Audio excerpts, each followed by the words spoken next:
one pick in the NHL draft, but the minute can't seem to stump. Do something dumb, that's an observation. CLT make them need to run. That's Lawrence Taylor. Cut them every trash, CMT for short. Wonder if we best once you peep the score. Up at the crack of dawn, top stories of the morning. While you're yawning, grab your coffee, rise and shine with 8:80 a.m. This is Drop Time. We provide highlights from your favorite teams. Got Dave and Rick making plenty of picks. It's Rule 76. Oh my goodness, is there a lot to do today? The Giants officially, after people panic, have their new head coach. We have 4 teams left in the NFL postseason. We have coaches freaking out about officiating. We have maybe the best team in the postseason now without their quarterback moving forward. We have the Mets with the new third baseman. We have a lot going on Martin Luther King Jr. Day, a day that we should take a moment to reflect and think about and think how we can be better and all that kind of stuff. Good morning, Rick. How are you? I'm doing good, Dave. How are you? I mean, it's a weird place to be in, I think, for Raymond and I today because, I mean, you got your coach. Oh, yeah. Right? Like, I mean, the day he got fired, you bounced back to life. And then we kind of have to, walk on eggshells a little bit because RJ's team got smashed, I feel like. I think the benefit to us is that it happened Saturday. I think if that was the 6:30 game last night, it was that fresh, I think it would be really bad. I think we got a blessing for that game to be on Saturday. There's a chance he's not here if that happens last night. And I would understand that. Wow. Poor guy. Yeah. Although he hates that team. Don't say although. He hates the Seahawks. Sometimes it's better just get bludgeoned. Was it better when you got bludgeoned by the Eagles a couple of years ago? I think in some ways it's better to get bludgeoned than to have this close game down to the nub and then lose on like a last-second field goal or something. I don't know. I don't know what's good. I haven't been in that position in quite some time. Playing on Saturday is good. I was saying that like during the games on Saturday, I was like, oh, this would be great. Or if this was my team playing on Saturday, no work on Sunday, you could really get wild. I loved it. But when it's the team that you despise the most of all the teams, it feels like the Seahawks are his most hated team. Yeah. Does that? But can't you just say that like they're just much better? Yeah, but it doesn't matter. RJ picked the Niners. He liked the points. I don't think he thought that they were going to win, but still, now he feels like Mike McDonald has this like something little special thing going on for Kyle Shanahan, which is going to be a problem. Tell you what, with 4 teams left in the postseason, you said to me, who's the best team? It's Seattle. It's clearly Seattle. I think that they look the best right now, but I also think that, it's tough to not say the Patriots though either. Like, I know the offense didn't look great, but still, you're going against Houston's defense. That Houston defense is terrific. Right, just well-rounded teams. I mean, their defense over the last 2 weeks, what they've been able to do, I don't know. Now they get Denver with no Bo Nix. That sucks. He breaks his ankle. I mean, who saw that coming? I was up in Buffalo. Those poor people. Oh, my goodness. Those poor people. Those poor people, seriously. Oh, my God. No joke. It's one of the coolest. That's the second time I've been there because we go to the same tournament. So last year, you guys win the tournament? No, we don't win the tournament. Last year it was Buffalo-Baltimore. This year it was the Buffalo-Denver game. The whole city, everywhere you go, everybody's got Buffalo Bills stuff on. Waitresses, everybody. You're walking around. Everyone's excited for this game. Sun barely shines. RJ, you can attest this. I mean, what is it? 20 minutes a day maybe you get sun in Buffalo? Snows every single day. All they got is the Bills. Feels like this is Buffalo. And then that happens. To those awful. poor people. That was awful. And we'll get into the call, and we'll get into all the games. We'll go around the league, and we'll do a frenzy. We got, the Mets with a massive free agent signing. And the thing I love about that the most is, like, Philly was they were on the 1-inch line. It was done. 7 years, $200 million. Philadelphia, done. I find it interesting, and we have so many different things and avenues to get to today. I find it interesting to think that the Mets made this massive play this offseason. The defense is going to be like the most important thing. And now their starting third baseman is never played third base and is not a great defensive player to begin with. And there's at the moment starting first baseman has never really played there. Right, and it feels like now just with the addition of Bo Bichette, the other person that could potentially play first base is Brett Beatty maybe. Or Mark Vientos. Or Vientos, right. Who aren't first basemen. Right. So, yeah. The plan, I mean, I can't imagine that this was the plan, but hey, you gotta You got to be flexible, right? Got It's to be a able to pivot. little quizzical, yeah. It doesn't make a lot of sense. We're going to start Bichette. the season. We're going to start the offseason off with we got a defense, defensive run saves. That's why Pete's gone. We'll get rid of Nimmo. It's about defense. Well, no, the first baseman's played one inning, and then it's let's try to get Tucker. That doesn't work out. So now what should we do? Let's go get Bichette. Now, Bichette is great. I mean, offensively, Bichette is great. Offensively, he's elite. I need him to stay healthy. He's great. But then, I mean, he doesn't play third base. He'll figure it out. He'll be fine. No. He wasn't a good shortstop. No. I guess he'll be fine at third base. But, I mean, all the reasons why you told us that Pete is out is now what you have. And we still haven't addressed the pitching staff yet. Not yet. No, it's a little confusing. It certainly is. I still say let's wait and see how it plays out. It sounds like Bellinger's still in play for the Mets. Yankees have made their offer, their final offer, and they're not going to deviate from that, was the report yesterday. So we'll see how that plays out. But it doesn't feel like David Stearns and Steve Cohen are working together the right way. Right? Like it doesn't feel like they found their groove yet. Like this feels like a Steve Cohen needing to go spend money as opposed to David Stearns doing what he set out to do in the first place. This is the guy that I've earmarked that I want for this team. Right. It keeps changing. Right. I agree. Do you know what I'm saying? Like it's now, okay, well, let's go spend some money, so let's go get Bo Bichette's the last one, so let's go get Bo Bichette. Well, that's kind of what it felt like. Like okay, let's switch our narrative to a different guy because we lost that on the prior guy. Now, I did send that text, I don't know how much you saw over the weekend, that said the three guys you lost and the three guys you gained, the WAR is actually higher with the three guys that you now have. So, right, Polanco, Simeon, and Bo Bichette.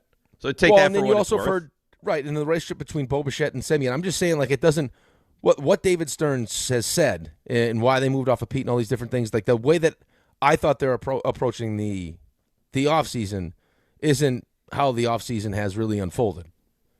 Like if your priority is defensive run saved, you like that. That's not what these moves scream by any means. I would agree with that. And what are you going to do in left field? Is Benj going to be your opening day left fielder, guy that's never played before in Major League Baseball? Yeah, it feels like they still have to get pitching. Like there's still things that need to be done. There's lots of things to do. Well, listen, there's lots of guys still available, but there's also lots of things to do. Right, but I mean, as far as the big time free agents, you get Steve Cohen tweeting about, wait for the smoke and everything else, and then you get Dodgered. Do you know what I'm saying? Like then the Dodgers jump in. Right, an hour later, the Dodgers like, we got him. Yeah, we'll take him. You guys want to mess around? Don't worry, we'll get him. It's unbelievable, man. Good for them. Have you seen that lineup on paper? It's like, come on, what are we doing? It's ridiculous, dude. I'll tell you what, though. Like as awesome as it is to play in L.A. for the Dodgers, I read this article today, or not today, excuse me, like over the weekend about Freddie Freeman selling his house, and because of all the tax implications that we're not going to get into, like California is a wild state. How much money that he's selling his house, so he's got to pay a certain tax, but because it ends up costing him, like he ends up losing $2 million on his house. It's like it's a wild place to be. Like make sure you defer all. That's why you defer the money. Yeah, you defer the money. Give me that in a different state, and then you can move to Monte Carlo for all that matters. So the football, the 4 games, the two of the games were amazing. Yeah, amazing. I mean, like things that quickly jump off the page. What would you think? Catch or no catch in the Buffalo game? Because that's people are like even Ray. Ray is so that was clearly an interception. Yeah, but I don't. Okay, here's the thing. Like, I mean, Ray's a football purist, right. So I understand, and he's fed up with people. But it's, I mean, Orlovsky said he thought it was a catch. I actually, like in real time, I thought it was a. If it wasn't a catch, it was still going to be ruled in favor of the offense, because that's usually. I mean, we've seen that happen, where as you're going to the ground, and it looks like the offensive player has the ball, and then the defensive player comes up with it after they go to the ground. It's usually the offense that gets the ball. I think the bigger holdup for everybody is how quickly they made the call. It's disgusting. Now, that's a review upstairs, but still, like, no. It's disgusting. Understand the moment. That's the biggest play of the season, right? Yes. I mean, if Buffalo catches that football, if they consider that to be a catch, that game is over. That's Buffalo is going to win that game and move on. Right, but how about even forget that one, too, about the pass interference in the end zone that they didn't call? Right. The Riley Moss penalty. Wow, that's not really. Like, I mean, the officiating in the NFL is so egregious And they show that again. They're like, well, he was just kind of barely holding his arm. I'm fine. And then they bring in the experts. Like, I'm fine with that not being. And then they go to the other ones for Denver. It's like, no, those are pass interference. Like, well, they look very similar to me. The experts stink, by the way. They stink. I can't stand them. Well, they never disagree. No, I hate them. Like last night, the one game, it was like, he thought the one was pass interference, and then the other one's like, oh, no, that's good. That's fine. He's grabbing his arm. Well, which one is it?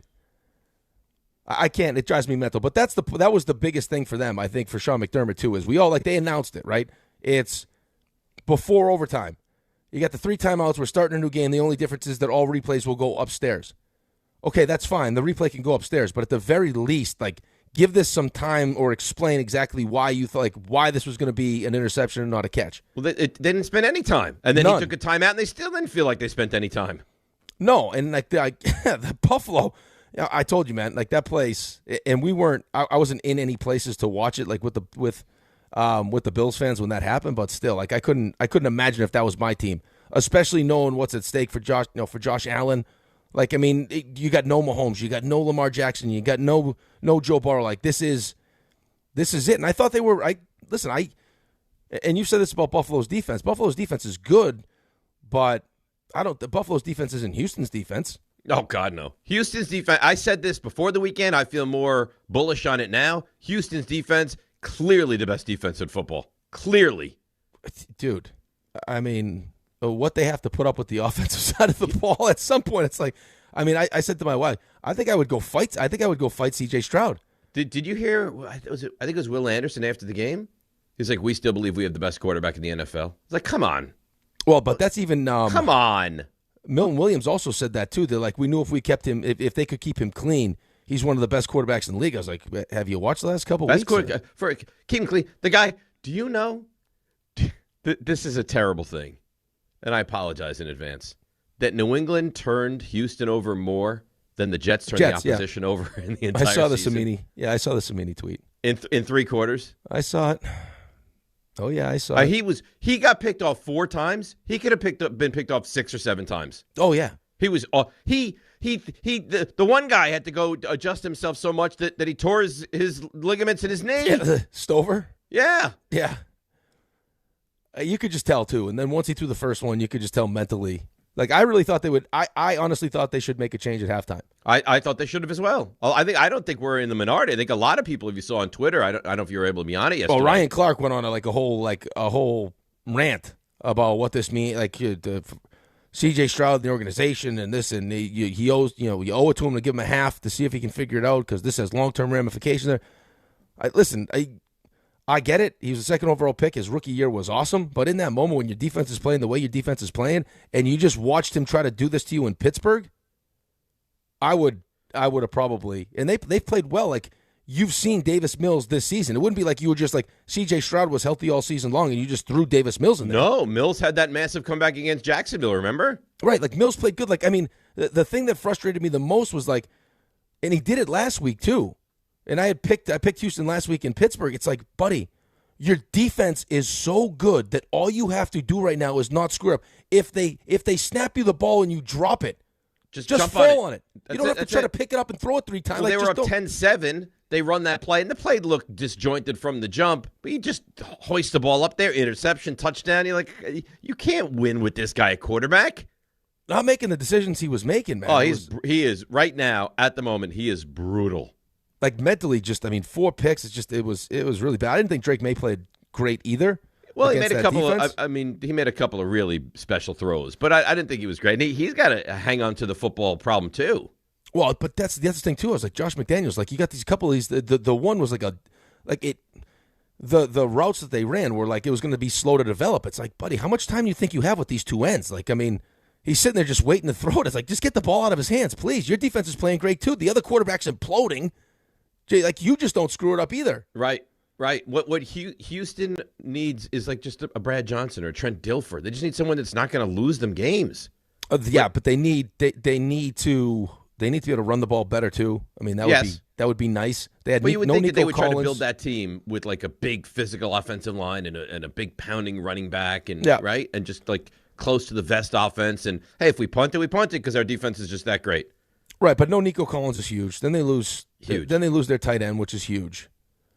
I mean, none of that is good. None of that is good. Then the quarterback looks like he's just mentally just fried. He after was. the last couple of weeks. It was jarring how bad he was. It was, dude. It was seriously like, and I like C.J. Stroud a lot, but just watching like just the body language too, like he just didn't know what the hell was happening. Like you know, like I'm sure you've been in everyone's been in situations like that where you just feel like once that negativity starts like rolling downhill, like you could just tell he's like I can't stop it. Like I don't know how to get out of this. Now in the second half he was better, but still. That game should have been, if it wasn't for that defense, that game in the first half should have been done, over. Houston should have had no chance in the second half. Right. How bad he played they turned the ball over 5 times, and it amounted to 7 points, and that was a defensive 7 points. Yeah. Like the New England offense did nothing off of those turnovers, which is really remarkable for that Houston defense. Right, and I also think they got the benefit of Stevenson going out with the eye in the first half. Because Stevenson against that team was definitely the better option at running back, just how big and physical he is. And then in the fourth quarter, you saw it. I think they got the ball back with like almost 12 minutes. And they went on that long drive where they were just running the ball. How about when Houston punted too? I did that. I almost felt like in his mind he thought there was a better chance his defense. Better chance we turn them over and get the ball down in their territory. I guess. I mean, the game was over at that point. That Houston defense, though, they're special. I'll tell you what. In the Patriots, as much as I hate to say it, because I can't believe that they're back already. Like how well coached they are. Like just watching Vrabel on the sideline, man. Like what a difference. Like I watch Aaron Glenn on the sideline. He'll get mad once in a while, but he's kind of just like standing there. Like Vrabel is, dude. He's all over the place. He's high fiving guys. Good job. He's on the bench talking to guys, high fiving guys. Like he is, like get headbutting the lip. Like he's bleeding. Like he's just. I mean, what a signing by them. He's awesome, dude. What an off season. What an off season they had, huh? Oh, they hit on everybody. They hit on everybody. How about the catch Steph Diggs? How about the catch Steph Diggs made in the end zone? Oh, how about the one by what's his face? Oh, by Booty. Yeah, that was God. Sick. Yeah, that was a sick catch. But I'm saying like just Steph Diggs in traffic. Look, he's going to get killed. He somehow catch. Even the other catch he made, the third down catch, where the ball was kind of the inside. How strong his hands are. Yeah, he's a terrific addition. They're a really good football team. Very complete football team. I think Seattle, New England. I feel good about that Super Bowl pick. Oh, you should feel great about that Super Bowl pick. Now that Jarrett Stidham's playing, I know it's in Buffalo, but they're right now. What are they 5.5-point favorites? The Patriots right now, and that might even go up. What a disappointing climax to the AFC now. That's not even a real climax. That's not. It's kind of like a drip. You know, it's like. I shouldn't. I don't love it. I'm Ray. I'm sorry. I shouldn't. I don't love it because could you imagine if you get in Buffalo? Can you imagine if you're getting Josh Allen against the Patriots in the AFC Championship game? That would be so sexy. So sexy. So sexy. Listen, here's the other thing too. I would tell Buffalo Bills fans, as dejected as they are, it's like you feel like they should have won that game. By the end of it, just with listen, Keon Coleman drops a touchdown in the end zone. You had the Cooks play at the end. You had the pass interference, like all these different things that you can't turn the ball over as much as they turn the ball over. No. End of the first half, you turn it over, they kick a field goal. I mean, it's just, and then watching these coaches like Ben Johnson kick a field goal, man. He won't do it. I sent to the group text yesterday. If he would take 3 every time they got down there, they would have won the game. Like I mean, and I get it because Harbaugh's a big time analytics guy, but he's also like he believes in the process. Like if you stick to the process, like the outcomes will eventually go your way, right? Because just the odds of it. It's like you play blackjack, right? But like Chicago's defense was playing good. Well, see, here's the thing. If it's like a Mountain West game where it's like, all right, 45-42, right. All right, I understand it. It was a real defensive struggle in that game. Yeah, the Rams weren't. The Rams weren't really doing anything, right? Like you got to know what's going on, right? Like I mean, I'm sure he does. He's a smart guy. And oh, by the way, I have a quote from him that's like, it is your ultimate for every person that wants to win late in the season, meaningless games because that's going to carry over. Oh, I got a quote for you. You might have to save it. I'm going to send it to you. Who's this quote from? Ben Johnson. Really? Yeah, Ben Johnson. And of all people, too, the way that their season turned out, like just how good their season was, completely poo-poos that whole notion. Does it? Yeah. All right. Well, I look forward to hearing that. I look forward to hearing a lot today. And we go around the league. We got the frenzy. We got stuff you missed. We'll try you to. got your coach? I mean, let's not. Stop pretending like you're not I know. Happy. I mean, stop pretending like you're not that happy. I am that happy. You got John Harbaugh, man. I know I have John Harbaugh. I'm very excited. I had to put out a lot of fires this week. It's not going to happen. It's falling apart. Well, but I think it answered your question, though. I think as far as like the how bad was it and why Joe Shane is looked at the way he's looked at in that building, Like, it was so bad that Joe Shane, over the last 4 years, has made it so much better that ownership wants to keep him after 3 wins and 4 wins, and then John Harbaugh jumps in from, what you're trying to be and has how many days before he signs his deal because of all the things that need to be fixed. That's right. I love it, though. No, you should. But you should love. But I think that answers your question, though. Like, how bad was it with Dave Gettleman? It was probably irreparably broken, and now you bring in a guy that can fix it. Thank God, and he will. Listen. It feels like they're going to let him fix it. Good. I know. And now the Giants went away from their comfort zone because he reports to the owner. He doesn't report to Shane. He reports to the owner. Right, but it's also like it's the thing that you don't see necessarily. Like, it's why it was so important to bring Steve Cohen in, because like the things that the Wilpons would spend money on players, but it was the other stuff that all the teams are spending money on. And we've heard it about Baltimore, like the amount of money that they invest into the building, into analytics, into recovery, and all these different things. Yep. That now it feels like they're going to let Harbaugh do with the Giants, which is massive. All right, so we have so much to do. 800-919-3776. It is DNR with you on a football holiday Monday right here on ESPN New York. You've been injured on a construction site. Then you need a lawyer who knows New York's unique labor laws. At the Parisman Firm, they have decades of experience handling construction accident cases and a proven track record of delivering huge results. Their team has already recovered nearly $1 billion for hardworking New Yorkers. From scaffold accidents to slip and falls and equipment failures, they've got your back. Call the Parisman Firm now at 718-WORKERS. That's right, 718-WORKERS, because your case is their cause. Get the justice you deserve today. At Uline, the prevailing opinion is, if you don't live it, you don't believe it. The people at Uline believe in hard work, and they live it by being there 24/7 to answer your call, having 41,000 items in stock, and offering same-day shipping from 12 locations across North America. Business owners, sellers, buyers, shippers, and packers believe it. Uline is the hard-working, dependable source for your shipping and industrial supplies. Visit uline.com. Not all F words are bad. Some are actually great, like fast, free fiber for 4 months. Yep, switch to Optimum Fiber for as low as $25 a month. Plus, for a limited time, you can get 4 months free, HBO Max included for 1 year, and a 5-year price lock. Don't wait, this free fiber deal won't last long, and the fastest, most reliable, most consistent internet speeds await you. Call 888-4-OPTIMUM or visit Optimum.com/free today. Terms apply. See Optimum.com for details. Show your team spirit and save big only at Security Dodge during the Start Something New sales event. For a limited time, score an extra $500 off on top of all rebates and new incentives. Just for coming in and wearing your favorite team's jersey or swag. High school, college, or pro, football, basketball, hockey, and every sport in between. It's easy to win big at Security Dodge in Amityville. Visit us today or shop 24/7 at securitydodge.com.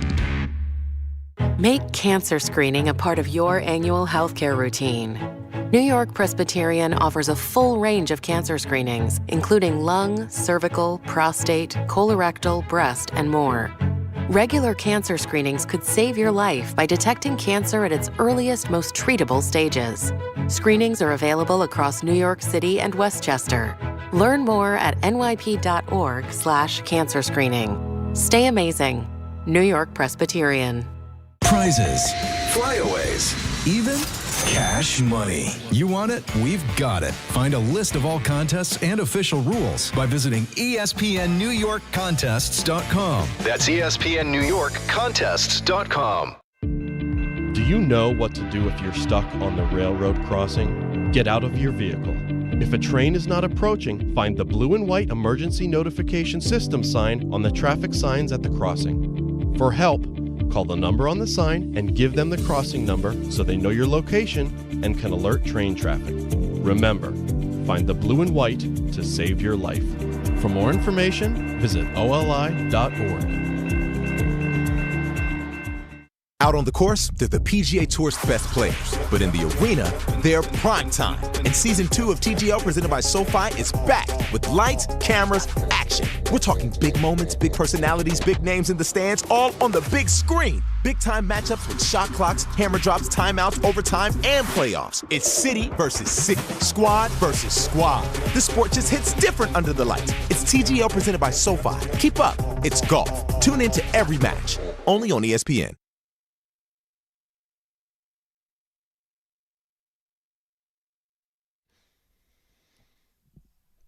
Is this Milli Vanilli? I believe it is. Girl, you know it's true. Oh. I wasn't expecting this morning, Raymond. DNR with you, ESPN New York. How? Oh, God. What? I mean, how does – I know there's hand fighting in the end zone. How does that the touchdown the Bears scored on 4th down, how does that happen? I don't know. I mean, come on, man. I don't know. Again. That was wild. From the 40-yard line, he backs up. I had all these people like, see, he's because I'm not a Caleb Williams guy, and I don't think it was great by any stretch yesterday. And I got a lot of tweets after that play. See, he's unbelievable. He's unbelievably athletic. I agree with that. I don't think that. I mean, it was a play that most quarterbacks couldn't make just because they wouldn't be able to make that play. But I mean, he hoisted the ball up. Yeah, but he did the same thing last week too. It's like I thought last week was a better throw. Right, but he can do things with a football that a lot of people can't. Yes, his arm strength is incredible. You can't contain him. The thing is, he's not like you haven't harnessed him to the point that he can just drop back, throw the ball. It's always got to be this fancy, I'm going to outrun the guy to the corner and throw this crazy pass. Well, it's year one, right? And I'm sure it frustrates Ben Johnson. Yes. But I think that you've seen a lot of quarterbacks. I think that was some of the conversation surrounding Patrick Mahomes early in his career. Like, you have to be willing to just to be boring sometimes. Like, take the easy one. And eventually, like, you'll get to the point where you can use your arm, use your athleticism. Just keep hitting those easy ones. But that gets boring sometimes for guys that are capable. Like the sidearm throw he made that almost got picked, right? Where he's running to his right. It looks like he could pick up 5 yards easy, like no problem with his legs, stops, and then tries to throw that sidearm pass down the right sideline. It almost gets picked off. It's like, okay, just if you pick up 5, and then they end up taking a penalty. Right. On the next play, it's like you just pick up 5. Now the whole thing's different. The whole drive is different. If you just take what they give you, but it's not the way he plays football, and they're gonna figure a way to coach that out of him, I think, at some point. But we're not there yet. Oh, it sounds like he's fully all in. Like he's going to work on his footwork, his accuracy, because now you see it works. Right now you see what Ben Johnson outside of the going for it on 4th down every time works. And then Cassie last night, you should have seen her. Like she went. This is in the car. This is when you were home. Well, no, I'll tell you other stories about that. But so RJ's winning the picks right now, and it's over. No. No. I think I'm down. RJ, is it over? You up 4 or 3? I'm up 3 with 3 to go, but you would have the tiebreaker, so it's not over. Yeah, I gotta go. He's gotta miss all 3, and I gotta win all 3, to win. But anyway, so that was the chance last night. Was if the Rams cover, I'd be down 2 with 3 to play. Oh, that's why you care about that. Okay. Right. So they're up a touchdown, and I think it was on the first play of that last drive before they tied it up. Durant is celebrating, and Cassie's like, "What's he celebrating for? This game's not over." And then, of course, it's him in the end zone that gives up the game-tying touchdown. Why was he like running forward on that? Because he got pushed. It looked like he got pushed forward and couldn't get his feet back to. So he didn't get pushed enough to throw a flag, but he got pushed enough to affect the play. Yes. Yeah, because it looks terrible. It looks like he didn't think that Caleb Williams was going to throw that. Did. Yeah, and then did. But it looked like he got. But they showed it again. It looked like they were hand fighting and lost his balance. But that was a crazy play. That's a great scene. That's Chicago. Playoff football, freezing cold weather, guys taking their shirts off and that kind of stuff. Oh, felt like 7. Would you ever do that? Take my shirt off and that? Yeah. No. I mean, I'm sure I could have enough drinks that I would probably do it, but did you? There was a kid yesterday. I don't know if he was at the I saw Patriots him. game, and they're like, what kind of parenting is this? It's just, hey, we're at a game. Let's just get wild. Okay, if Milo said, "Dad, I'm taking my shirt off," you'd be like, "There's no chance you're taking your shirt off." I would say no chance. But if no anyone chance. could, dude, I think he could do that. He doesn't feel cold at all. Yeah, but why? I don't know. Because everyone else is doing it. I don't know. Like you see other crazy fans do it. You want to be a crazy fan, so you take your shirt off. I mean, I don't know why. So if I'm in the crowd and it's 6, I'm now a crazier fan than you because I took my shirt off. You're at a game, and Alex wants to rip his shirt off. Who's stopping him? You? Yes. Yeah, right. I'm telling you. You didn't stop him when you were at the what game was it when he said like the nastiest thing you could ever say? Well, you can't stop someone from in the process of saying something, but when they're going to take the shirt off, you can stop them. You could have told him like, "Hey, Alex, there's some things that you can say, and there's some things that you can't say." Well, I did. After he said it, I was like, the I don't list think of that was things really that appropriate. are unacceptable. I don't think that was really appropriate. But I'm not picking up the pieces when the kid's down with the flu because he took his shirt off at a game. I think that at that point it's just that you're so into what's going on that just you're not even paying attention. Alex wants to take his shirt off. You say your piece. He looks at you. Dad, park it. Shirt's coming off. No. You sit down. And then makes you take your shirt off, I bet. No. I wouldn't do it. I'm taking my shirt off. I don't see the, hey, look at me, I'm a bigger fan because it's 6 degrees and my shirt is off fan. That's not me. I mean, I think you're approaching it with a lot of logic. I don't think those people are necessarily under, the best of mind at the moment. But you can't even bring up the alcohol because one of the kids yesterday was a child. He wants to be on TV. Right. He sees He was suffering, though. You could tell that the younger kid was suffering. Listen, that's an example of, yes, perhaps a parent steps in. I'm just saying in your situation, I'm just not sure it plays out like you're laying it out. So this is how you're going to be, huh? I'm just not positive. I think Alex is very clear of his intentions of who runs the house, and he's taking everything from you. You would be including your job. You'd be but a minor speed bump. There's a better chance he rips your shirt off and then starts like slapping you in the chest. Here we are back in Chicago. Look at this man and his son with their shirts off. His son has ripped the father's shirt off. And like he's writing things with a marker on your naked chest. Now he's writing things on my chest? Yes. I think he uses what would he write? As a billboard. Please help. We're in real trouble. Get mom. This father looks like he's being held hostage. That's right. Maybe I'd start giving signs. Look at how scared he is of his 14-year-old. The child is out of control. They're just panning the crowd. It's like, go Bears. It's Dave. It's like, help me, someone, Sherry. This man is in distress. That would be look hilarious. Comfortable. He's not meant to be in this situation. I love playoff football. I can't wait till I finally get to the playoffs. I may rip my shirt off. What are you, 44? Yeah. I've been in 15 years, though. Who knows what's going to happen? Oh, no, I have no confidence. I don't think we're going to get there, but once we do. I have zero confidence you're going to get to the postseason. By the way, too, and she was trying to be nice. It was so nasty, and she didn't even realize it. Who? I'm at like this. So we played a game in the morning, and then we had some time in between games, and we were out by the Bills Stadium, and we got a chance to see the new stadium. This is gorgeous looking. And we had breakfast, and everyone's got Bills stuff on. The waitresses have Bills stuff on. And I was asking her because I picked the Bills. I was like, "What are we? Come on, how confident are we?" She's like, "Oh, we're real confident." I was like, "That's awesome. You love the Bills, huh?" She's like, "Oh, the Bills are my favorite team." She's like, "Are you a Bills fan?" I was like, "No, I'm not." And I didn't want to tell her that I was a Jets fan. Were you embarrassed? She's like, "Who do you root for?" I was like, "The Jets." She's like, "Oh." Did she bring you free waffles? She's like, you know what? Breakfast is on me. She's like, "I'm so sorry." Yeah. Maybe it'll get better next year. I was like, "You don't mean that?" She's like, "Yeah, you're right. It's not going to get better." It's not going to get better. I was like, "Thank you." It's not going to get better. She's so nice. She felt bad for me. You could tell. Like there was a look in her face. Like it wasn't mean because you could tell. People pity you. Yeah. They're like, "Oh, poor Rick." I'm surprised she wasn't like, "Listen, these pancakes, these are on the house." I think I was paying at the time. I think if this was just the beginning of the meal, she probably would have been like, "You know what? Here's an extra couple pancakes. You need them." Right. How about we bring you a side of eggs, sweetheart? Can we do that? Here's some pain and suffering bacon. Yeah. They would have free refills if they knew.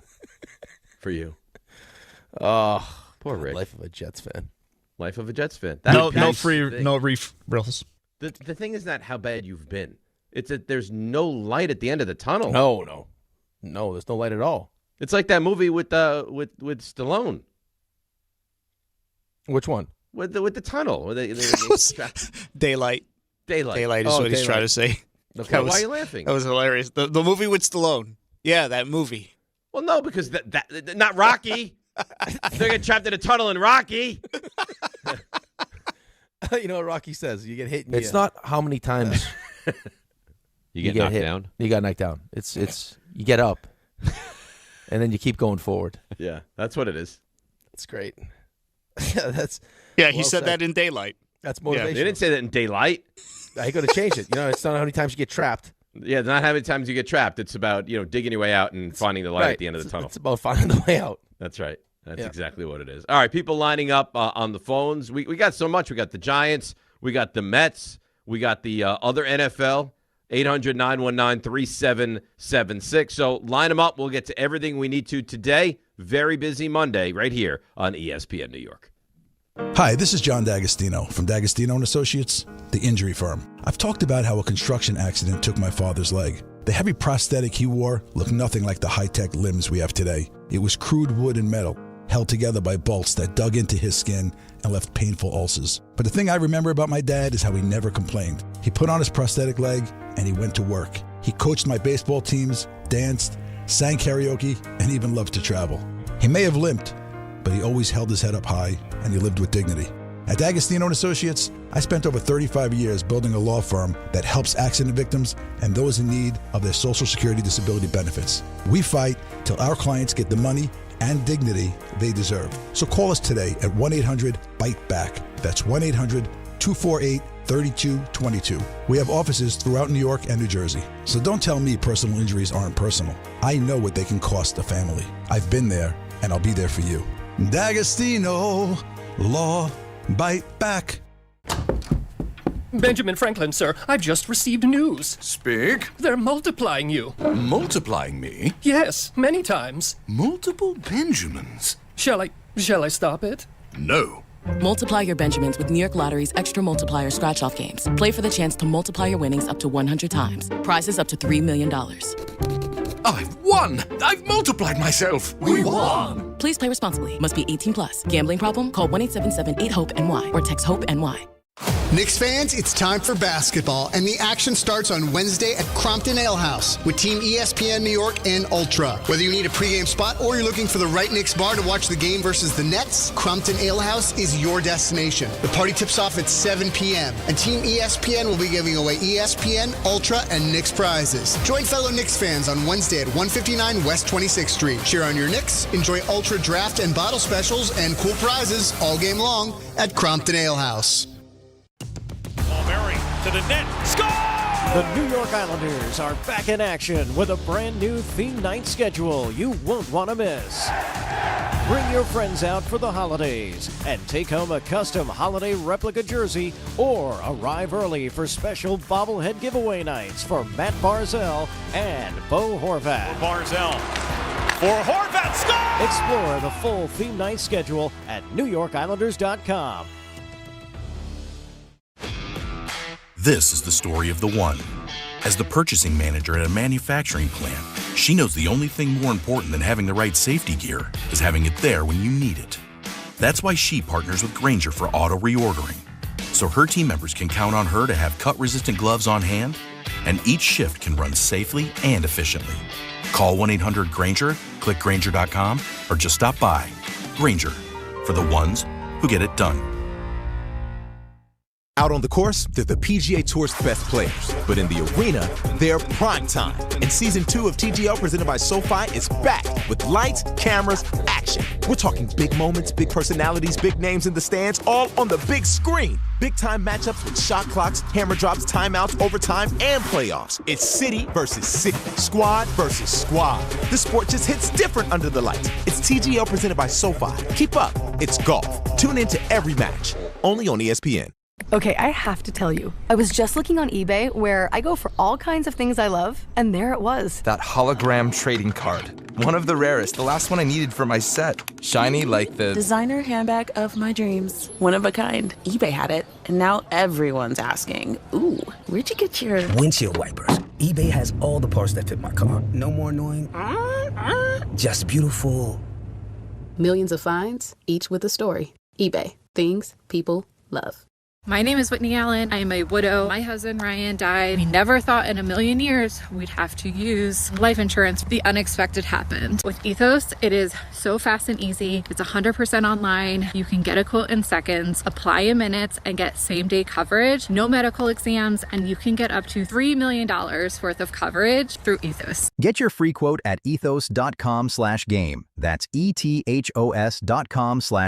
Time spent on application may vary. Online health questions required.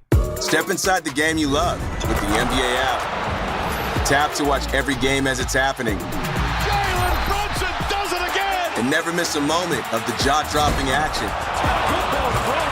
Get closer to the players than anywhere else. Follow the latest schedules, scores, and stats. Keep up with every story from across the league. And with NBA ID, it's all personalized to you. The game lives here. Download today.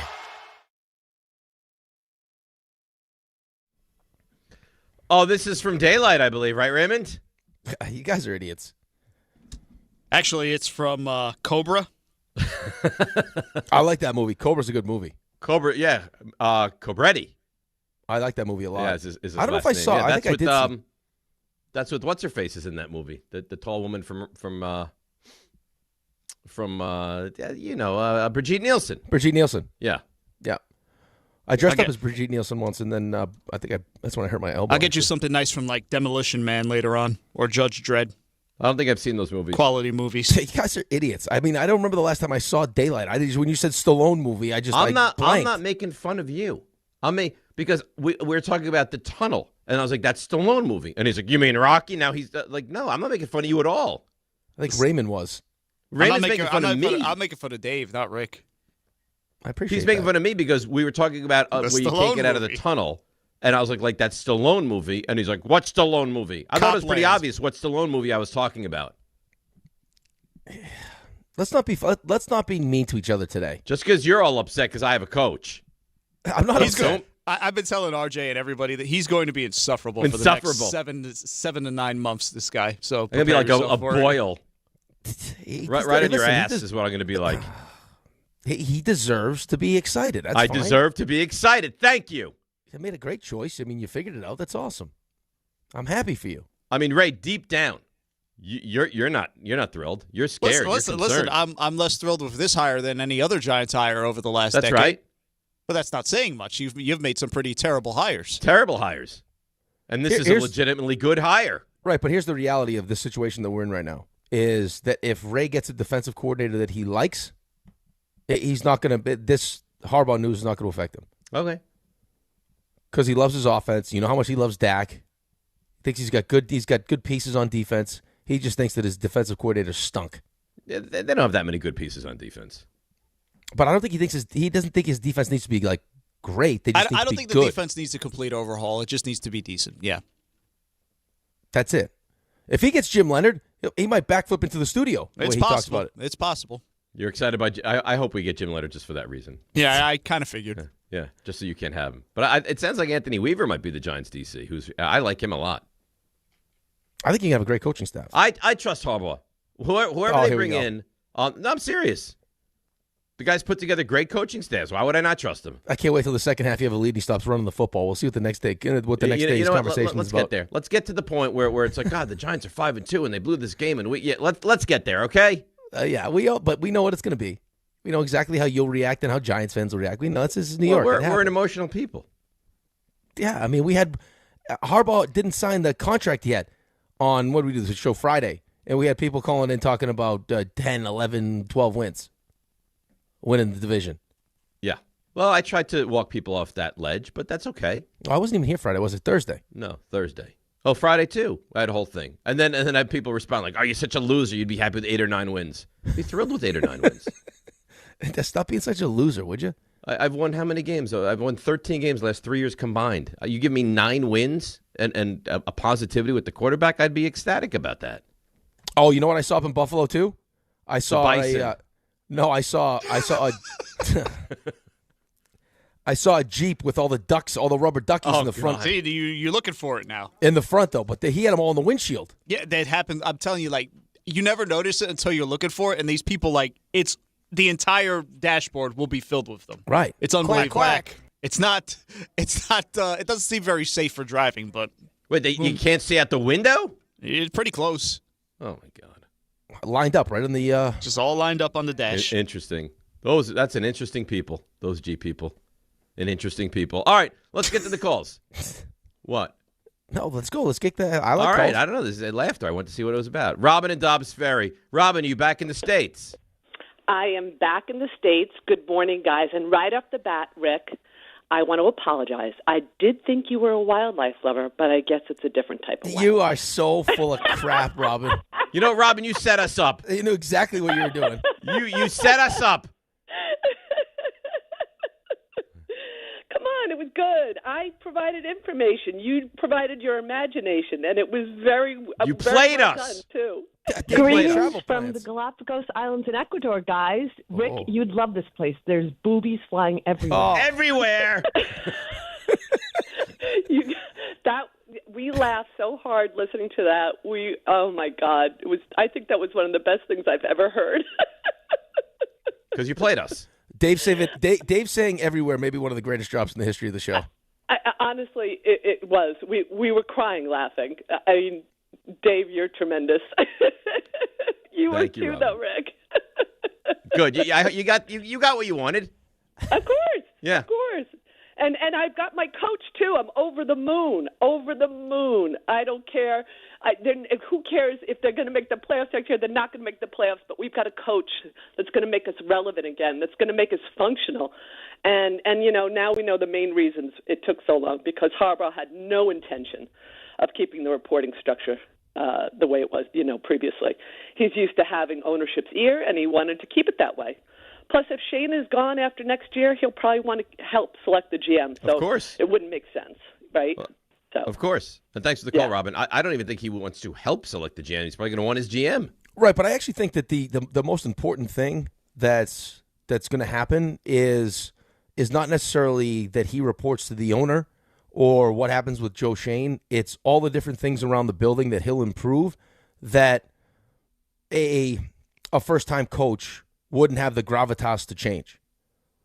Right? Like, I mean, if you get a first-time head coach that was a coordinator in you name it, if it was a Rams coordinator, whoever the coordinator ends up being, he steps into that room and he's talking about the things that he wants. There's it was hard for John Harbaugh to do.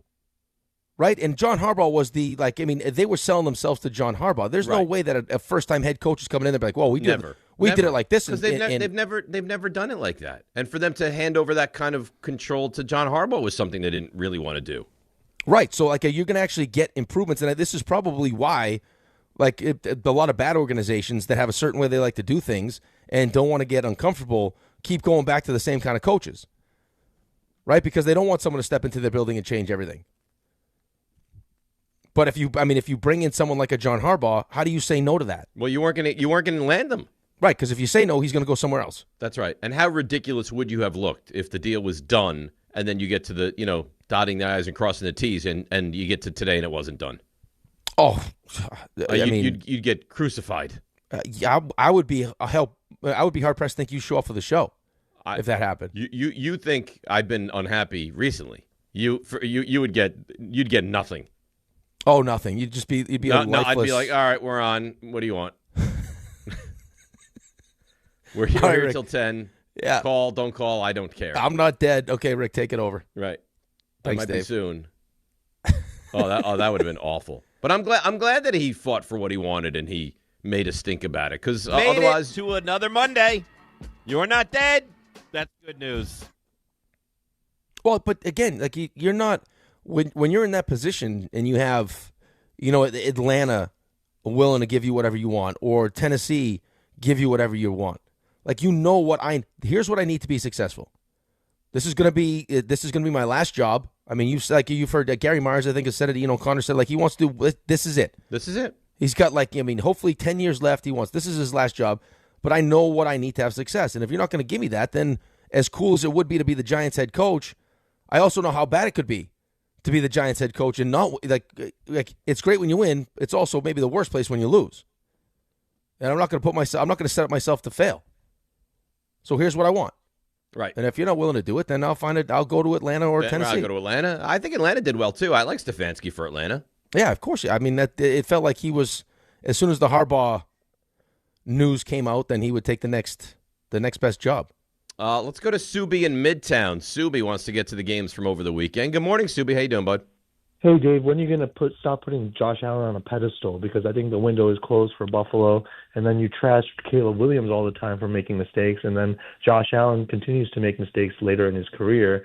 And now what are we going to do with Buffalo? Is it going to be something you're going to wait another 2 years, 3 years for them to build up their defense?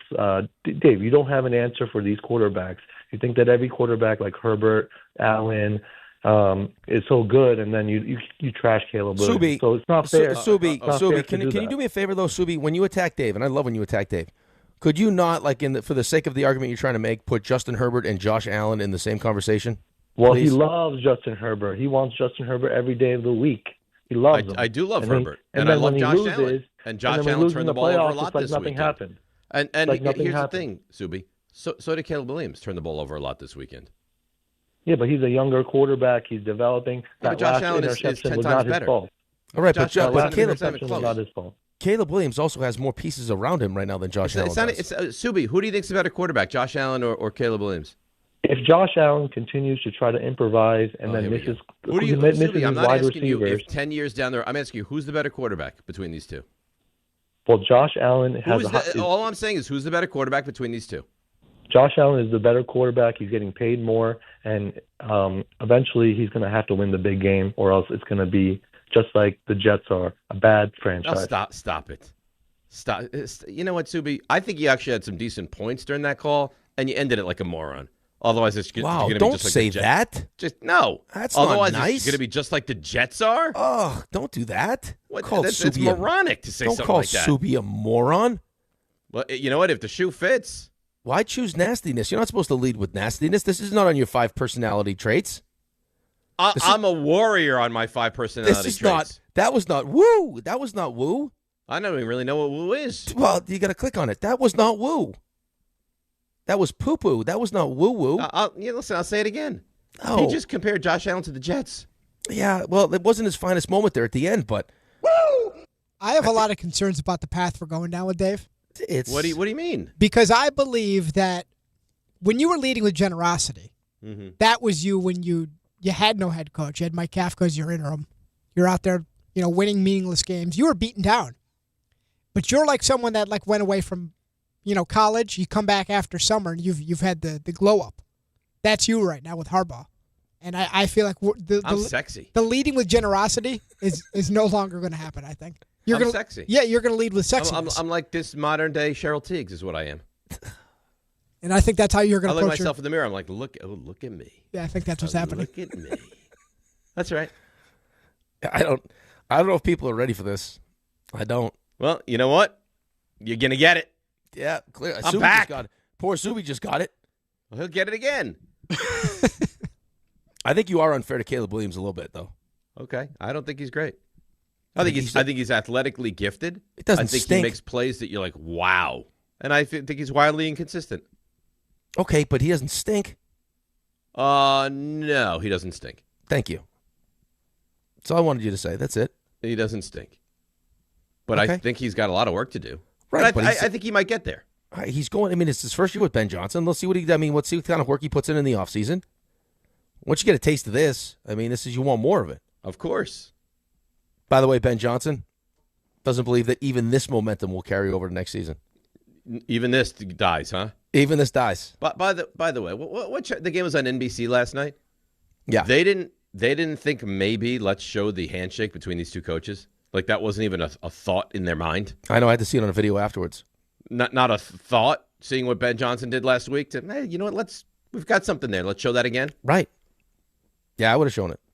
That's a bad job. Ben Johnson after the game. I wish I could say this momentum from year one will take it. It doesn't work that way. It doesn't work that way. And honestly, I don't even want to talk about next year yet. So not even momentum from this. Right. Let alone week 17 and 18 I don't meaningless really find that momentum carries over. No, of course it doesn't. I mean, it didn't in Washington. Especially when you're bad. Especially like right. four wins or 5 wins. Oh, well, you got to win these games because the momentum, the carryover. Right, completely new head coach, completely new coaching staff. New program, new culture. Knew all of it. Knew all of it. A new analytics department, all of it. D in Queens. D, good morning. You're on ESPN New York. Oh, here we go. What's going on, D? Hello. I forget it. Oh. All right, we tried.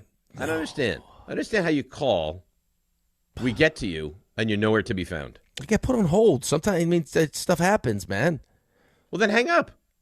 If you're in the process of the stuff happening, then just hang up and then call back. RJ, this guy's an animal now. What do you mean? What do you mean? What do I mean? They could have given him a second. Okay. How much time do you want me to give him? Well, Ray, did I not give him more than enough time? Ample time. Okay, I'm wrong. Maybe I'm the one that should stop leading with generosity. Maybe you are. We're going to need someone to lead with generosity because Dave's leading with his smug. His smug sexiness.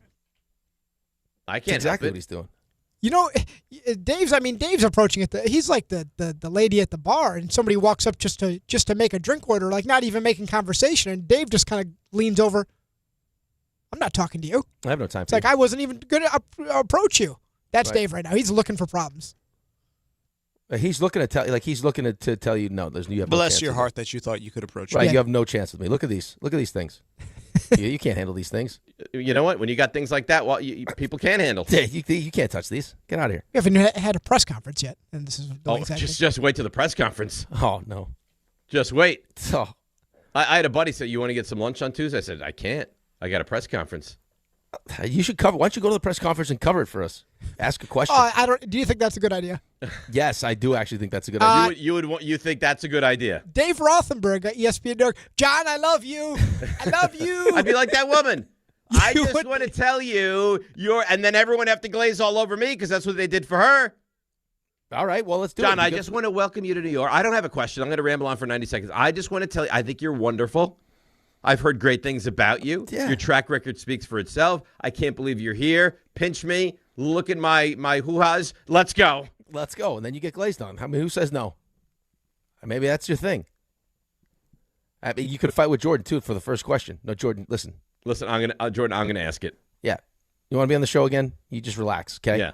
I Take got a some back things seat I'd here, like okay? to say. Yeah. But it won't even be a question. I'll just welcome him. That's fine. I'm on the welcoming committee. Hi. Maybe he gives you a big hug, and then we have this beautiful relationship. Maybe I ask if I can sit up there with him. I don't think he's going to say yes to that. You don't know that, though. I got a pretty good feeling. or you know what? Or you just go sit up next to him. Hey, John. Just going to take this. Can you imagine right I walk in and I'm looking at the dais like, where's my card? I don't really have a question. I'm just well, I do have a question. Where's my name here? Yeah, where do you guys want me? I don't see my seat. I won't be front and center. That would be uncomfortable. But let me at the end. Yeah, I could sit anywhere really. Maybe I stand right behind John. What you just tell me? That's fine. I'll rub his shoulders. I'll give him a rub down. Oh no. Yeah. I don't. I'll shave All during right. the thing. I take it back, RJ. I don't think we should send Dave. I don't think it's good for anybody. What do you mean? I think you know what I mean. I can't have you touching John during his press conference. This is mid-January. Hey, mid-January. Touch is putting it lightly. What's going to happen in like August? Do you understand what I've been through? Like when he's out there with like a it's whistle. It's like I've been in the He'll wilderness. put a new. There'll be a new he'll put a whole new meaning to ball boy. I've been in the desert for a decade, and now I see a lake. I can't help but just slurp up all the water. All right. All right. Yeah. Just slurp away. I will. That's right. I mean, you make yourself real attractive when you start talking the way you're talking right now. I know. Real glazing, slurping. I mean, listen, I'm not trying to turn you on, but if that's a byproduct, then so be it. It's working. I know. Let's take a break. We'll come back. We'll do all the things that we continue to do. Harbaugh tomorrow, noon. 4 teams left in the NFL. What was that? It was you slurping.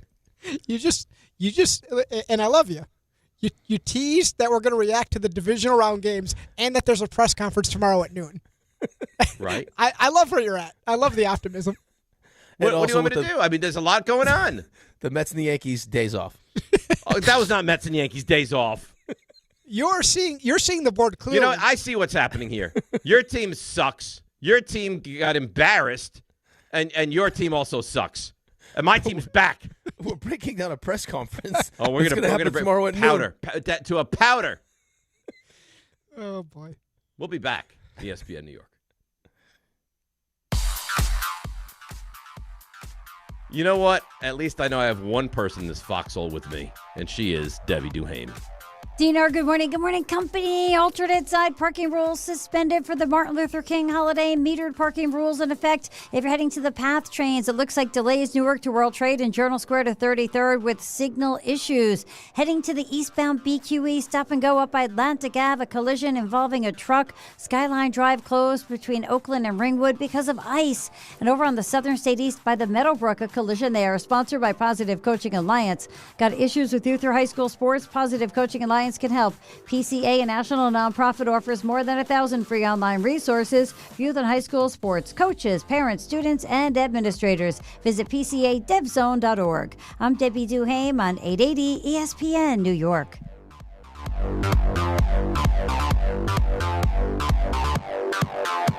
FanDuel is giving all customers a profit boost for the college football championship tonight. It's your last boost of the season. Pick the side you believe in or build a parlay that fits the moment. Then apply your profit boost and go after a boosted payout with everything on the line. So if you think Fernando Mendoza and Indiana will complete their run tonight, then bet it. Or if you think Miami is set to pull the upset, bet it. FanDuel is the best place to get into the championship action, and when you win, you'll get paid instantly. Visit FanDuel.com/local to get your college playoff profit boost today. Pick the side you believe in or build a parlay that fits the moment. Then apply your profit boost and go after a boosted payout with everything on the line. Must be 21 and older and physically present in New York. Opt-in required. Bonus issued as non-withdrawable profit boost tokens. Restrictions do apply, including any token expiration and max wager amount. See terms at sportsbook.fanduel.com. For help with a gambling problem, call 1-877-8-HOPE-NY or text HOPE-NY at 467369. 880 ESPN, WHSQ, and WCBS-FM HD2, New York. A Good Karma Brands radio station. Hi, I'm John D'Agostino from D'Agostino & Associates, the injury firm. You know what's interesting about the words personal injury? The first word is person. And at D'Agostino & Associates, that word means everything. That's because I handpick every person in our firm, from the pleasant professional person who answers your call to the experienced person litigating your case in court. Because every person in my firm is an extension of me, and the only way to exceed our clients' expectations is to deliver the highest level of personal service every single time. And that starts with hiring the right people. You see, we know that every client is a person too. Someone going through the toughest time in their lives and deserves to be more than just a file number. At D'Agostino & Associates, we put the person back in personal injury. So call 1-800-BITE-BACK. That's 1-800-248-3222 and ask for me, John D'Agostino. And let's talk about your case, person to person. D'Agostino, law, bite back. Show your team spirit and say big only at Security Dodge during the Start Something New sales event. For a limited time, score an extra $500 off on top of all rebates and new incentives just for coming in and wearing your favorite team's jersey or swag. High school, college, or pro, football, basketball, hockey, and every sport in between. It's easy to win big at Security Dodge in Amityville. Visit us today or shop 24/7 at securitydodge.com. Not all F words are bad. Some are actually great, like fast, free fiber for 4 months. Yep, switch to Optimum Fiber for as low as $25 a month. Plus, for a limited time, you can get 4 months free, HBO Max included for 1 year, and a 5-year price lock. Don't wait, this free fiber deal won't last long, and the fastest, most reliable, most consistent internet speeds await you. Call 888-4-OPTIMUM or visit Optimum.com/free today. Terms apply. See Optimum.com for details. Every great team has its core players, but when the season gets tough, adding the right free agent can make all the difference. The same goes for business. At Robert Half, we found that 67% of companies surveyed plan to increase their use of contract talent to handle workload peaks and backlogged projects. With Robert Half's specialized recruiters' experience, combined with their award-winning AI, you can quickly find the skilled candidates you want. At Robert Half, we know talent. Discover how we can help at roberthalf.com/talent. Hey, fans! Welcome back to Fansville's Cheers and Tears. Oh. Okay, so everybody deals with losing, right? To a rival on a last-second field goal. Whatever, it's fine. I'm totally fine. But I cope with losing with an ice-cold Dr. Pepper. Those 23 flavors are so delicious. They totally wash away the pain of your college football team taking a big fat L. College football, it's a pepper thing. This is DiPietro and Rothenberg. The thing is not how bad you've been. It's that there's no light at the end of the tunnel. No. It's like that movie with Stallone. Which one? With the tunnel. Daylight. The movie with Stallone. Yeah, that movie. Not Rocky. You know what Rocky says? It's not how many times you get knocked hit. down. You got knocked out. It's you get up. And then you keep going forward. Yeah, that's what it is. This is DiPietro and Rothenberg. They didn't say that in Daylight. I got to change it. It's not how many times you get trapped. It's about digging your way out and finding the light at the end of the tunnel. Finding the way out. On ESPN New York. And streaming live on YouTube.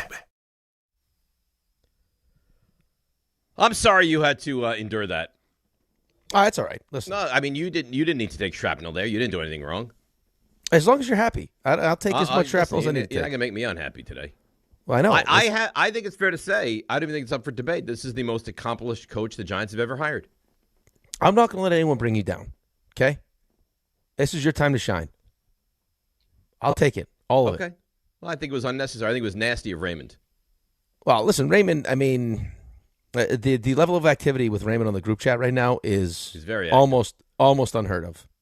It's crazy. Very active. By the way, I'm assuming John's parlays didn't pan out because I got I got a 9-team parlay, a 6-team parlay, a 3-team parlay. Oh, look at, and then that was the last I heard of the parlays. That's it. So I'm assuming the parlays didn't land. I'm assuming no. I love dinosaurs. Him and Ray go into full football conversations together. Yeah, they love each other. They love football. I love football. I wish you guys love football as much as we do. Yet that now we're down to 3 games left, and maybe even 2 that you really, really enjoy. Well, at least we get the national championship game tonight, which is nice. But yeah, right, and that's on every ESPN vehicle, correct? It is starting to hit me that we only have, and that's why I decided to go with tacos and pizza yesterday, just to really hammer home. It's one of the last football Sundays. Yeah, it's sad. Yeah. It's sad, really. It's sad. It is sad, but it is sad. And I don't know. I mean, I don't have any juice for the AFC game this week. I mean, losing Bo Nix. Could you imagine being in that locker room? No. Getting that news? No. It sounded like Peyton didn't know until after he came back into the locker room. And I guess the trainer was sitting there with the GM, and he's like, this can't be good. I learned it from John with the group chat. I had no idea. I did too. And then he's like, Bo Nix is out. And I was like, what does he talk about? Then I did my own investigative work. I was like, oh, man. Oh, that's terrible. Yeah, it's terrible for the team. It's terrible for him. It's not great for the NFL. I mean, to have Jarrett Stidham starting instead of... Could you could have had Josh Allen and the Bills in New England. Division rivalry, 2 of the biggest... Josh Allen, the storyline would be unbelievable. Now you get Jarrett Stidham. Now you get Jarrett Stidham, yeah. So all right, so let's get back to it because I know this is a big topic of the day. Catch or no catch in your mind? I thought when I saw it was a catch. What? I thought when I saw it the first couple times that it was a catch. And I just assumed in that spot that, Ty goes to the runner, that Ty would go to the offensive player. So I thought it was a catch. There is one side angle where it looks like he hasn't really secured the ball yet as he's going to the ground.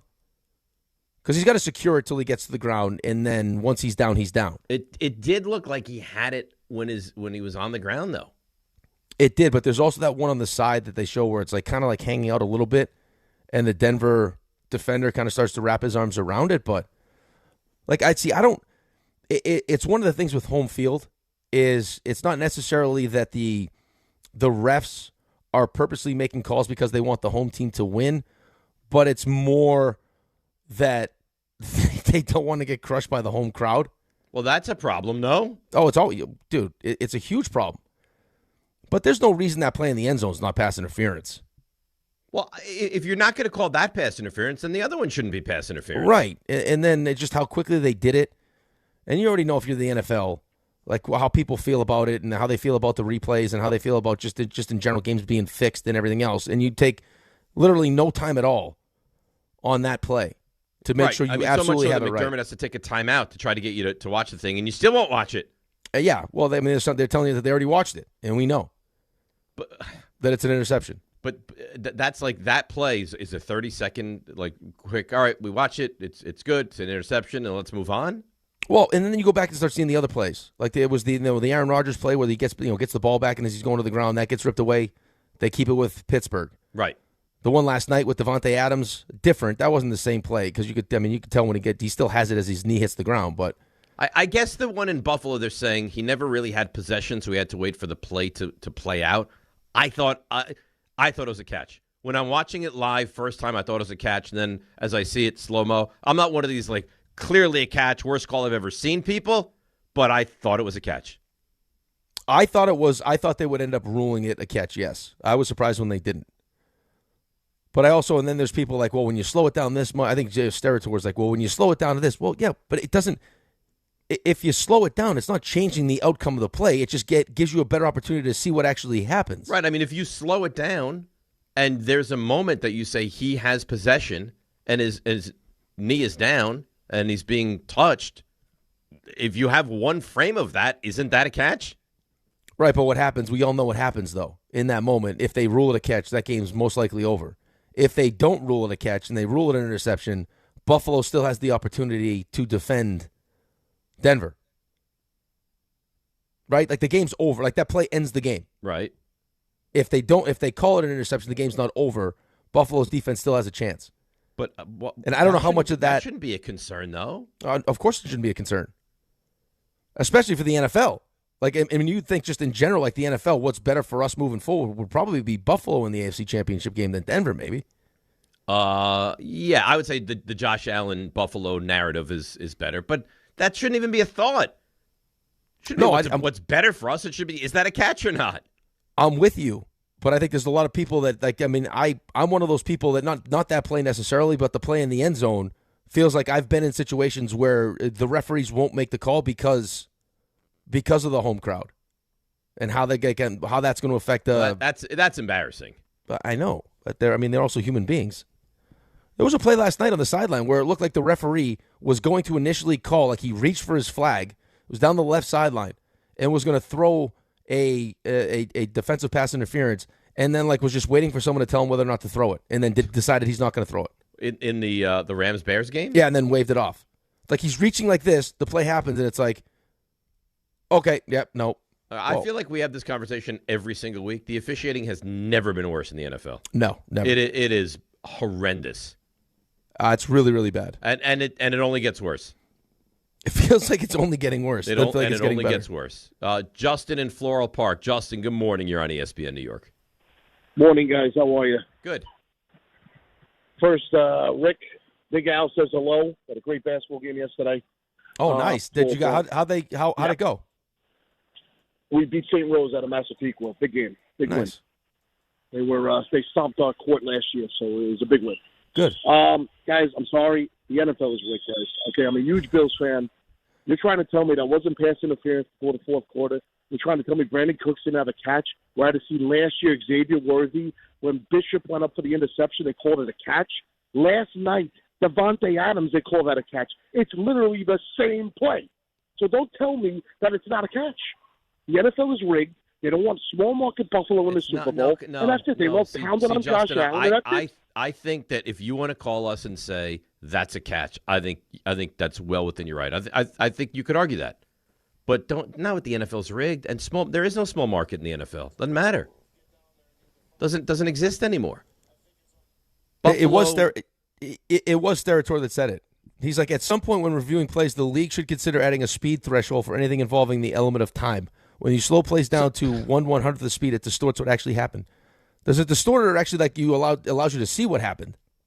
So is that what we should do? Like, the guy's going to drag his feet on the sideline to see if it's a catch or not? And if you slow it down to like very slow, like the Zapruder film, now all of a sudden it's not okay. You have to watch it in regular speed. What sense does that make? It changes it, but it doesn't change the outcome.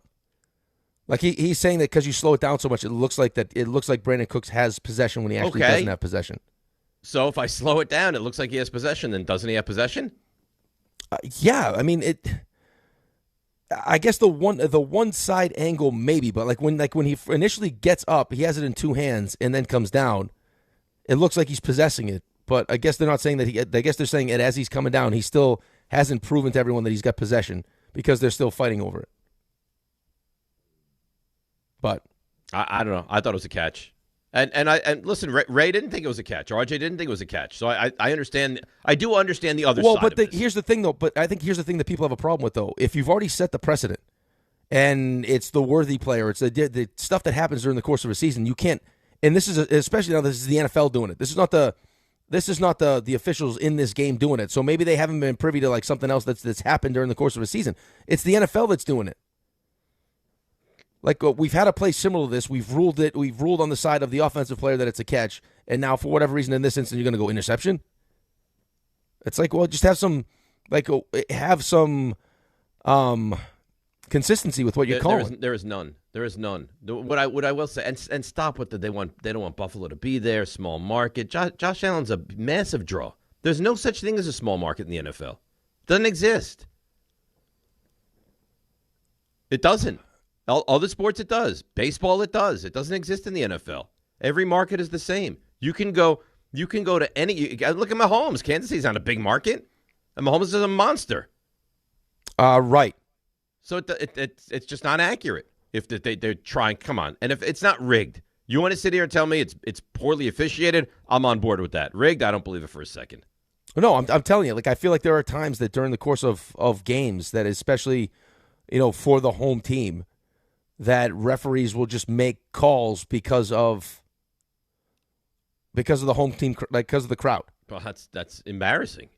I understand if that. Any validation. Here's the thing that I don't understand. Here's the thing that I don't understand because I'm reading some stuff now. There's like Walt Anderson's like, as Cooks is going to the ground, as soon as he hits the ground, the ball is immediately loose. That would be an incomplete pass if it comes out and hits the ground. But but the reason why is because the guy falls on top of him after he. You know what I mean? Like it's just. I understand that if he hits the ground and the ball comes out, but it never came out. Like you don't know if it was going to come out. The guy ripped it out, right? Like the guy's falling to the ground. It's not like I don't know if he hits the ground and the ball's going to pop out. It only comes out because the guy lands on top of it and rips it out. Rips it out, right? And by the way, and that people call Josh Allen had all these turnovers, and that's an interception for Josh Allen too, right? Right, but he does. I mean, he does. He does. Listen, I think he's asked to do so much that he goes above and beyond. The one at the end of the half was awful. Ugh. And how they didn't recover that is beyond me. Well, there was a couple that happened in the Houston game a couple times. Oh, where they strip sacked May early on, and it was like just rolling around at the 5-yard line. They couldn't jump on it. Good thing for Will Campbell. Will Campbell he got abused yesterday. Wow, those two DNs, man. Him and his little short arms. That was not good. that defense, though. I mean, Al-Shaair, you got Petrie, you got Lassiter, you got Hunter, and Anderson. And you know what, by the way, and I said this the other day, and I stand by it, please with the Denver defense is this phenomenal defense. Please. Oh, it's not Houston's defense. Please. No, it's not Houston's It's not a bad defense. This is not an elite defense. Nothing about this defense is elite. Well, but they had a really good season, though. Yeah, they're a good defense. Okay. Yeah. You think they're an elite defense? I think they're a really good defense. I wouldn't say that I wouldn't say they're as good as Houston's defense. No, they allowed 30 points. Or Seattle's defense. 30 I think points. I think Seattle and Houston's defenses are. And listen, the way that the Patriots defense is playing right now, because they confused the hell out of. I mean, they held the Chargers to 3 points. They confused the hell out of that offense, and then what they did to poor C.J. Stroud yesterday. Oh, I don't know. I don't know if they did it to him or he just does that to himself. Because he looked equally bad against Pittsburgh on Monday night. It was a combination of the both, but that was brutal. It's a good combination for New England. I have a question for you about New England. Okay. I'm going to ask it to you next. It's DNR with you. Tease. ESPN New York. Finding great candidates to hire can be like, well, trying to find a needle in a haystack. Sure, you can post your job to some job board, but then all you can do is hope the right person comes along, which is why you should try ZipRecruiter for free at ZipRecruiter.com/ESPN. ZipRecruiter doesn't depend on candidates finding you. It finds them for you. Its powerful technology identifies people with the right experience and actively invites them to apply to your job. You get qualified candidates fast. So while other companies might deliver a lot of hay, ZipRecruiter finds you what you're looking for. The needle in the haystack. See why 4 out of 5 employers who post a job on ZipRecruiter get a quality candidate within the first day. ZipRecruiter, the smartest way to hire. And right now, you can try ZipRecruiter for free. That's right, free at ZipRecruiter.com/ESPN. That's ZipRecruiter.com/ESPN. ZipRecruiter.com/ESPN. ZipRecruiter. Hey, football fans, picture this. You bet on your favorite player to score the first touchdown in the game, but his teammate scores instead. If this happens, BetMGM wants to give you another chance at the end zone. With BetMGM's second chance promotion, you'll get your stake back if your first touchdown scorer scores second instead. Really? That's right. Bet on any pro football player to score the first touchdown of the game. If you're right, you win. If your player scores second, you get your stake back in cash. With BetMGM's second chance offer, you have a chance to keep the fun going after the first player crosses the goal line. Try a first TD scorer wager with confidence today. BetMGM. Make it legendary. BetMGM and GameSense remind you to play responsibly. See BetMGM.com for terms. 21 plus only. New Jersey only. Existing customer offer. Subject to eligibility requirements. Rewards paid back in unrestricted withdrawable funds.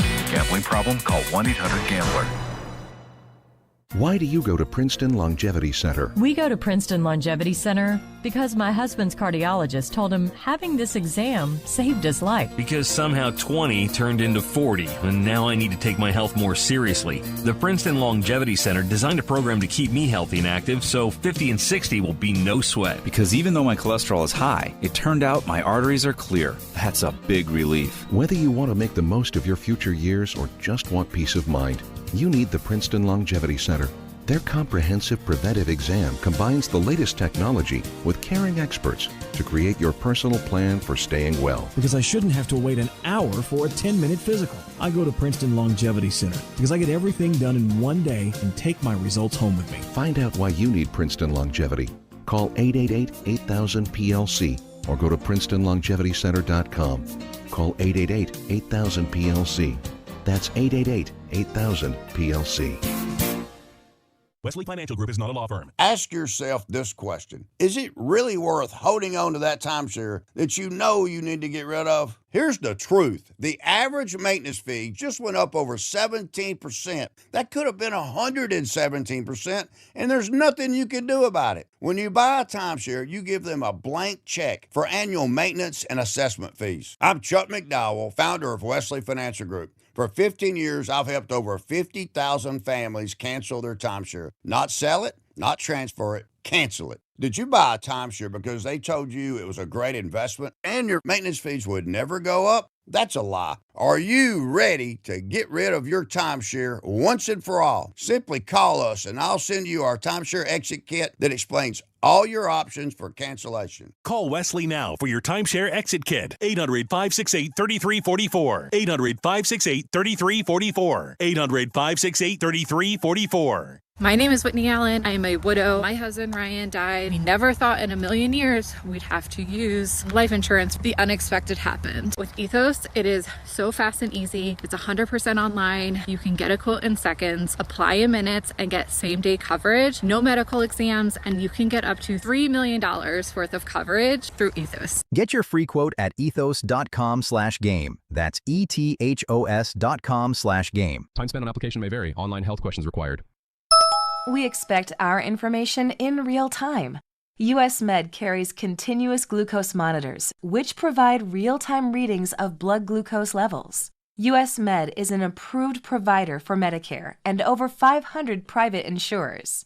So call 888-665-0696 today for a free insurance and Medicare benefits check as easy as... That's 888-665-0696. All right, DNR with you, ESPN New York. In a couple of moments, you can give me a little read, but I have a question for you prior to that. All right. I said it's about the Patriots. Has any team ever had an easier road to the Super Bowl than the New England Patriots? So they had a regular season, which is looked at as like the easiest regular season a team has ever had. I think they beat one team above 500, which is like unheard of. They had a complete disaster of an opponent in the Chargers week 1 with their offensive line. They had a quarterback who's god-awful in week 2, and now they have the benefit of Jarrett Stidham in the week 3 AFC Championship game. Has anyone ever had it easier? Has anyone had it easier? Yeah. Off the top of my head, I don't know. I mean, the regular season wasn't a tough regular season, but still, I mean, you play who you're going to play, and now listen, I would love Houston's it for defense. Me. I'm just saying, it's like you couldn't script it any better. No, but I mean, you did beat Houston's defense. I mean, Houston's defense is legitimate. Yeah, you did. But I mean, if C.J. Stroud was so bad, right? You also have, I mean, you have a quarterback playing in his first playoffs with Drake May. So I mean, you're overcoming that a little bit, right? But it's not like Drake May hasn't made mistakes. It's just the opposition has been so incapable that they're able to get by those mistakes. Listen, I mean, to now all of a sudden have to go to Denver and not have Bo Nix playing quarterback, it's Jarrett Stidham. When was the last time Jarrett Stidham threw a pass in an NFL game? Years. So, yeah, it's a fortunate break. But, I mean, what are you going to do? You got to tell. I mean, I'm not saying they've done anything wrong. I'm not attacking them. Like if I was a Patriots fan, I wouldn't be like, can you believe? I'd be like, great. That's what, I mean, as a fan, that's what you want. Give me the easiest road I could ever possibly have. Right, but people will, like we heard that with the Yankees when they got to the World Series. Right, look at how easy the road was. Right, well, and people, I remember saying like, yeah, that was an easy road, and people are like, how dare? What's wrong with that? What's wrong with saying you had an easy road? Well, because you're diminishing the accomplishment. Well, but it's still an accomplishment. You still got to the destination. Right, but defining it as easy, it's not easy. It's easier. It's not easy. Okay, fine. But I don't know that I've ever seen anyone with an easier road than what New England has had to deal with this season. Okay, listen, and you might be right. I don't know off the top of my head, but you understand why people would be offended by that when you say it's easy. It's like when you say Caleb Williams stinks. I know what you mean. You don't think that Caleb Williams stinks. Like you don't think it's not easy because you're still playing. These are still good teams. They're playoff teams that you're beating. Of course, you're catching them. You're catching them at the right moment. Like they have had a very favorable setup to get to the Super Bowl. Can we say that? We can say that. Yeah, I mean the fact that they had the regular season schedule that they had, and they end up getting the 2 seed, so they have a couple home playoff games, and now when they finally have to go on the road. They're playing a Denver team that doesn't have their starting quarterback. Yes, that is extremely beneficial. That's good fortune. That's great fortune. Ira, Staten Island. Ira, good morning. You're on ESPN New York. Yeah, talk about the Pats. Quite a bit. Who moved Denver out? It's still a tough place to play, and we'll see how that plays out. But with the games, listen, I was very impressed with the Rams yesterday. I think Ben Johnson coached tight. I was not over. Yeah, I really was. I thought they went away from the running game. I thought that was a big mistake. I thought their defense played pretty well, but I was not overly impressed with the Rams. No, just in the environment that where they were at, I think they pulled it out. Last year they lost to the Eagles, same conditions, and this year they got it done. But I think it'll be an interesting game. Listen, as for a catch, I don't know what a catch is anymore, and I just think the speed of the NFL is at an all-time high. The human eye can't tell it. Now, the cameras are showing, mistakes one way or the other. I think they really have to sit down seriously and go over every aspect of the rules to change a lot of things, because a lot of things just don't make sense. Yeah, listen, I don't necessarily disagree with you. I just think in that moment on that play, and I've watched it 100 different times and read all the different opinions and everything else. It's just when I first watched it, I thought it was a catch. The more you watch it, I guess I can start to understand why it was ruled an interception. I guess my question would be that if he goes to the ground with the ball in the same situation and no one comes up with it, is it a catch or is it not? Like if the player from Denver lands on top of him, spins around, and the ball comes just as out. I think it's probably an incompletion. All right, so then if it's an incompletion, that means it's an interception then. Right. But I think you can also, like, whatever side you want it to be, you can make it feel like that. Whatever camera angle you take, like whatever still shot you want to take. Like there's also a still shot where it looks like he's actually, like he's got the ball. Well, there's a still shot where he has the ball, he has possession of the ball, and his knee is down and he's being touched. But has he But has he completed the catch? Like Devontae Adams last night, he had completed the catch already. Right. In their opinion, before. He had taken a few steps, and then his knee went down, and then he fumbled it after the knee went down. Right. So in their opinion, he never completed the catch. The Denver player did. Right. So right. Listen, I could see both ways. It was that close, but it's a play it's another one of these haunting Buffalo plays. Right, but it would have been. I mean, I think they probably did themselves a disservice by not actually just even for appearance. Looking at it, yeah, I think that was awful. They are looking at it though. That's everyone else's point. Is they're already looking at it. Like this is naturally going to be up top anyway, so they looked at it already and they already came up with their decision. All right. Well, but just take a little extra time. With that. That's all you need to do. Just take a little extra time just to make people feel good about it. Yeah, it would have mattered. You want to tell me? Speaking of feel good, you want to tell me about the FanDuel goodness that you have? This is greatness. This isn't goodness. FanDuel's giving all customers a profit boost for the college football championship game tonight. It's your last boost of the season. Pick the side you believe in or build a parlay that fits the moment, then apply your profit boost and go after a boosted payout with everything on the line. So if you think Fernando Mendoza and Indiana will complete their run tonight, then you can bet it. Or if you think Miami is set to pull the upset, bet it. FanDuel's the best place to get into the championship action. And when you win, you're going to get paid. You'll love this instantly. Right away, visit FanDuel.com/local to get your college playoff profit boost today. Must be 21 and older and physically present in New York. Opt-in required. Bonus issued as non-withdrawable profit boost tokens. Restrictions do apply, including any token expiration and max wager amount. See terms at sportsbook.fanduel.com. For help with a gambling problem, call 1-877-8-HOPE-NY or text HOPE-NY at 467-369. Let's go to Pat in Little Ferry. Pat, good morning. You're on ESPN New York. Good morning, fellas. Listen, you guys just said it. I'm tired of it. I was at the game. I'm a diehard Bronco fan. I was at the game. That Brandon Cooks play wasn't even close, in my opinion. Just because all these screenshots are showing, like Rick just said, he had the knee down. He never finished the catch. He was literally bobbling the ball. McMillan literally just rolled over and happened to fall into his arms. If that ball hits the ground, we're all sitting here, it's incomplete pass, 4th and 10, Bills punt the ball. Instead, I'm walking back from the stadium at Empower Field, and all these Bill fans are, the Broncos are the new Chiefs now. They got the Zebras. They got them helping. No. How about you look at your quarterback? Look at your quarterback who blew the game and was missing wide open throws. Josh Allen went back to old Josh Allen where he couldn't hit an open receiver. And Bo Nix made the plays he had to, and Josh Allen didn't. Miss Dawson Knox wide open in the end zone. I literally put my hands when I saw Dawson Knox wide open. He was wide open. I had to run for me. Put my hands up. I turned around. I thought the game was over. And I saw everyone start cheering. I was like, what the hell just happened? So, Bill fans, look at your all-star quarterback who blew the game for you. Not one single play. And then for Tre'Davious White, that was ticky-tack foul. Sir, you mugged him. You'd be in jail if that was out on the street. All right, what was it pass interference with the Broncos with Cooks in the end zone? With Riley Moss? I don't know who it was. With Riley Moss, sure. Yeah. Listen, Riley Moss does pass interference every week, but I'm not going to give him this one. I'll let him free on this one. He's pass interference every week for us. Well, I mean, but I think that's the point, right? The point is that if there's I get it. If it's good for one way, it should be good for both ways. No, the Cortland Sutton one was ticky-tack. That one probably should have been called, but they bailed Joey Bosa out because Joey Bosa destroyed Bo Nix about 20 seconds after the play.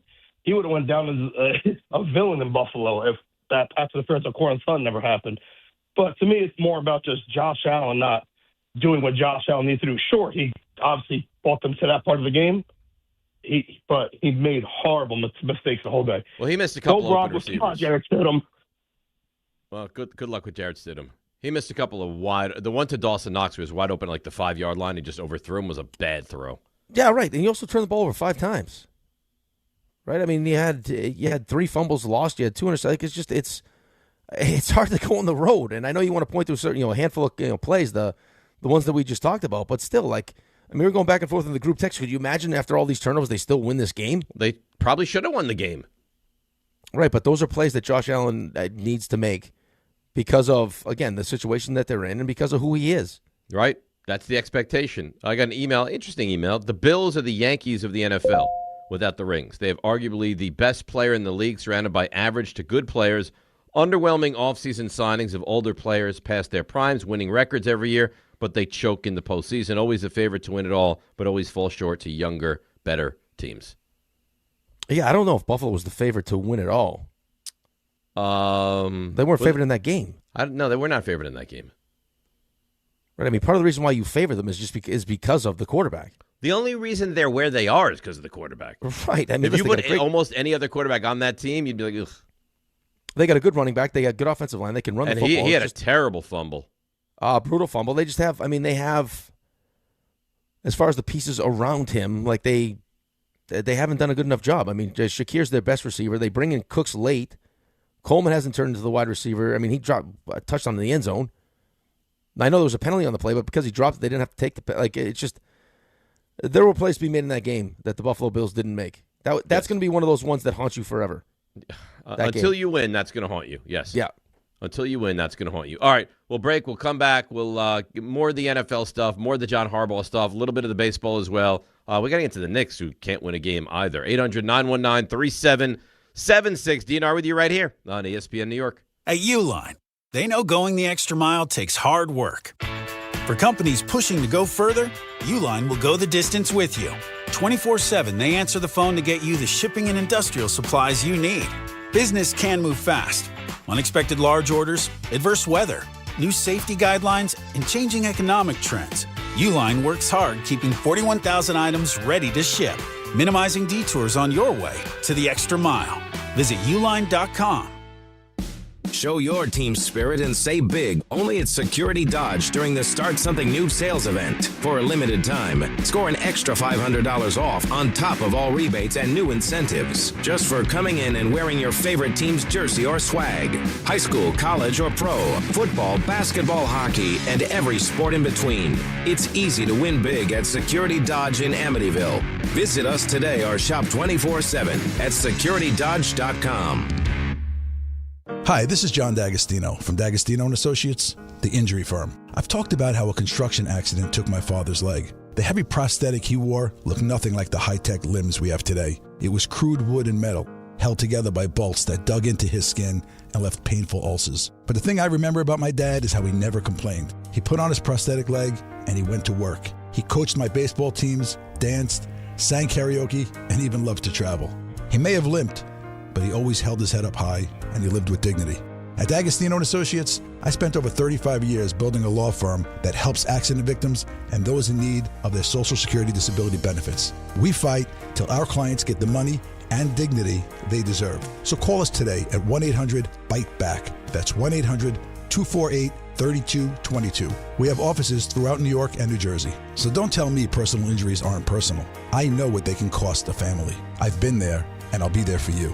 D'Agostino Law, bite back.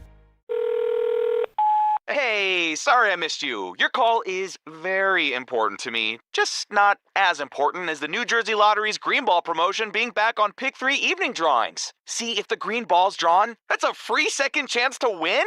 So, yeah, you get it. It's only through February 1st, though, so try me after then?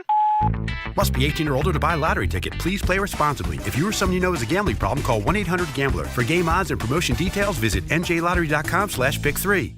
My name is Whitney Allen. I am a widow. My husband, Ryan, died. We never thought in a million years we'd have to use life insurance. The unexpected happened. With Ethos, it is so fast and easy. It's 100% online. You can get a quote in seconds, apply in minutes, and get same-day coverage. No medical exams, and you can get up to $3 million worth of coverage through Ethos. Get your free quote at ethos.com/game. That's ethos.com/game. Time spent on application may vary. Online health questions required.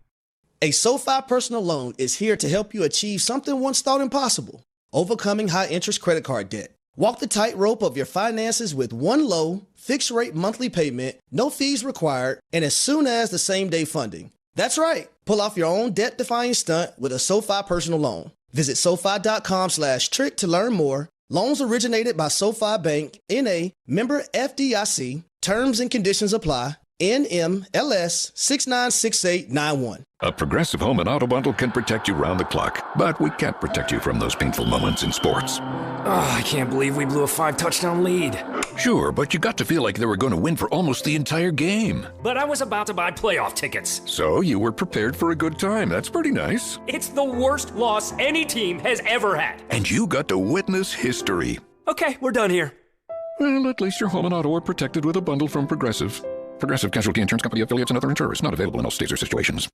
Hey, fans! Welcome back to Fansville's Cheers and Tears. Oh. Okay, so like everybody deals with losing, right? To a rival on a last-second field goal. Whatever, it's fine. I'm totally fine. But I cope with losing with an ice-cold Dr. Pepper. Those 23 flavors are like so delicious. They totally wash away the pain of your college football team taking a big fat L. College football, it's a pepper thing. The College Football Playoff National Championship. Let's go! The magical run by the 10th-ranked Miami Hurricanes continues. There's no bad play, no bad call, no injury that we can't overcome. When they faced a top-ranked and undefeated Indiana Hoosiers. All I can say is go IU and Number 10 Miami versus number 1 Indiana. Coverage begins tonight at 6:30 on 1050 ESPN and the ESPN New York app.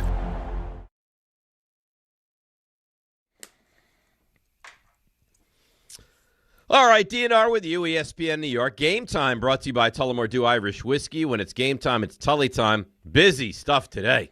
5 o'clock, Knicks host the Mavs right here on ESPN New York. 7:30, Nets welcome the Suns to Barclays. Also 7:30, College Football National Championship game between Indiana and Miami on 1050 a.m.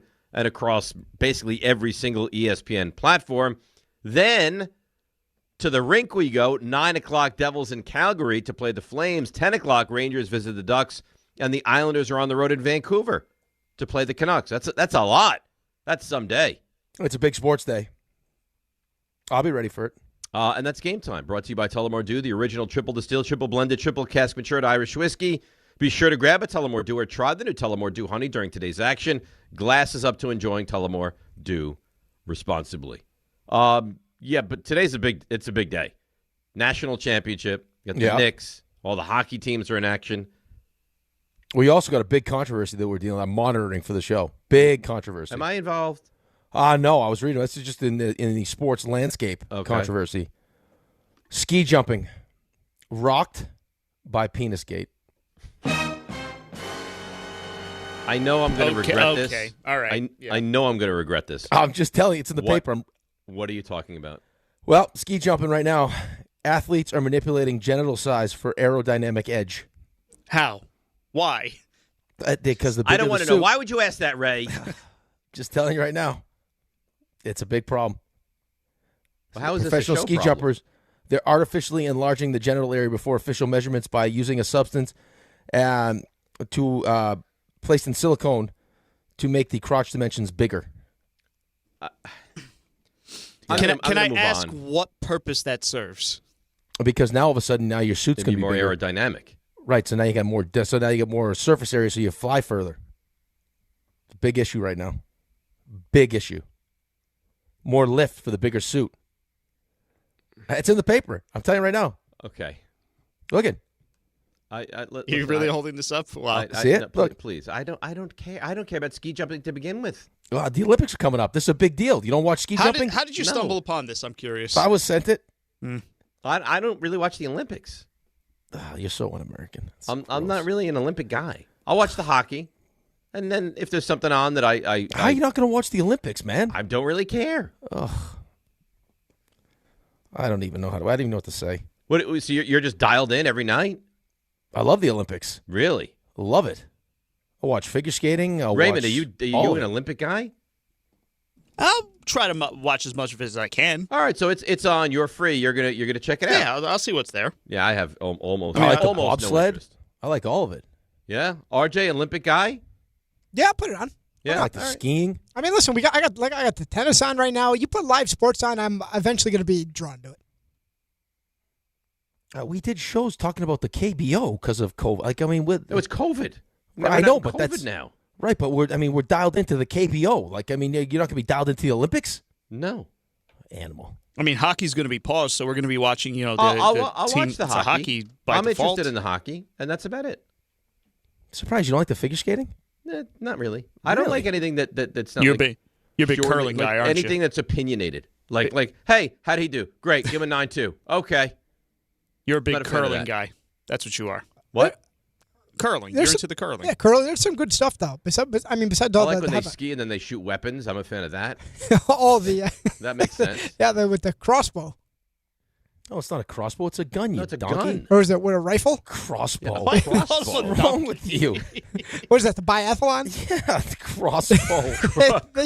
You thought they do cross-country skiing with a crossbow and then shoot it? Is it that crazy? They're doing it with a rifle. Is it that crazy? You know what? It's a fair point you bring up, and they've never done that with a crossbow. Ever. Doing it with a crossbow sounds badass, though. I think they should do that. The way you just chastise me, like, no, you moron, it's not a crossbow. They use a gun.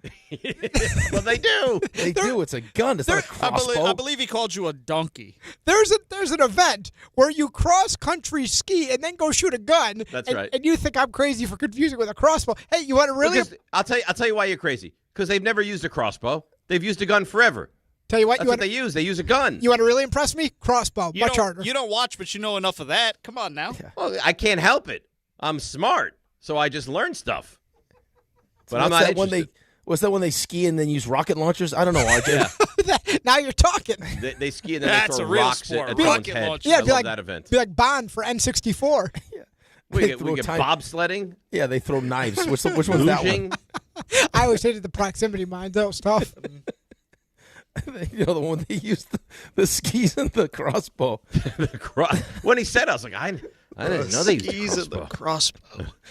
Oh I'm into it. RJ, where'd you even get that from? Listen, if you got skis and the crossbow and that's on television, I'm watching. Yeah, could you imagine? I'm watching that. Why not just do the Running Man? Why not just you shoot other people and you kill them?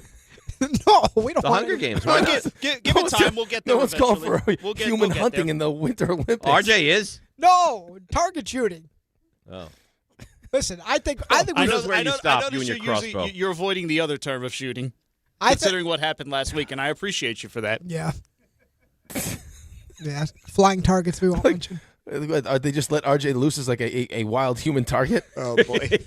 Yeah, RJ's slinking around behind trees and stuff. You know what? I'm glad that the Bills fans were mean to you. You deserve it. Why are you taking it on me? Because they took pity on him. Yeah. They were very nice. They were kind to him. Listen, if anything, the creative mind should be listened to. I think we've come up with a new sport here. He's just crossbow ski shooting. All you're doing is adding like different kind of weapons to the skiing. And who's it's the same event, just a different weapon. But you know what? Somebody somewhere will approve that. That'll be a brand new sport. Okay, what are you complaining about? I can't wait to watch that one where they bobsled with nunchucks. That's gonna be yes. Tell me you're not watching that. Yeah, right. Maybe they'll juggle knives at some point during an event. Listen, what's the one where they lay on top of each other? Is that the luge? Is that the two-person luge? I believe that's the luge. Yeah. Maybe they could do like a shooting from that. Luge seems like an interesting event. It's all dangerous. Yeah, but they're anything where you're going down a slope on skates at high speed. Right, but they're laying on top of each other with no protection going down the hill. Seems dangerous. By definition, that's dangerous. Well, I'm not going to watch it, so I won't know. How are you not going to watch it? How you not watch that? Because he's not a real American. Because he doesn't love his country. You know why? He's all to Canada. He's all juiced up because he just started Dexter. So the next 6 months of his life are going to be taken up by that. That's right. Go to Canada. You sound like you love Canada. Go have a double-double at Timmy Hortons. But they love the Winter Olympics. That's their time to shine. Disgust me. Let's go to Kwame in Teaneck. Kwame, you're on ESPN New York. Good morning, gentlemen. I have a question. Good morning, Kwame. Do you think the issue, if you want to call it the issue, with Josh Allen is almost like with Peyton Manning, where he had to do so much because the defense may be suspect, the coaching decisions may be suspect, that he had to do so much, especially come playoff time? Thank you. I think he's asked to do a ton. But I didn't think he played a great game, and I don't know how you could argue that. I think he that turned the ball over a lot. Right, but here's what I think happens just in general. I think that you get to a certain point when they ask you to do as much as they've asked Josh Allen to do, where it's tough to turn that off. Right? Like, I mean, you get into these moments where you have a hard time trusting that someone else is going to do it for you, so you try to do it yourself, and that's when you end up making mistakes. Right? Like, you got to be able, like, there has to be a comfort level in knowing, hey, listen, I got great pieces around me. This guy's going to make a play for me, or this guy's going to make a play for me. I don't have to do everything all the time. I mean, he doesn't believe it though. Their defense is not very good. They don't really have great receivers. He's asked to do more on his team than any player in the entire sport. Oh, I can't even think of anyone that's close. Yeah, I mean, listen, they asked Lamar to do a lot. But this is, I mean, they asked Patrick Mahomes to do a lot. This is the reality when you get to that level and you make as much money as these guys make, that it's tough to surround them, especially if you don't hit on picks. Like the not hitting on Keon Coleman is a big deal for them. Terrible. Right? Like you got to make sure that you're hitting on all these picks when you're spending the amount of money that they're spending on him. But I don't know. The Eagles somehow managed to do it. Spend the money on the quarterback and then put tons of pieces around him. Yeah, but the quarterback's not very good there. But So they have to put the pieces around him. Right, but I don't know how they do it. If they could do it, I mean, look, the offensive line, defense, you name it, they have everything. Right. Could you imagine Josh Allen on a team like that? They could go undefeated. Yeah, I mean, I can't imagine that Devontae Smith and A.J. Brown would be as upset as they normally are, especially if you were a Brown. Bills fan, would you want, because it's dangerous. It's a dangerous conversation. Would you want to make a play for A.J. Brown? Yes. You would? Yeah. So all the I don't need to last, which is a lot. Well, I don't need it to last a long time. It could be 1 year for all I care. Right. I look at Steph Diggs right now in New England. He's been a model citizen in New England. Yeah. Right? Like, I mean, it's just especially early on. Maybe now, if it goes a couple of years, he could start getting back to being A.J. Brown. But I'm sure that the initial honeymoon phase in year one would be great. You think Josh Allen will win a Super Bowl? Do I think that Josh Allen's going to win a Super Bowl? Mm-hmm. Yes. Yes, so do I. I think he'll win a Super Bowl. Took Elway a long time. It took Elway a long time. It just, I just think he's so good. I'll be interested to see what happens eventually here with the coach, though. If they decide, when you see some of these other guys, Joe Brady's good. I think Sean McDermott's a good coach, but you're just having a really good offensive minded coach. Could you imagine Josh Allen with Kyle Shanahan or Sean McVay or Ben Johnson or one of those kind of guys? That would be what that would look like. Yeah, that would be unbelievable. But who is that guy that you could possibly get? I don't know. I'm just saying, it's going to, the second that job comes open, it's going to be it's the plum job. It's the most desirable. They're going to get a new stadium. They got just having Josh Allen, period. Right. Is it more attractive than the Baltimore job? Is it more attractive than the Baltimore job? Wow. Probably not, just because of how good ownership is in Baltimore. I think I would still probably take the... that's a good question, though. I think I would take Josh Allen. They're both awesome quarterbacks. I would probably take the Baltimore. I would probably take the Buffalo job. Better. Yeah, but it sounds like the way that place is run in Baltimore is just it doesn't sound like it gets any better than that. You get everything you need. They continue to dump money into the facilities. Right. You have everything. So and you have the quarterback, and you got the quarterback, and you got you got good. You got good talent. You got a good GM. They draft well. They do everything well. They just haven't. This year it's been Lamar injuries. It was the defense early in the season. Started in week one. There's no way you lose that game in week one that way. That was a disgusting. That is a hard. Well, that's the Giants' new coach, though. That was a disgusting loss. Horrible loss. Ugh. And then all of a sudden it sets the tone for the season. Right. Then they're 1-5, and they still find a way to get all the way back and give themselves a kick to get to the playoffs. But yeah, I'll be interested to see who they hire too. Who the Ravens hire? The Ravens. Yeah. Yeah. It looks like Salah's going to get a job. Salah, he's going to interview for the Ravens job. And then I saw him as a finalist. I think I saw him. McDaniel. I think I saw him as a. Didn't I see Salah as one of the top 3 finalists for the Tennessee job? Mm-hmm. Did I see that? I think Salah, Nagy, and it was Salah, Nagy, and it was one more. It was one more defensive guy. Because I noticed that it was 2 defense, and Nagy was the offensive guy, I think. So the only jobs that have been filled are the Giants and the Falcons now, right? Giants and Falcons. Yeah. So there's still 7 openings available. Yeah, and then you got this kid in Jacksonville that's getting his second. Right, Hafley's the other one. RJ's telling me, right? Hafley, yeah, and then you got the Udinsky kid in going for his second interview in Cleveland. I think he's 30. He is. He just turned 30. That's wild. Yeah. Would that make you feel like, man, what's going on with my life if he gets that job? Yes. Yeah. How did I go wrong here? I don't feel like it's wrong though. I mean, no, you haven't gone wrong. I fell right into it. I can't complain about that. I think you've done well. Outside of just the time. I mean, waking up early, it's the only negative. But it's kind of a blessing because now you have your whole day to yourself. Yeah, until every article you read is like, hey, it's a project to live longer. You should probably sleep like 7 to 8 hours as opposed to 3 or 4. Right. I slept great this weekend. I did not. I'm sorry. Yeah, early games. Yeah. How much snow did they get up in Buffalo, by the way? It snows every day. Every day? It snowed every day. Every it's a single day it place, snowed. huh? And like the sun popped out for a minute and then it was gone. They make a nice pancake, though. I'll tell you that. I had a delicious pancake, yeah. As good as Pittsburgh? Original pancake, how different. Those are more of a crepe-style pancake that you sent me to.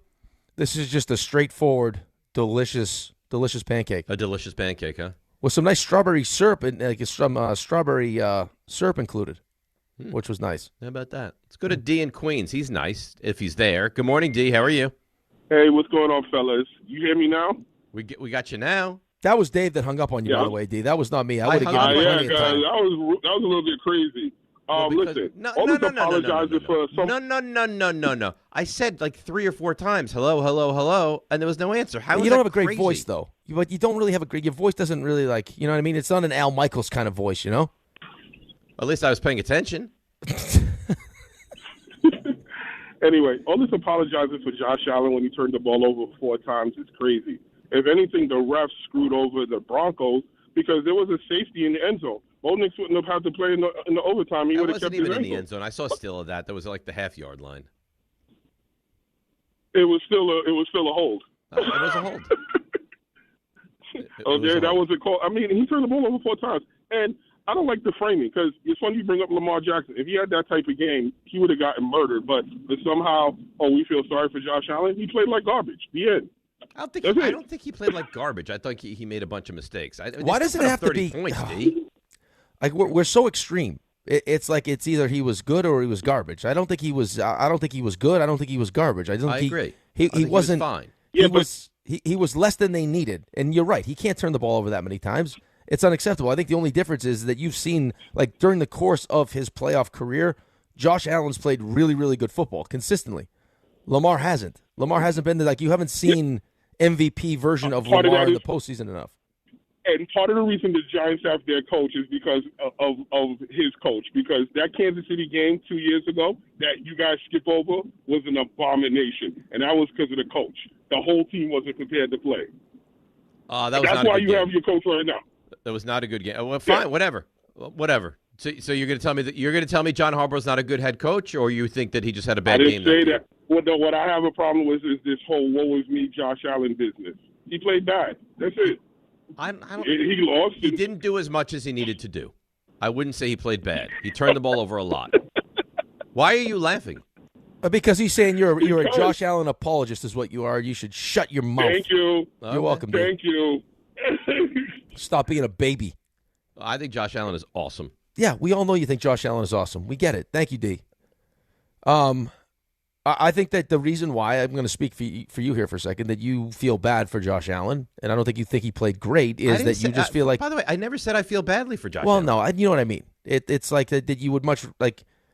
you feel like they ask him to do too much. That is true. Right, that's it. That's what I mean. I think a lot of people feel that way.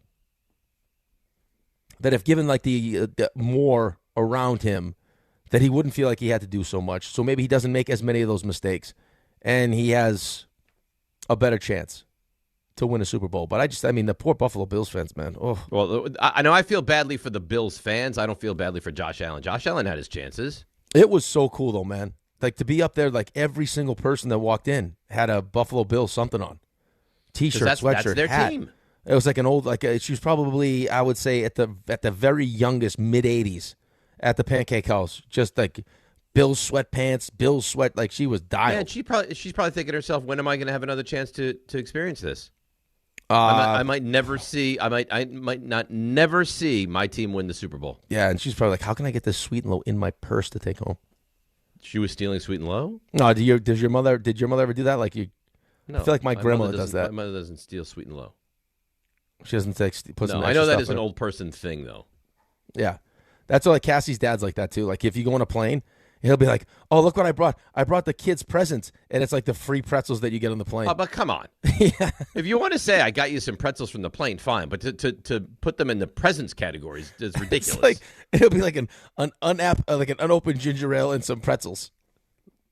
Look what I got you guys. It's like, come on. And the kid's like, "Oh, Pop, thank you so much. This is unbelievable." It just sits there. It's just like and then like 3 weeks later there'll just be pretzels sitting there. I'm like, where do we get these pretzels from? Oh yeah, they're from the plane that no one ate. Great. This is interesting awesome. tact. Interesting tact. Josh Allen in this game was 25 of 39 for 283, 3 touchdowns, 2 interceptions, was sacked 3 times. They ran for 183 yards. He ran 12 times for 66 yards. And, of course, he had the 1 fumble. So, yeah, he had what? He had 3 turnovers?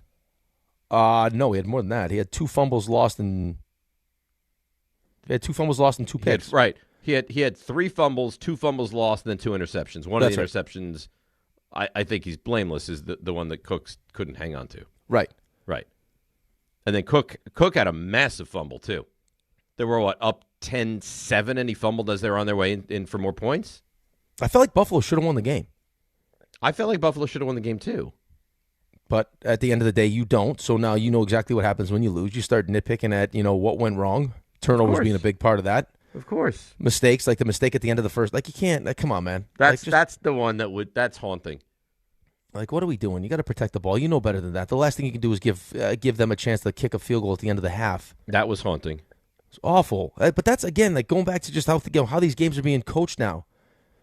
It's like you knew Ben Johnson was going for that. It's like, okay, you're going to have to stop on 4th down, too, because he's going for it. Right. And your defense is playing good. Like, you also have to know, like to be able to take a step back and understand, the momentum of the game. Who's playing well? Who's not playing well?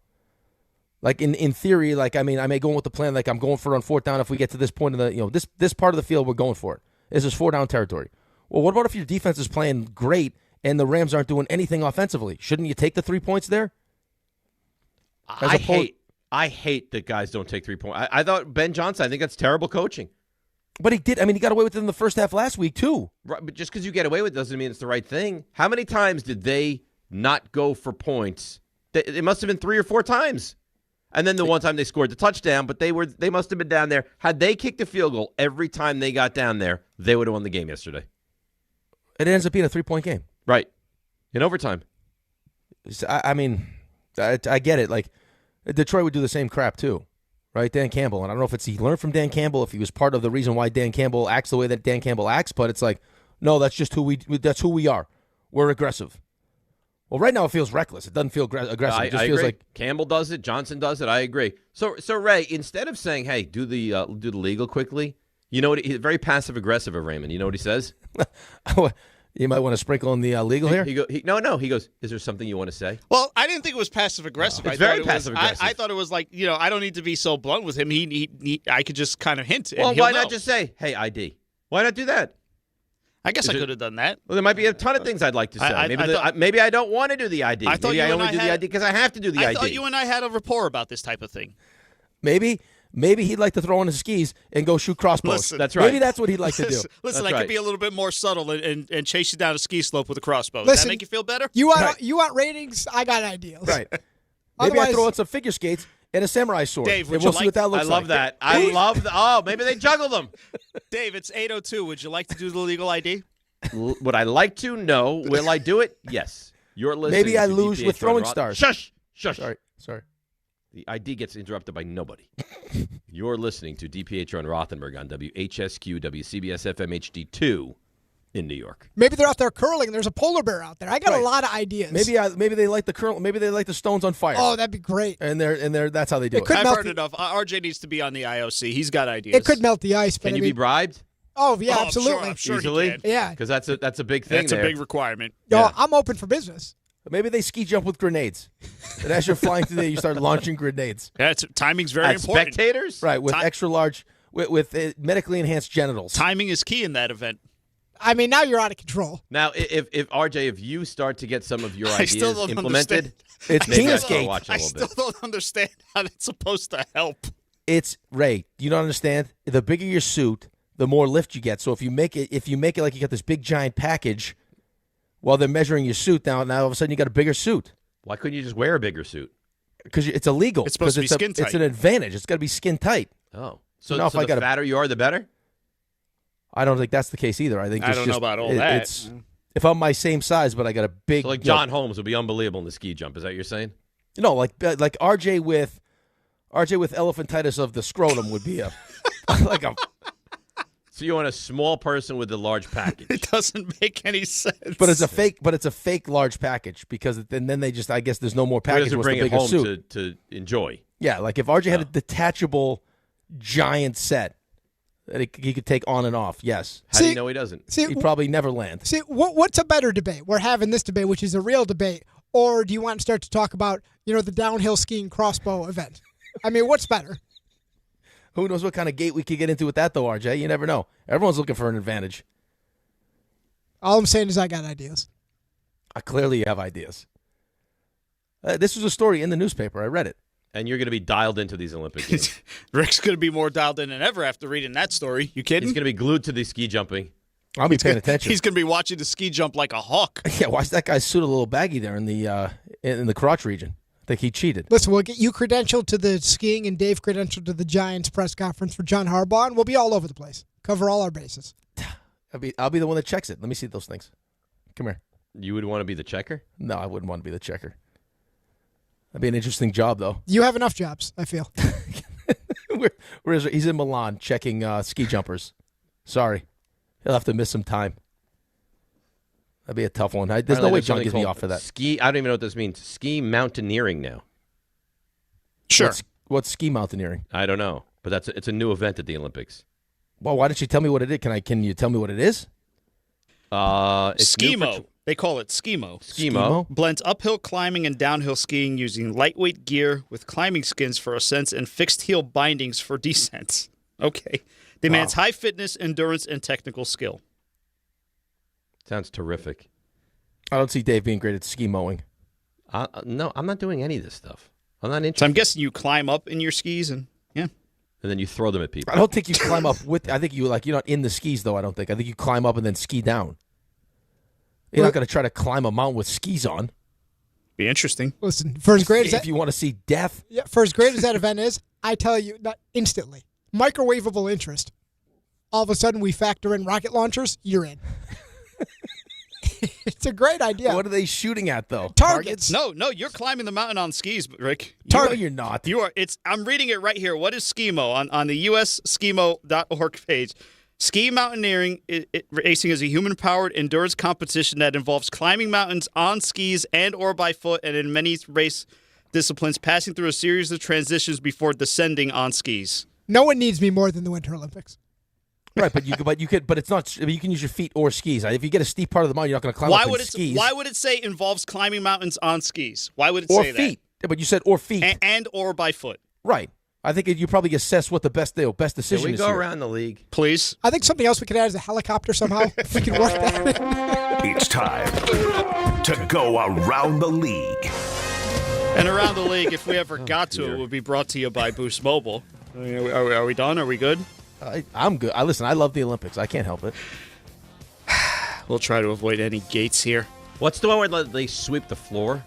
That's curling. That's curling. Curling. Yes. Yeah. Ice. They don't sweep the. It's not. They sweep the floor.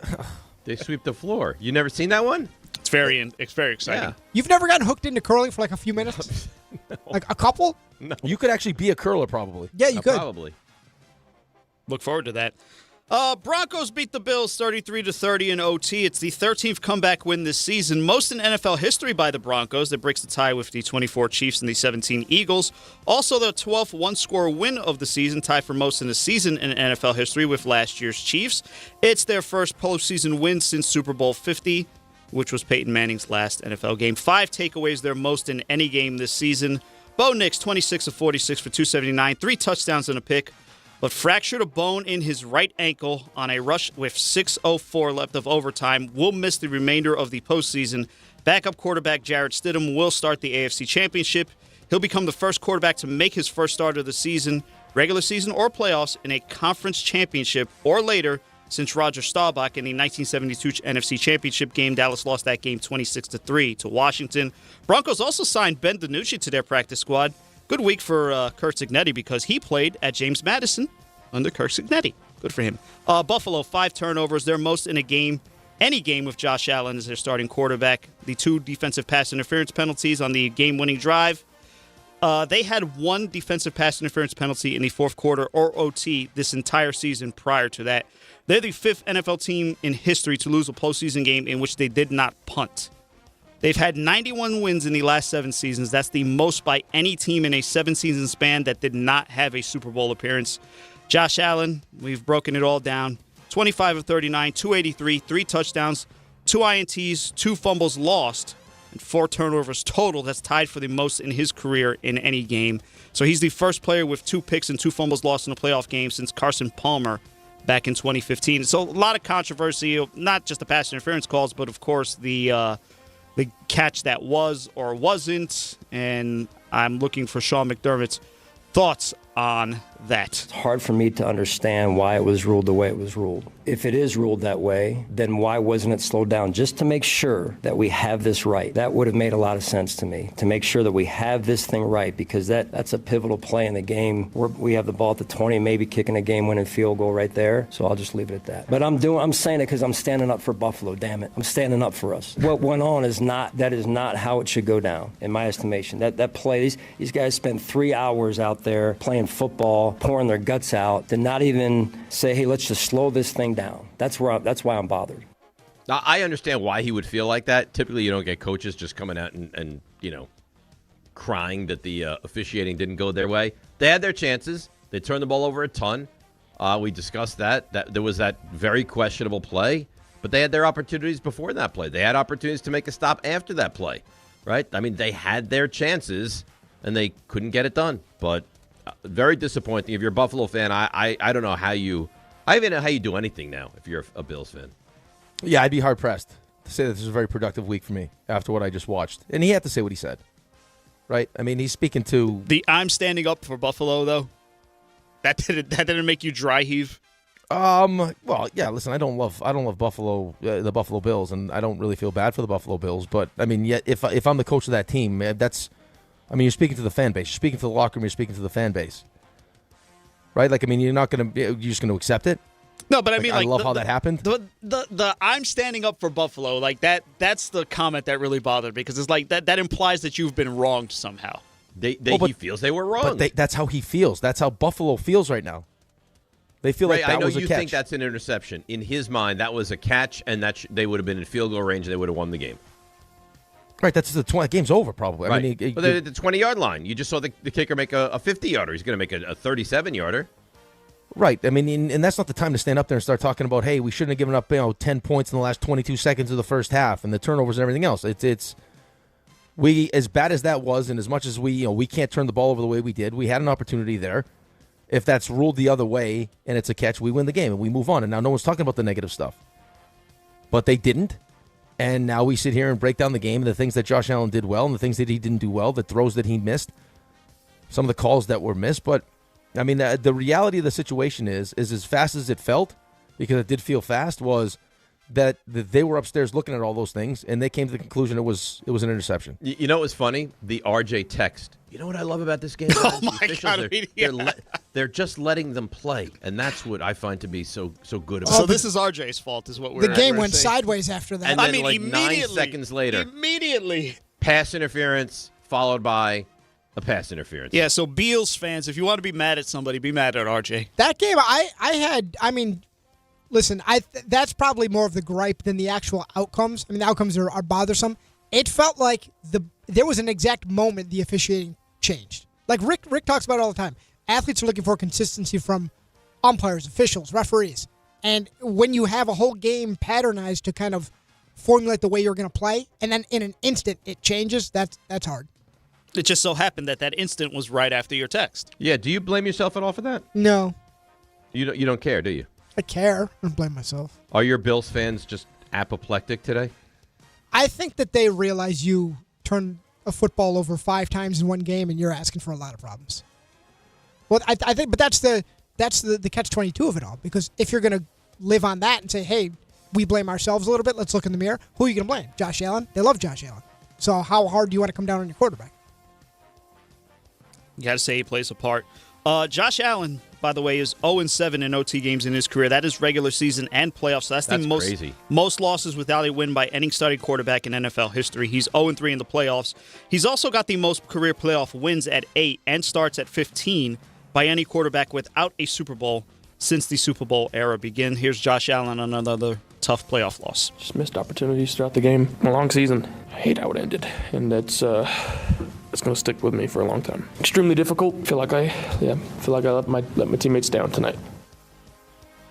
I saw him getting crushed for breaking down a little bit, and I'm not sure why. I don't mind that at all. I don't know why people would crush him for that.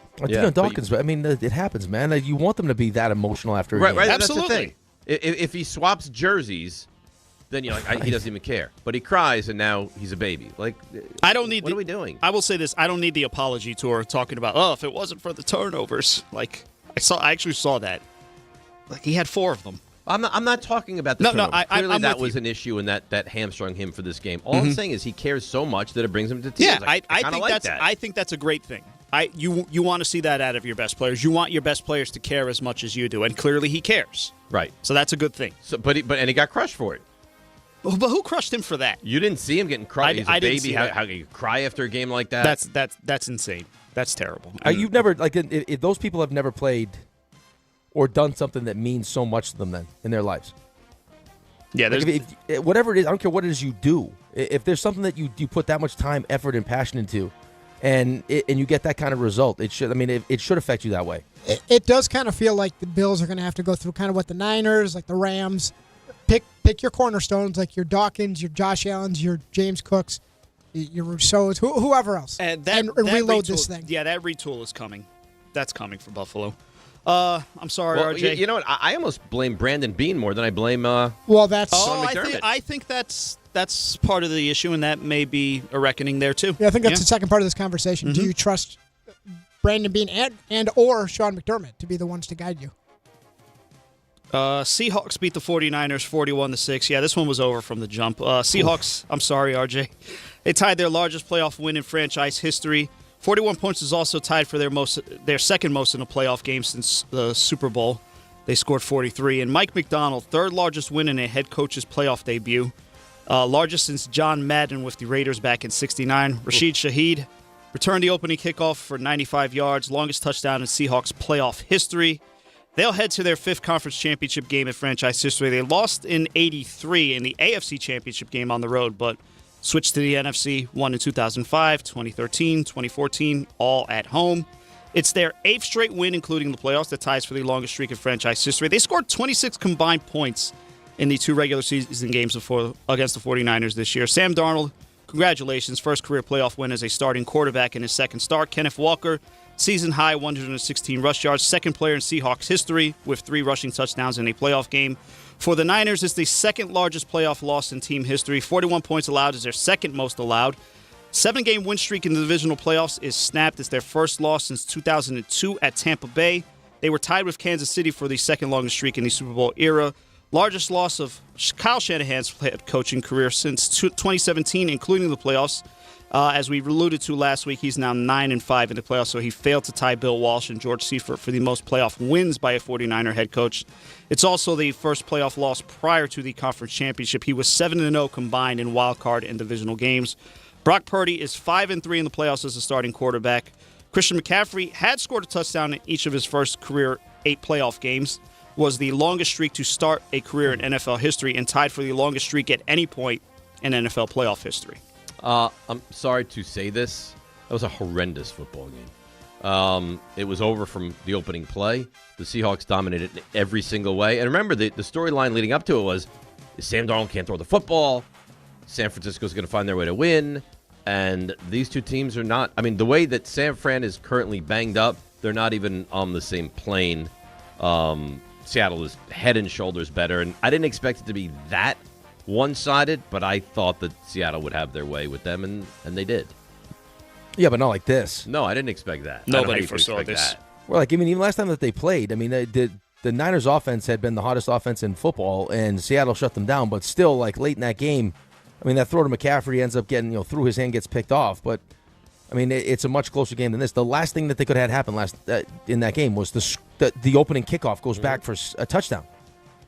You have a chance in this game if it's I can put pressure on Sam Darnold to make him uncomfortable, or if it's a game, it's a tight game late, where all of a sudden now the pressure's just ratcheted up and maybe he makes a mistake. But to get off to that start was, the absolute worst thing that could possibly happen. Drew Lock was taking reps with the starters in warm-ups.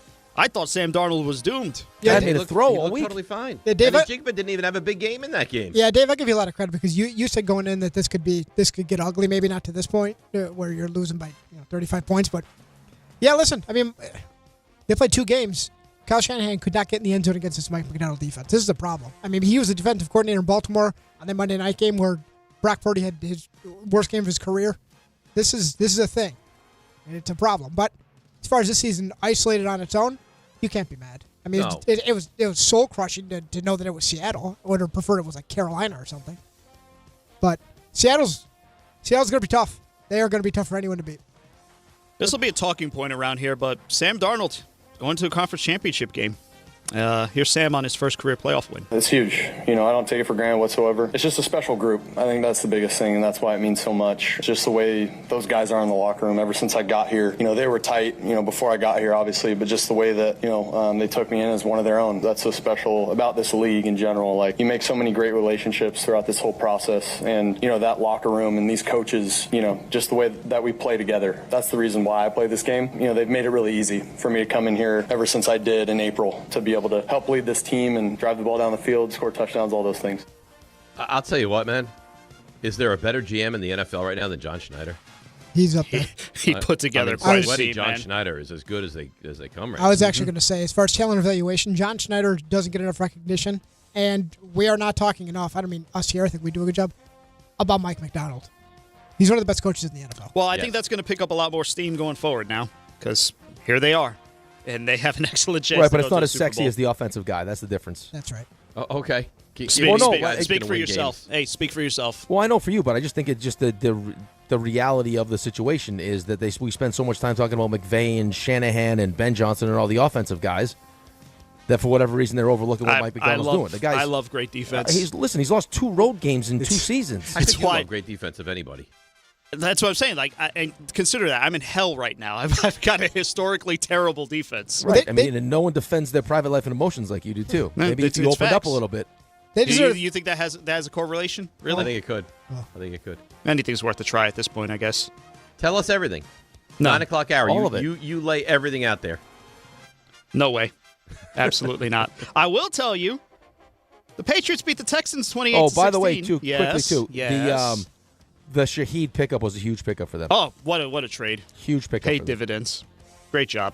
Watching Leonard Williams dominate there is interesting from both the Jets and the Giants. Watching Leonard Williams dominate there, watching DeMarcus Lawrence dominate there, it's all fun. Any more Seahawks we want to praise? Yeah. Praise them all. RJ, they deserve their credit today. Yeah, good for them. I mean, yeah. Julian Love, former Giant. If you think about it, RJ's suffering because of what happened, but the three of us also are suffering. I'm watching DeMarcus Lawrence dominate. You're watching Leonard Williams dominate, and you're watching Sam Darnold go to a conference championship game. Enjoy. I also suffered because I decided to pick the Niners because I love RJ so much. Same. Patriots will play in their first AFC championship since 2018. Oh, quite a long drought. 9th straight win in a divisional playoff game, longest streak by any team since the merger. They are 25-5 at home in the playoffs, the best among current franchises with more than 5 games. 5 takeaways, as has been pointed out, more than the Jets had the entire season. They're most in a playoff game since 2003 versus the Colts. That was also a snow game. 1 tie of shy in the franchise playoff record. Drake May is the 3rd player in Patriots history with 3 passing touchdowns in a playoff game. The 2nd is Tom Brady. Any guesses on the 1st? What's the question? 3rd player in Patriots history with 3 passing touchdowns in a playoff game. Not important. It's Tony Eason. He lost. Steve Grogan. He lost 4 fumbles. He had lost 2 fumbles. He had 4 fumbles. That's the most fumbles in a playoff game in Patriots history. Only threw 1 pass in the red zone, which was a 7-yard touchdown to Stephon Diggs. 16 wins this season for Drake. It was a great catch. Outstanding. Cardi B was happy somewhere. 16 wins this season for Drake May, that including playoffs. That's tied for the most all-time by a first- or second-year quarterback. Dan Marino, Kurt Warner, and Russell Wilson. Mike Vrabel, 16 wins. Tied with Jim Caldwell for second most by a coach in the first season with a team. George Seifert had 17 with the 49ers back in '89. Texans failed to be the first 0-3 team in NFL history to reach a conference championship. They fall to 0-7 in divisional games. They are 7-2 in wild card. They're the only winless franchise in that round since the merger. I don't think that's fair because they're only an expansion franchise since 2002, but that's the stat that kept showing up yesterday. This is the 11th straight divisional loss by a Houston-based NFL team. The last Houston team to win in the divisional round was the 1979 Oilers. 10-game win streak, including the playoffs, that's over. C.J. Stroud didn't fumble, but he threw a career-high 4 interceptions all in the first half, ties for the most interceptions in the first half of a playoff game. Also, since the merger, 3-0 as a starter in wildcard games, 0-3 as a starter in divisional games. Nico Collins did not play. He was the team-leading receiver with 1,117 yards in the regular season. D'Amico Ryans, did you consider benching your quarterback? No, CJ's our guy. I believe that he could come back out in the second half and flip it. I believe that he could play better, and he did that in the second half. He did play better. We had some positive drives there in the second half, as I believe that he would do that, and he did that. He's the story. The story is C.J. Stroud because he was brutal. He played at a very poor level. And the thing that's confusing to me is it's not like he was great in the regular season. And if he went out there and he had played well recently and you said, all right, he had a bad half, but it'll turn around, I can live with that. He was awful against Pittsburgh. He was awful in the first half. He got picked off 4 times. He could have got picked off 6 or 7 times. It started on the first play of the game. He had a receiver wide open in the flat, and he missed him. He was brutal. And now, moving forward, you have to have the conversation of, what are you going to do with him? You're going to pay him $55 million a year for that level of quarterbacking? I don't know. All I want is a game manager, and he couldn't even do that yesterday. Right, but that's not why you draft someone with the second overall pick as a game manager. I get what you're saying, but, I mean, they have had – last 3 years, they've won 3 playoff games. Now, I mean, they But is he holding them back? In year 1, no, he wasn't holding them back. Agreed. These last 2 games feel like he's holding them back. Like this game, I mean, Pittsburgh, that's the other thing. That's why I would have considered benching him, is because you saw the same thing in Pittsburgh, and it's not even that he's just missing throws. Like, you could probably live with him just missing throws with how good your defense is. It's the decision-making. Right? Pittsburgh, it's like you fumble the snap, right? Don't try to pick it up and throw, like, just fall on it. I mean, there was one yesterday where he's like, it was a 1st and 10 play. It was deep in their own territory. He's under pressure, and he just throws it up, and it gets picked off. It's like, dude, like, your defense is awesome. Just don't turn it over. And you end up throwing 4 picks. And to their credit, the defense's credit, they're still only down 11 points at half. Because their defense is amazing. And I didn't think Drake May played great either, but, I mean, you just can't. You can't overcome that because it's decision-making. It's the turnover, just missing throws. And, yeah, did it get a little bit better? Well, I would hope so because it couldn't have got any worse in the first half. Well, it's not. I mean, I think he was 11 of 21 in the second half, and a lot of those were, like, on the last drive where they were just checking it down. So I guess a little better, but not much better. You paying him? Yeah, you're probably going to end up paying him. Oh, God. I mean, what choice do you have? What's your other option? Choice. I mean, you get into the playoffs every year. You're winning a playoff game every year.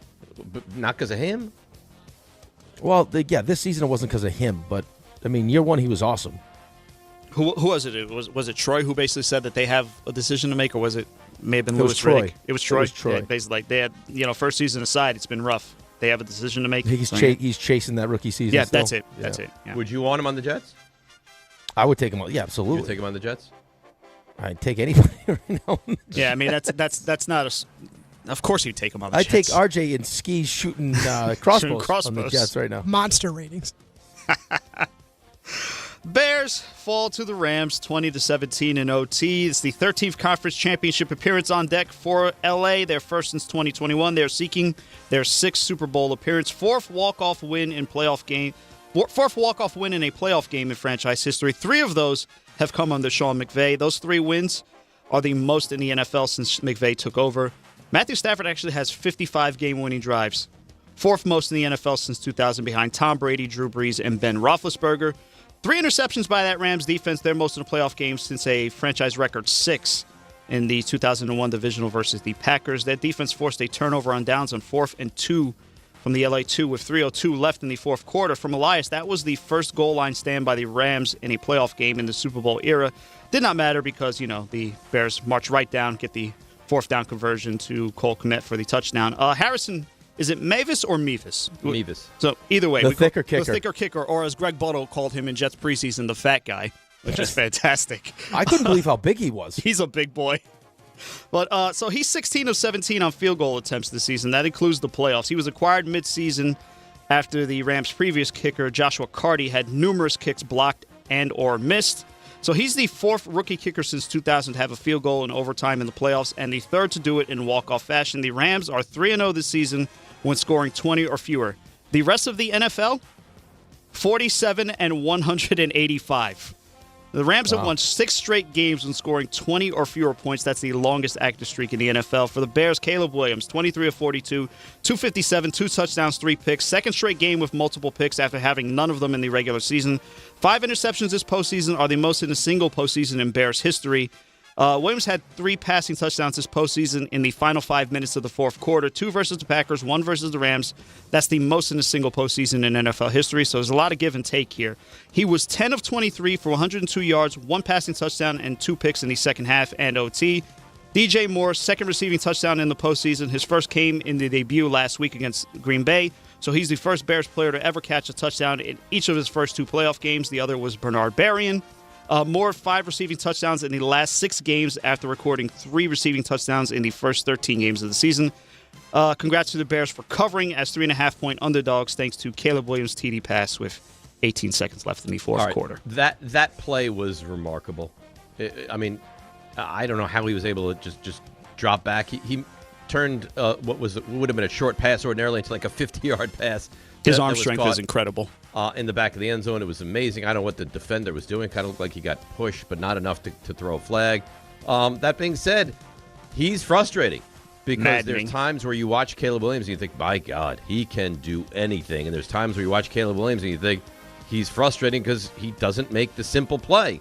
That being said, I think if you're a Bears fan, you're frustrated because you thought you could have won that game and your defense played so well, but you won a playoff game in his second year. You have the coach, you think you have the quarterback, and that's a team that's clearly on the rise. So I don't think there's any doubt that the best division in football is the NFC West because they represent the NFC in the conference championship game. But I don't think the Rams are playing great football now either. I think they should have run the football a lot more yesterday, and they, for some reason, went against that. I agree with that point. And then I'm seeing a lot of people that are criticizing DJ Moore for that last interception. Didn't really finish his route the right way. A lot of that. I've seen a lot of that. Can I ask a question? You can ask me whatever you'd like, yeah. Unlike you, I'm an open book. Would you have gone for 2 if you were Ben Johnson? No, I wouldn't have. No. You would have gone for 2, wouldn't you? I would have considered it at least. Ben Johnson was asked that question. They got to stop in overtime, though. Yeah, they did get the I stop. thought for sure they were going to march down and kick the game I thought for sure, but then the pick happened. So, right. Yeah. But Ben was asked if he thought about it. Thought about it, yeah. Thought about it. Probably what played a little bit of a factor was, our goal-to-go situations hadn't gone very clean. Our inside the 5 plan hadn't worked out quite like we had hoped. And so I just felt better about taking our chances there in overtime. Yeah, I can't fault him for that. If you go for 2 and you don't get it, you get excoriated. You get crushed. I guess the logic for going for it, I'm not saying I would have, I'm just saying would have considered it, but the logic for going for it was that at that point it's house money, right? Because it was the 4th and however many yards it was with 18 seconds. I get it, though. Right, your defense had played good, though. Yeah. Really good. Right, it wouldn't be if it was a shootout and you thought this. Rams get the ball again, they're going to go down and score. Now we got to score a touchdown, but they didn't. that wasn't the case. You stop them. You're moving the ball fine, and then he throws a pick. That was the best I've seen the Bears defense play maybe all season. Yeah, they were giving Stafford all sorts of problems. Nakua didn't have a big game. They were good. Listen, they barely looked for Devontae Adams in that game. He made a sick catch at one point, though. He made a sick amazing catch. I thought for sure the Bears were going to march down after they stopped them and kick a field goal to win it. That's how I felt. But they didn't, and to the Rams' credit, they find a way, and really, not ideal circumstances. Like, that's cold. Like, Midwest cold is different. Feel like 7, that's freaking freezing to play a football game. But the Bears had a good year. I think that Ben Johnson has to also consider, like, hey, maybe I adjust my whole going for it on fourth down all the time mentality. So the conference championship schedule is set. The 2-seed Patriots will visit the 1-seed Broncos Sunday at 3 p.m. in the AFC Championship. The NFC, 5-seed Rams against the 1-seed Seahawks. That's Sunday at 6:30. Also, and then around the league note, the Falcons named former Browns coach Kevin Stefanski as their new head coach Saturday night. He is a 2-time Coach of the Year winner, AP Coach of the Year winner, that is, 2020 and 2023, and one of 13 head coaches all time to win the award multiple times. So congratulations to Atlanta and their consolation prize. I don't think that's a consolation prize. It's a hell of a consolation prize. It sounds like they're keeping Ulbrich, too, on as the DC. Yeah, they're going to keep good for them. Good for them. And that's Around the League, brought to you by Boost Mobile. Don't overpay. Get unlimited talk, text, and data for $25 a month. Forever, for life, for real. Switch now at boostmobile.com. After 30 gigabytes, you may experience slower speeds. Sorry, Raymond. Let's take notice of very important when he yells at me when I go late from now on, by the way. Well, you heard this. I mean, his readers, unlimited talk. He definitely did some unlimited talking. Yeah. I mean, you that was a group effort. Okay? No. Group effort. I was dozing off. I mean, you read everything. They didn't win since the Oilers back. Right. I mean, DJ Moore's got this. He's got this. He's got that. Oh, my God. I'm surprised you weren't, like, as a child, he was lactose intolerant. Next week, I'll just give you scores. Oh, see, no, don't be now who's me. the baby? Now who's the baby? You know what? Don't turn yourself into me. Not where I give you every stat from every game that you could possibly want, or I give you nothing. Let's take a break. Come back. It's frenzy time. 800-919-3776 at Rothenberg ESPN on the YouTube chat. Throw your questions our way. 800-919-3776. DNR with you, ESPN New York.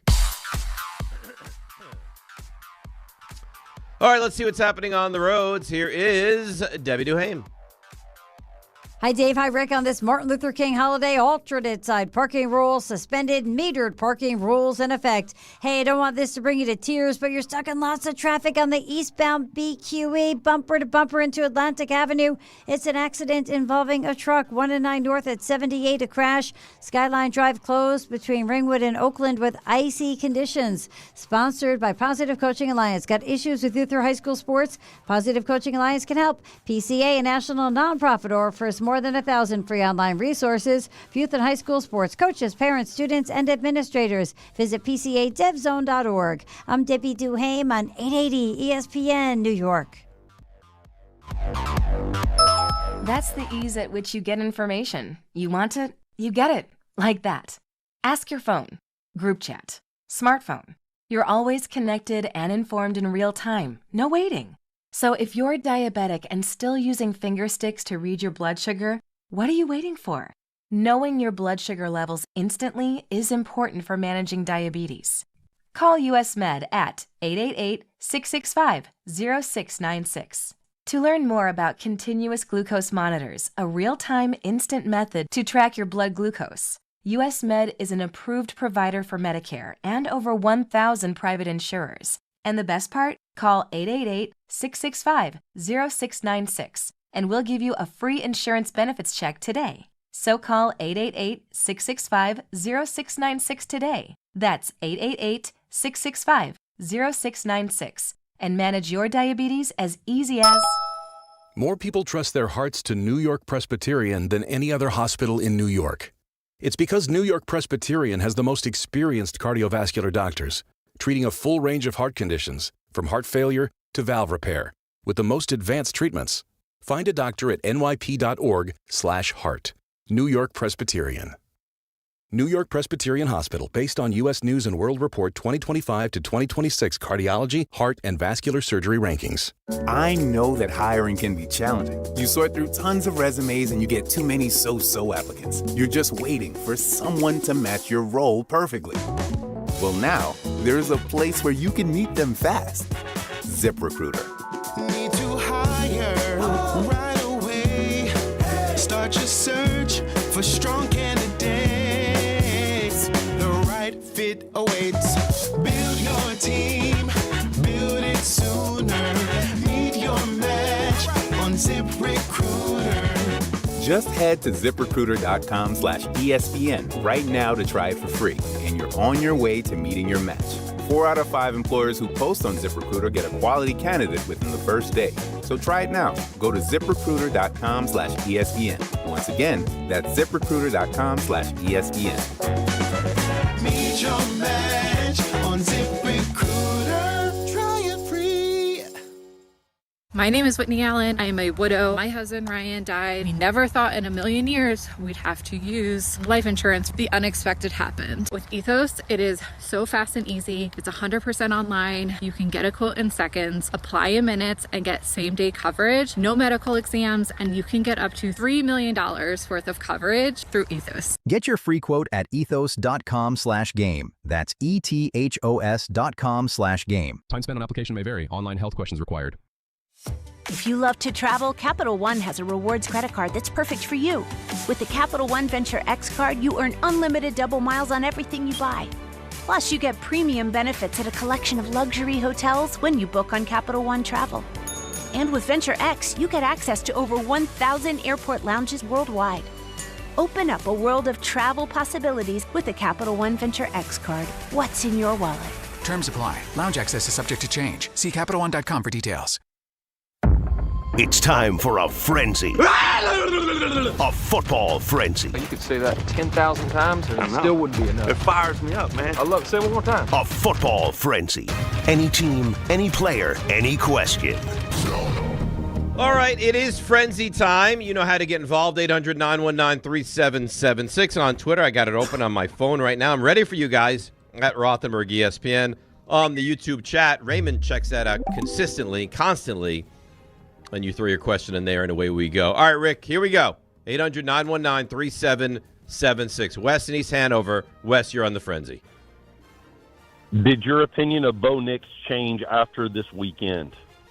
I thought he played well. So, yeah, maybe. I don't trust Denver. I didn't believe in Denver. They found a way to get that done. Their defense, even if they're not great, clearly turned Buffalo over a lot. So, yeah, that was a good job by Bo Nix in Denver.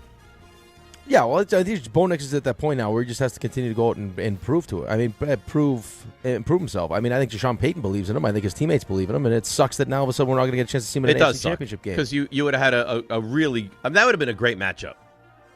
Denver, New England, Knicks in May. Early on. Right, in their either NFL matchup careers. would have been great. Like, I mean, either matchup. I mean, you give me Buffalo, New England, I love that. You give me Denver with Bo Nix, you love that. The only one you don't love is Denver now with Jarrett Stidham. Correct. Jeff in Howard Beach. Jeff, you're on the frenzy. If you're Kevin Stefanski, can you CMT who you want as your starting quarterback? Cousins, Michael Penix, or how about Tua, guys? Thanks. No. I'll no, I don't want Tua. I'll trash Tua. I'll cuddle Cousins, and I'll marry. And it's not even close. I'll marry Michael Penix all day, every day of those three. You agree? I'm with you. Yeah, I'm with you. That's terrible. Over, under. Oh, this is a dangerous question here. I shouldn't even ask this question. You got it now. Oh, Jackson Dart 1.5 Super Bowls with Harbaugh. Oh, God. I'll say under. Under. I'll say under. You're right. This is very dangerous. Very dangerous territory to get into. Raymond, keep an eye on that YouTube chat at Rothenberg ESPN on Twitter and 800-919-3776. Neil on Twitter wants to know, are the Patriots built for another dynasty run here, Rick? Yes. Oh, God. How could you say no? How can you say no? You love the coach. Yep. They got a great offensive coordinator, and they got a quarterback that's 23 years old in year 2. Tell me. So you just walked into it again? Yeah, I just walked right into it. And I got to deal with Josh Allen, too. Right. And the Bills and Josh Allen may be the second biggest concern you have in that division. Hey, look, you're still very much part of an impressive streak. The last 17 AFC Championship games. Patriots or Chiefs or Jets. That's great. Yeah, you know what the beauty is, though? Is that the momentum we've built up from not getting a field goal blocked is going to carry over to next season. I guarantee it. It just might. Casey in Greenbrook. Casey, you're on the frenzy. Level of confidence you have with Sam Darnold in the NFC Championship game. I still have a tremendous amount of confidence. What'd you say? I don't have a tremendous amount of confidence. Yeah, and I don't either. I don't think the Rams' defense is great. They're playing at home, but I still don't trust him tremendously. The thing is, their team is so good outside of him. I trust their defense. That's the top of the list. You trust their defense. You trust their coach. You trust coach their running great. game. Yep. He only threw the ball 17 times. Right. It was, 12? He did nothing. He was 12 of 17. 12 of 17. The throw to Njibba was a good throw, the one in the corner for the touchdown. Right. Those two have tremendous chemistry. The addition of Shaheed. But, just as far as, what happened in that game, the last thing on earth that could have that the Niners could have happened to give themselves even a chance was what happened in that game, going down 7 on the kickoff. Right. You got crushed, and Darnold didn't need to do a lot. And you took a lot of pressure off of him by getting the lead immediately and then handing it over to your defense. And then turn it over to that crowd. You could hear it through the TV how loud that place is. Crazy. You know what's impressive about that crowd? Typically, crowds go nuts, and then when one way or the other, they kind of calm down. Because you're up 34. They're still as intense as they ever were. Stay nuts. Ray, you have anything on YouTube? Oh, sure. Let's go with this one. Ben Gier, 1983, asked, where does Robert Saleh end up? Ooh, that's a good question. Where is he interviewed? Tennessee. Where else? Vegas interview him yet? I don't think he ends up in Vegas. I don't think so either. I think Flores is going to get a job. Flores could get Flores was initially the one that everyone said for Vegas. Ravens have interviewed him. I think Saleh. Let me see if I can do this. Ravens have interviewed Saleh. I want to say Tennessee, Miami. I think Baltimore, Atlanta, Arizona. I think. So he's interviewed all those places? Yes. All right. If I'm Saleh, I'm not going to Arizona. I'm not taking that job. He's got to go someplace with the quarterback. He has to. I don't even know if I take Miami if I'm him. Well, I don't think Miami's a very attractive job. Miami doesn't have a quarterback. No. Though. Did you say Baltimore, RJ? Baltimore, yes. I mean that's the slam dunk job, right? Yes, that's the one that's the best. That one, listen, Pittsburgh's I think Tennessee's somewhat attractive. Pittsburgh's attractive too because of just they don't fire coaches. But they don't have a quarterback. Right, but you're going to get time to figure it out. They've had how many coaches? They've had 3 coaches. Yeah, 3 in my lifetime. Right, so they're not. They have patience. I'm sure they're not going to be like, hey, whoever takes over the job, you got to win now. But I agree with you. But what happens if you don't have a quarterback going into next year with Pittsburgh and you go 6-11 if you're Robert Saleh? Let me ask this: do you think Mike McDaniel's getting a job? I guess Mike McDaniel a head coaching job. Head coaching job is phenomenal in interviews. Yeah.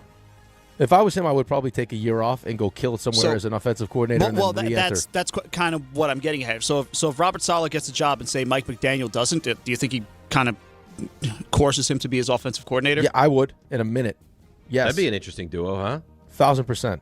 I feel like John continues. I don't know how reasonable that is. RJ probably have a better idea of it than me, but I think it's very reasonable. Joe Brady also will interview with the Ravens. I'm personally most concerned about losing him if I'm losing him to Tennessee.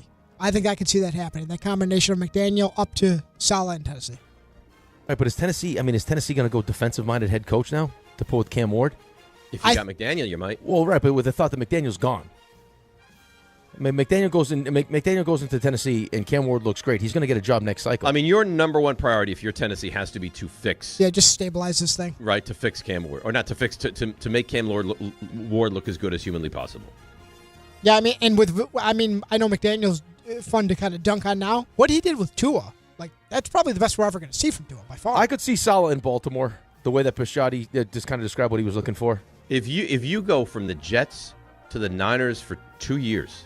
For 1 year? For 1 year. He's only been there for 1 year. Right. Yeah. And then you get the Baltimore job? Whew.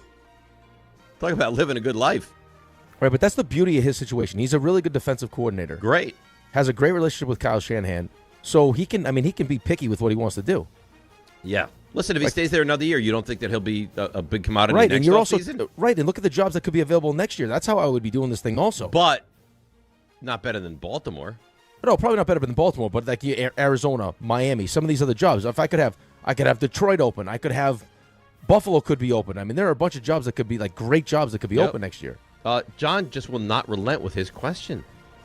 He asked this on Friday. Okay. I asked it to Dan. Now he's asking it again today. I'll ask it to you. Better question, he says, because he's obsessed with this question. Did the Giants make the Super Bowl before the Jets finished 500? No. No, so you see 500 in your Jets' future. Yeah, I see it in my future before I see the Giants winning a Super Bowl. I think he went too extreme with the Giants. Like if you said Giants playoffs or Jets 500. Or even Giants, like NFC Championship game, maybe. I'd be considering Giants playoffs, Jets 500. Giants playoffs. Yeah, I think that's probably. I think there's a chance the Giants can make the playoffs next year, maybe. They certainly could. Dylan in Levittown. Dylan, you're on the frenzy. Do you consider Mike McDonald an elite coach? Yes. Yeah, he is now. How could you not? Look what he's done with that team. How could you not consider him an elite Look what he's coach? done with that defense. Look at how good they are. RJ's scared to death of Mike McDonald. He should be scared to death. Look how young they are. Death. It's not great. I give them a lot of credit because instead of trying to find the next, like the third best offensive-minded coach in the division behind McVay and Shanahan, they went the other way and said, hey, can you stop those guys? Oh, sure. Look what he did on Monday Night Football against Brock Purdy. Let's get that guy. Well, can we put Seattle in that echelon of they are a well-run organization? Yeah. You better. They've always been well-run. That's all they do is win. Like up there with the Chiefs and the Niners and the Eagles. And I mean, they are a really well-run organization.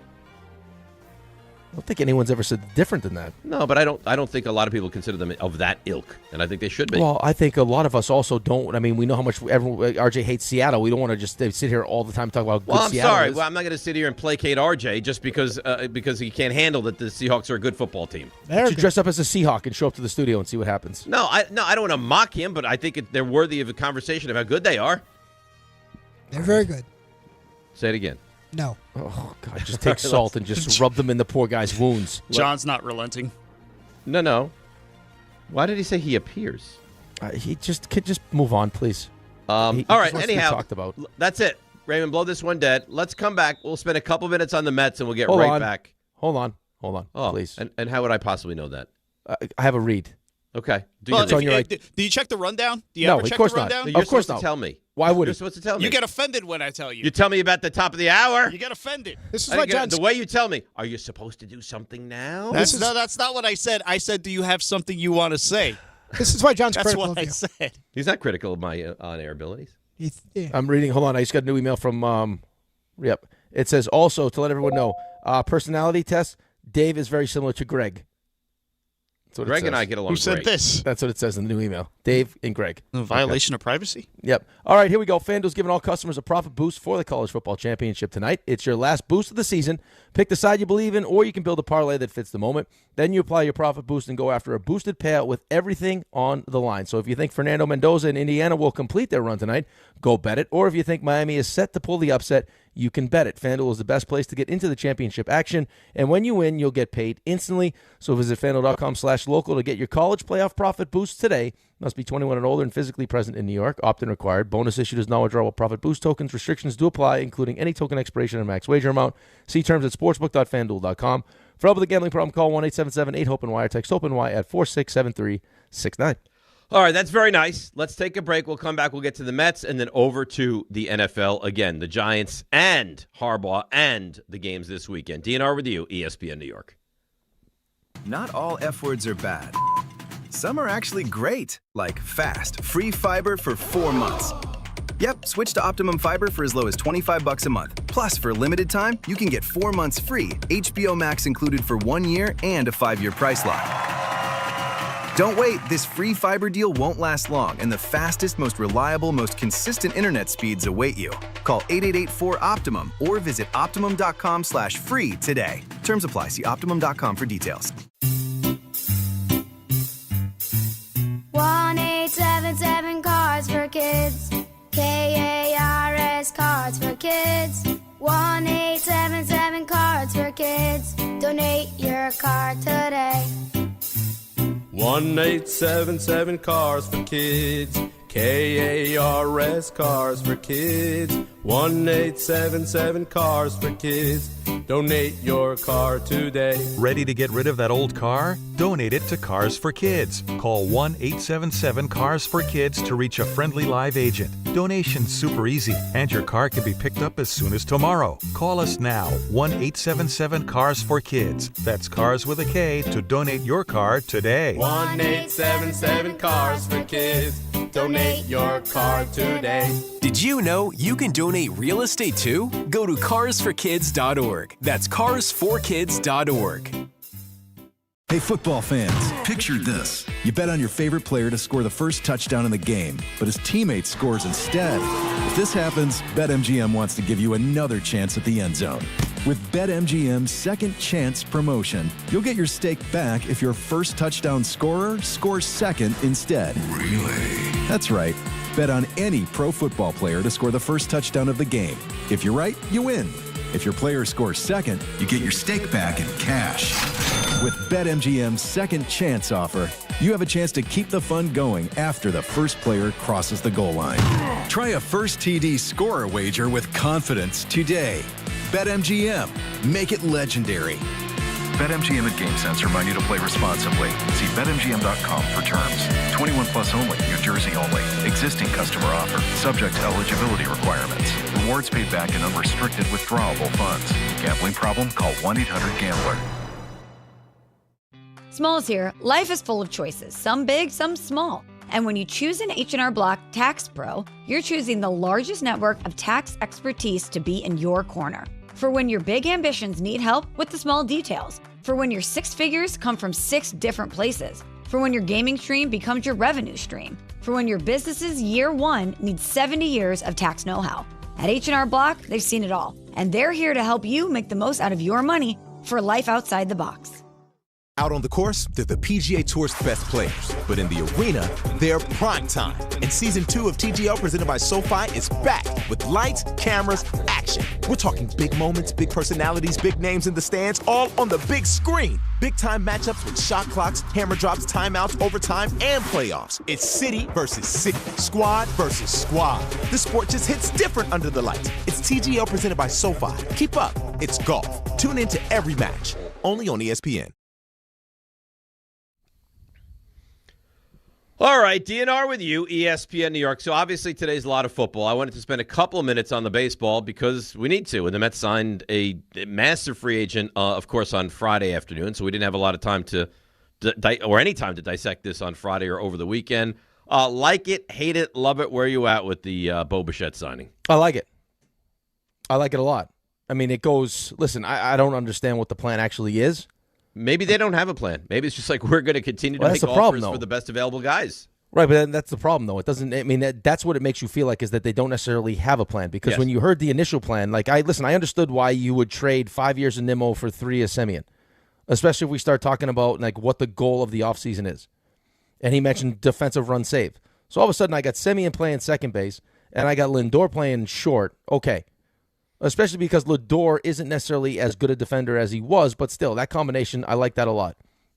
And that's why you move off of Pete, right? Defensive run save. We heard that. The reality was they didn't want Pete. They didn't. David Stearns did not value Pete the way that the Mets fan valued Pete. But now, to all of a sudden bring in somebody that's going to do essentially what Pete was going to do, like the whole point was we can't give Pete 5 years because at some point Pete wasn't going to be a first baseman anymore. He was going to be a DH. And right now we don't love his defense at first base anyway. But still, like you'd be the combination of first base and DH. You bring a guy in who isn't necessarily, he's not the same offensive player Pete is, and he'll play some first. He's played an inning of first base. You're talking about Polanco. Polanco. So defensive run saved. Okay, that's out the window. And now you try with Tucker, and it felt like there was like you made a great offer. You felt like it was going to be Tucker, and he ends up going to the Dodgers. So you immediately pivot and steal Bichette from the Phillies, which I also like, and you're going to have him play third base. A place that he's never played. And he's not a plus defender anyway. Now, is he a better defender needing to cover less ground? Maybe. But he's not a great defender to begin with. Right, but you don't know. We still haven't addressed the pitching staff. Do I like the move? Yes.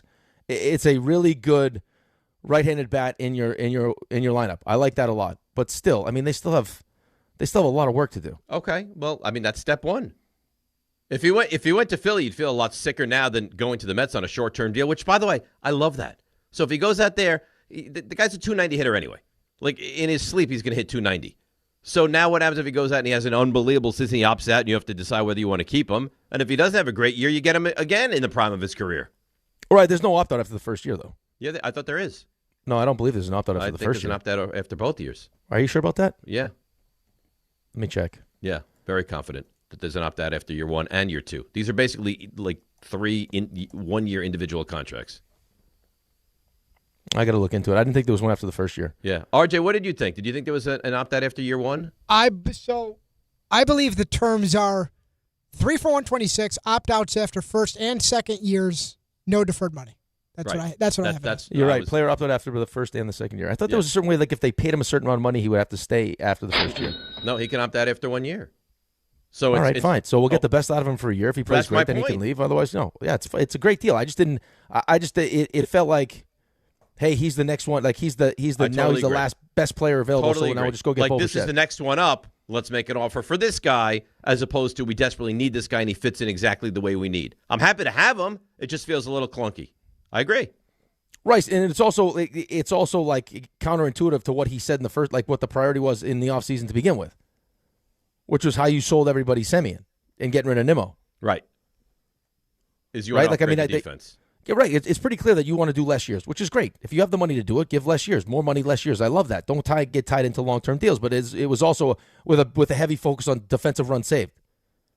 Well, now I got a guy that's played one inning at first and a guy who's never played third. Yeah. Well, we'll see. Apparently, they're still in on Bellinger, which would make sense because now you can play him anywhere: left field, first base, center field, wherever you want. So we'll see. We'll get more to the Mets in the coming days. Today, obviously, a football day. So let's break. Come back. More on the Giants and basically just NFL weekend. 800-919-3776. DNR with you right here on ESPN New York. Good Karma Brands is proud to be an equal opportunity employer, providing equal employment, development, and advancement opportunities to all teammates and applicants. To learn more about careers with us, please send an email to talentacquisition@goodkarmabrands.com. That's talentacquisition@goodkarmabrands.com. FanDuel is giving all customers a profit boost for the college football championship tonight. It's your last boost of the season. Pick the side you believe in or build a parlay that fits the moment. Then apply your profit boost and go after a boosted payout with everything on the line. Will Indiana complete an undefeated season, or will Miami cap off a run, proving the naysayers wrong? FanDuel is the best place to get into the championship action. And when you win, you'll get paid instantly. So visit FanDuel.com/local to get your college playoff profit boost today. 21 plus and physically present in New York. Opt-in required. Bonus issued as non-withdrawable profit boost tokens. Restrictions apply, including any token expiration and max wager amount. See terms at sportsbook.fanduel.com. For help with a gambling problem, call 1-877-8-HOPE-NY or text HOPE-NY 467-369. Hey, New York and New Jersey, commitment issues? No problem. Now you can get unlimited talk, text, and data for $25 a month forever, as in for life. Switch now at boostmobile.com. After 30 gigabytes, you may experience slower speeds. Pay $25 a month as long as you stay on the Boost Mobile Unlimited plan.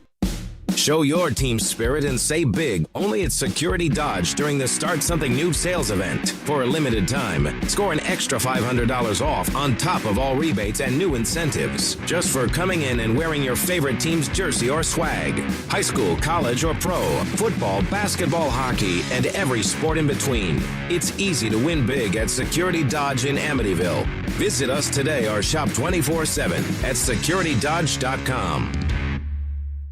We all hear the radio ads about the IRS. They tell you to be afraid, to be scared, and they try to frighten you into calling. I'm not here to do that. Tax Relief Advocates is different. TRA is here to tell you that if you owe money to the IRS, whether it's $5,000, $50,000, or $500,000, we have a solution. It doesn't matter if you're sitting in your car, at work, or with your kids. No matter where you are, call now. 800-575-6759. Don't lose hope. TRA can eliminate or reduce what you owe to the IRS. Generous programs are now available that can give you a fresh start. Our passion is taxes and helping individuals fix their IRS problems. We have over 1,000 5-star reviews on Google and an A+ with the Better Business Bureau. You don't need to be afraid of the IRS any longer. End your tax nightmare today by visiting us online at TRA.com or call 800-575-6759. That's 800-575-6759. Tax Relief Advocates. Real solutions for real people.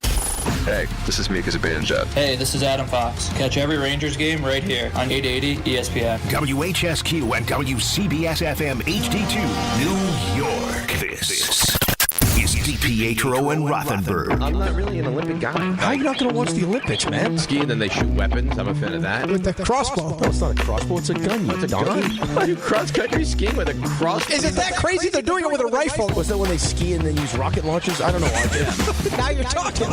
This is DiPietro and Rothenberg. I can't wait to watch that one where they bobsled with nunchucks. That's Yes. Tell me you're not watching that. On ESPN New York. And streaming live on YouTube. And you claim to be the idea guy. RJ's going to totally fix the Olympics. Yeah, well, you know what? He got us off brainstorming after the whole crossbow situation. That's funny. He thought they took from their back. They took a crossbow and then they shot into into what? Targets, I guess. I guess same as targets they're doing with the placed along the field. Right. Well, at least Archer's geared up for the Olympics. Someone I know is not really interested, which is sad. I have no interest. Outside the hockey. The hockey I like. Speaking of hockey, I was listening to a podcast over the weekend. I heard one of the great NHL stories of all time. You remember Basil McRae? Yeah, play with the Maple Leafs, maybe? So I thought it was Basil McRae. Basil McRae, whatever it is. So Kelly Chase, Brett Hull, they're doing this podcast. And I guess they had Basil McRae on, and they were asking him what his toughest fight was. And he says to them, and they're expecting, the list of his fights. He goes, I'll tell you what the toughest fight I've ever been in was when Kelly Chase, who's doing the interview, took me home at 4 o'clock in the morning. My wife was waiting for me at the door. And they're like, well, what do you mean? He's like, I get to the door at 4 o'clock in the morning. She's waiting for me. I got puke all over my suit. And she said, look at you. It's 4 o'clock in the morning. You got puke all over your shirt. And he goes, no, honey, it's not. That's not my puke. It's Chaser's puke. That makes it worse. He gave me $20 for the dry cleaning. So she thinks he's lying, so she goes into his pocket and reaches in, and it's $40. And she's like, what's this extra 20 for? He goes, well, he also pooped in my pants. That's funny. That's funny. Oh, I started dying laughing when I heard that. That's funny. I didn't have Basil McRae on the bingo card, but there we go. So, couple things we got to do here. Go through the games again. Obviously, the play in the Bills game is that's the play. Yeah. I mean, truthfully, the Niners Seahawks, it's like, all right. I mean, the Seahawks were clearly better. I don't think there's a ton of discussion around that one. Yesterday's game between the Rams and the Bears, and what's going on with John Harbaugh, and then of course C.J. Stroud and Drake May, and the fact that when you take this from a Jets perspective, you got to be sick to your stomach. You got Josh Allen, who's 29 years old, and you got Drake May, who's in year 2, who unless something really unforeseen happens, is going to lead the Patriots back to the Super Bowl. Well, not to mention the fact that you have Mike Vrabel, which is a coach that we would have loved to have, and you have Josh McDaniels. And it doesn't feel like Josh McDaniels is probably going to be a head coach anywhere, right? I mean, do you get the idea that he's going to leave this job to be a head coach? No. I mean, it heard rumors of him leaving after the season. No. Right. So I mean, even so now I got Drake May, Mike Vrabel, and Josh McDaniels to deal with, and the Patriots are back and are probably going to be in the Super Bowl. Right. And when we say all the time, the best way to get to the postseason is to win your division. Well, it feels like for quite some time that's going to be very difficult to do. Right. And now we have no quarterback. We have the second overall pick. And Dante Moore's going back, so there's not even the temptation or the temptation to take Dante Moore with the second pick. And we have a coach that no one believes in, and an owner that's just considered one of the worst owners in the NFL. I mean, I don't want to get off in a tangent here, but you could, I think, very easily. If I said to you right now, worst situation in the NFL is who? Oh, because I think I'm not going to put the Raiders there because they're going to have a new coach and they're going to have what they deem as a franchise quarterback. Arizona's not a great situation right now. Arizona, I think, is a good one. A new coach. Cleveland, I think Cleveland's a better job than the Jets right now. Well, Cleveland's got a legit defense. I mean, they got might the best have a quarterback. Right, they might have a quarterback. They got one of the best defensive players in the league. Right, guy just set the sack record. Their defense is legitimate, so they have one side of the ball is really good. I mean, I guess we got our special teams unit, which is great. Got a good punter. Kicker that doesn't miss, and we don't get field goals blocked, so we got all that stuff going for us. Well, the special teams is on lockdown. Right, but that's the other thing, though. People are like, oh, well, it's a good thing that Dante Moore didn't come out because now you won't draft him with a second overall pick. Yeah, but even if they didn't, at least give yourself the opportunity to not like him so you could trade with someone to get up to 2. But do you trust them to do that? No, that's the problem. If I trusted them to do that, I'd say, yeah, him coming out and being the second pick, and you could trade that and get more, and then all of a sudden you fast forward the rebuild. But do you trust them if a quarterback who teams like is there at 2 to say, no, we're not going to take him? No, I felt like they probably would have given into the pressure and taken him with a second Okay, so they're going to take him, and then they're going to ruin him again. Yeah, ruin him or realize it's not working with Aaron Glenn and then hire a new coach. Exactly. All right, so John Harbaugh, I mean, I know that we joke around about it, but in all sincerity, like, I couldn't be happier about this. Like what is there? Explain this to me, and maybe there's nothing. What is there to not be happy about if you're a fan of the Giants today? Well, I think you've already heard it, right? I mean, I think but that's just who D is. We'll call and just start nitpicking, some of the things that John Harbaugh didn't do or was responsible for. The fact that he had Lamar Jackson, win 2 MVPs and not get to a Super Bowl.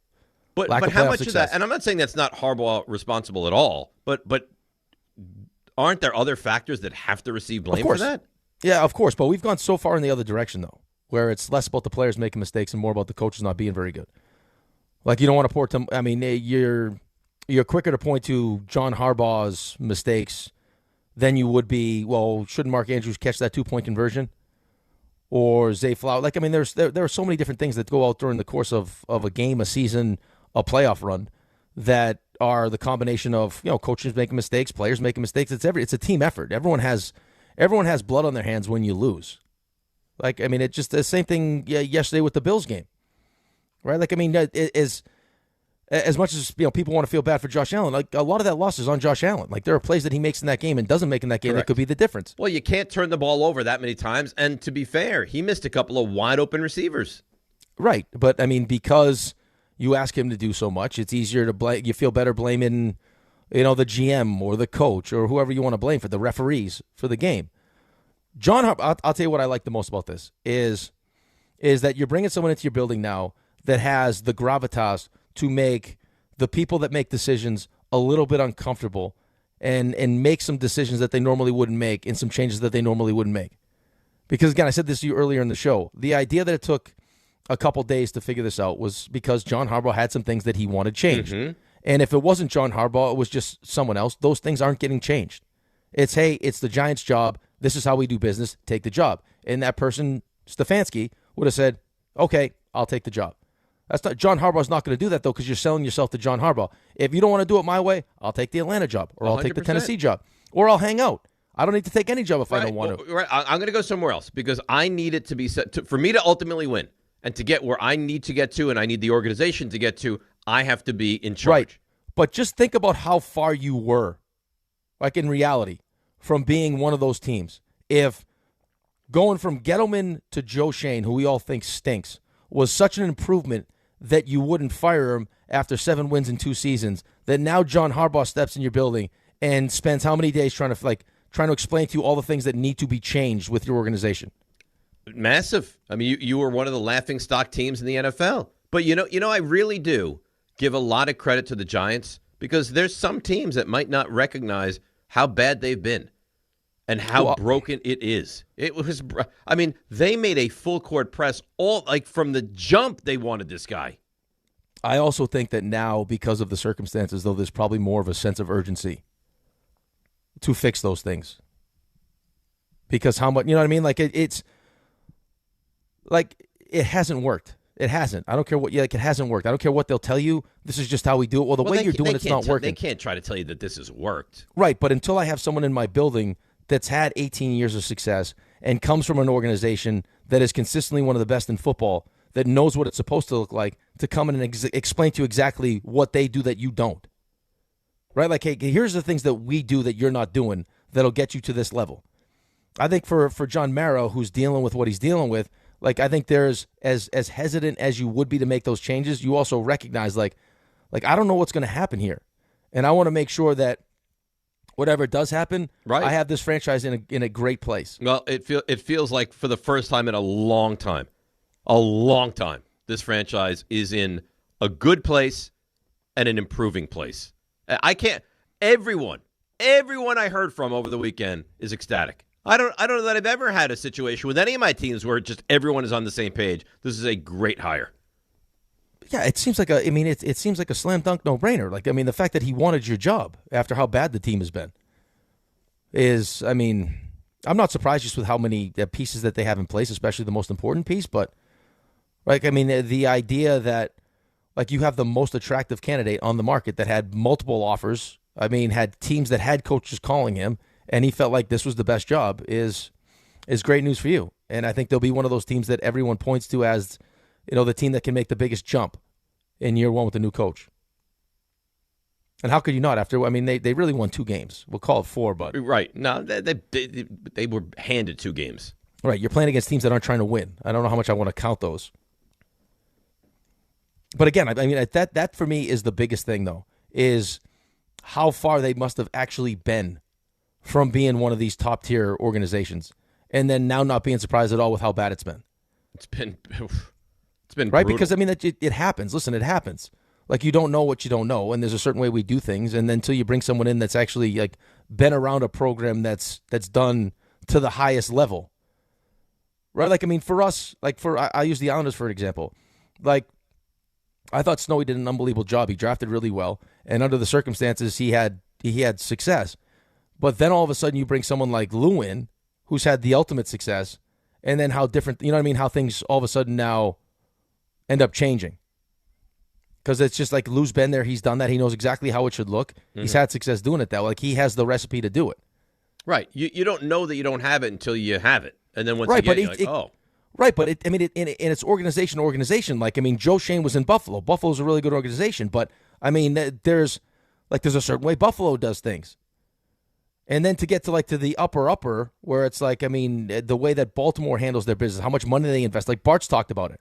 Like, Bart's like, it's unbelievable. It's incredible. Like, they're never satisfied. It's always every offseason, like, they're adding something. They're adding money to the facility. But that's what you want. And also, you don't want to limit on any of the coaches that he wants to bring in. And what's important? Like, what do we get the best results with? Like, how are we prioritizing where we spend the money? Is it analytics? Is it sports performance? All these different things to try to get the best out of what you because it's at the end of the day, the players are investments, right? Like, you're investing in players. Now, how do we get the best out of those investments? Right. And you can only spend a certain amount of money on the players, right? Right. In free agents, on draft picks, there is a cap that you can get to. But there's no cap on how much you can spend on a head coach. 100%. And there's no cap how much you can spend on assistant coaches. And there's no cap how much you can spend improving the other pieces of the organization to get the most, maximize what you have in your players. 100%. Right. And we've seen that, though. We've seen it with the baseball teams, right? The Wilpons would spend money on players. Sure. But they wouldn't spend money behind the scenes on all those different things. So Steve Cohen comes in, and it's pitching labs, and it's all these different things. That you're right. Like, that's the way to get the advantage. If there's a salary cap and I can't get the advantage with paying the players, there are a lot of things I can do behind the scenes to get the advantage. Right. And it feels like maybe the Giants didn't even know how to go about that. Well, now you brought in a guy that knows exactly how to go about it. Right. And then those were the things that they were, those are the I's that they were dotting and the T's that they were crossing. And now he feels good about it, and these are the things that we're going to need to do moving forward. And I'm sure, especially with where the organization is at player-wise, like how these changes and how all of a sudden this influx of energy and credibility is going to affect their performance on the field. Like, how receptive they're going to be. Like, when they were begging for it Yep. At the end of the season. Like, we need a coach more like Tom Coughlin.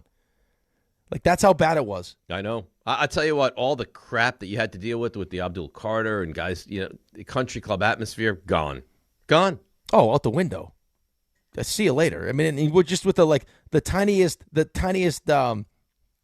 modicum. Is that the word I'm looking for? Maybe. Of discipline with Abdul Carter, and you saw the last 5 weeks. Right. He was a completely different player. We got to go to Giants camp this summer. Have to. I'd love to. Someone's going to have to protect John Harbaugh from you. What do you mean? You know exactly what I mean. I'll do the interview on his lap. Yeah, you'll touch him, and there's a chance that you're massaging him. Like, you'll have to get one of those spray bottles to spray you off as you're dry humping his leg. I'm not going to dry hump him. I don't know. I think a quick rub down wouldn't hurt anybody. They'll be touching, guaranteed touching, uncomfortable touching, almost like when you try to kiss the boss. So you think you're concerned I might try to kiss John Harbaugh? There's a chance you go in for a kiss. And that's the risk you run with. And that's so bad because I'm apparently the one that can't be trusted in office, and yet you're the one that tries to kiss the boss. I had a moment. We're friendly. I had a moment. Friendly? Yeah. Explain that to HR. Why did you try to tongue kiss the boss? I don't know. I didn't. You know what? Stop it. I didn't try to tongue kiss I don't anybody. know. RJ, do we know what that kiss was going to turn into? He closed his eyes. I didn't close. You weren't even there. I was standing right there. You didn't. Oh, stop. You know what? This revisionist history is disgusting. I'm glad we never got to that point. I did not want to find out where that was going. So. Right. I don't know where the hands. I mean, it was real. RJ and I, how about the fact that he's like, I was there. He wasn't anywhere near there. I was RJ and I right looked there. at each other, and we just like, wow, that was without saying words. That was something. We knew how awkward that was. Right. There's a chance Dave's not back. That's what happens. What happened? There's a chance that you weren't back. Had you gone through with that, there's a chance that it's probably DiPietro and Renan. Oh, please. Oh, God. Or somebody. How boring. Well, there's a chance that it's just a whole new show because DiPietro's you know what? You know what? RJ every day be like, and then Zdeno Chara, he could skate faster. Oh God. Parachute. I got another great Brett Hull story too, by the way, if you want it. As long as we haven't heard it 44 times. You've never heard this one. We were at the. So I actually heard the same story. So this happened. This is not the only time he's used this. So we're at the World Cup and we had the physical testing because before these tournaments you got to get weight, all these different things, vertical jump. So Hully is standing there in line. He's like, what's this next test? And they're like, this is going to be the vertical jump. And meanwhile, it's not like, these are like helpers that are like, just, it's cool to like be associated with, Team USA. And I get to meet, Chris Chelios and Mike McDonald, all these famous hockey players. So everyone in the line is doing the vertical jump. And Hully's like, yeah, what exactly do we have to do here? Why do you do your Brett Hull like that? That's how he talks. That's like, you'd have to hear him talk like that. All right. So this the guy's like, listen, so Mr. Hull, you have to stand here and you're gonna lift your arms up and you're gonna jump. He explained what a vertical jump was? Yeah. And Hully's like, lift my arms up and jump. He goes, yeah, we want to see how high you can jump. He goes, I'll tell you what. And he lifts up his arms. He goes, see this? He goes, I've lifted my arms up this high over 700 times. That's all you need to know. And then he just walked away. And then the piece de resistance is if he's walking by the weight person, like, Mr. Hull, we need you to step on the scale. He goes, I weigh 235-ish. Write it down. And then he just walked out of the testing. That's funny. And just no interest. That was he's the best, man. But does it matter how high he can jump? That's what he said. He also, I hear another story where, so all these teams will make you do the physical testing, and then they'll make a big deal out of it. Like, Dave Rothenberg was the award winner for best physical, best in shape or whatever. So I guess when he was in St. Louis, because he didn't believe in any of it, he took Keenan to the back where they had the award, and he started going. And he goes, "Oh, so Mike, tell me exactly who these guys are." And he starts going through the list. He's like, "Who's this guy? How many games did he play?" And he just eviscerated the list. Like, that guy stinks, that guy stinks, and they all won the testing. Doesn't mean anything. You can get away with that when you're Brett Hull. You're Brett Hull. You can do anything. RJ put an Instagram post up, a poll really, about will Josh Allen ever win a Super Bowl? What do you think? What do you think the people think? I think the people said no. Like, what percentage would you say said no? What percentage would you say said yes? Well, I think you had a lot of Jets fans that want to believe no too. So I'll say it's close though. I'll say that. I'll say 52% said no. 75% said no. Wow. Yeah, but you know why? Because people are prisoners of the moment. Because he didn't win again. Rick. By the way, he's not 30 years old yet. Well, it's also Jets fans too don't want to believe that he's going to win. We're not going to vote for Josh Allen. Going to win. I mean, he's a great quarterback, and he's the Buffalo Bills, man. I mean, he's awesome. You take him off that team, and you have a bigger drop off than any other player on any other team. You're right. He's not 30 till May. Yeah. Ugh. So you're going to have another 6 to 8 years of this. Yeah, probably. And then at that point, Drake May will still be in his 20s. Yeah, I mean, at that point, Drake May will just be 29. Right. And then you'll have to deal with him. And you have to deal with him, right. And then if we can ever find our quarterback, which would be nice. You better hope to God Miami never finds a quarterback. I got breaking news. Breaking news. Is this real news? This is real breaking news, and Dan Orlovsky's face is crazy. Big news! Jazz hands! This is legitimately big news. This better not be some nonsense. No, he's not. I mean, they're calling in Shefty, it looks like, to break the news. They're just not breaking it right now. So there's breaking news, and it says breaking news. They just won't tell you what the breaking news is. Right, and Dan Orlovsky, it looks like he can't, he just saw a ghost. He's like this. He was like this. Sean McDermott fired. Wow, good thing you got that John Harbaugh thing done. Good thing you stood up for Buffalo. Holy moly. Wow. Bye-bye. He must have known it. That's why he went on that rampage yesterday. He must have, or felt it. Sean McDermott. But Brandon Beane keeps his job. Him and Joe Shane, man, they know how to stay around. Those guys are like cats. They got 9 lives. Who's next? If you're Mike Tomlin, don't you have to consider this job? But what was the report that Josina had? Tomlin wants what? Warm weather. I don't care. Give me. Listen. The stadium's partly covered. The new one. Give me Josh Allen. Where Are you do kidding they me? go? I take that job in a minute. So what? Who's out there that you look at? You're like, that's a great coach, because you would think they would have their pick of the litter now, right? Oh, of course. The Ravens is available too. Where you have like 2 of the top 4 quarterbacks in the world are looking for coaches. Reigning MVP too.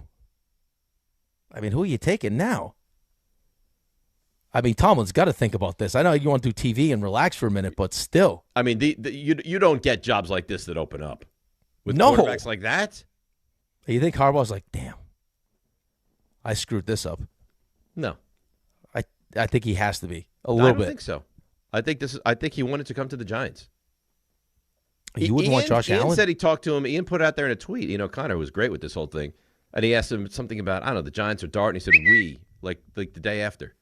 He's like, well, we're going to need to Right. do this. But that's. I mean, if the job was, if it was Buffalo was open and the Giants were open, would he be saying we with Josh Allen? I don't know. I think he wanted the Giants. You know what? Here's the great thing. Doesn't matter. It doesn't matter. You're done. Right. That's over. Doesn't matter. I mean, first blush, who do you think goes to Buffalo?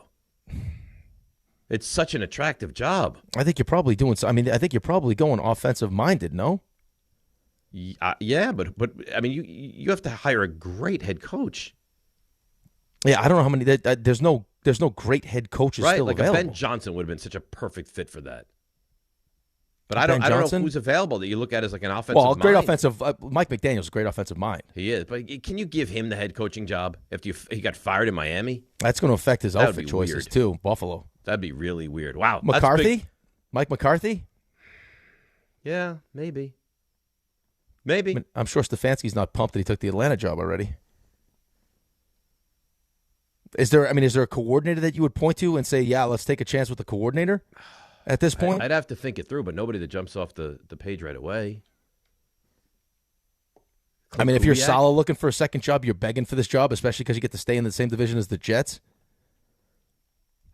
Saleh and an elite offensive mind. Saleh and McDaniel.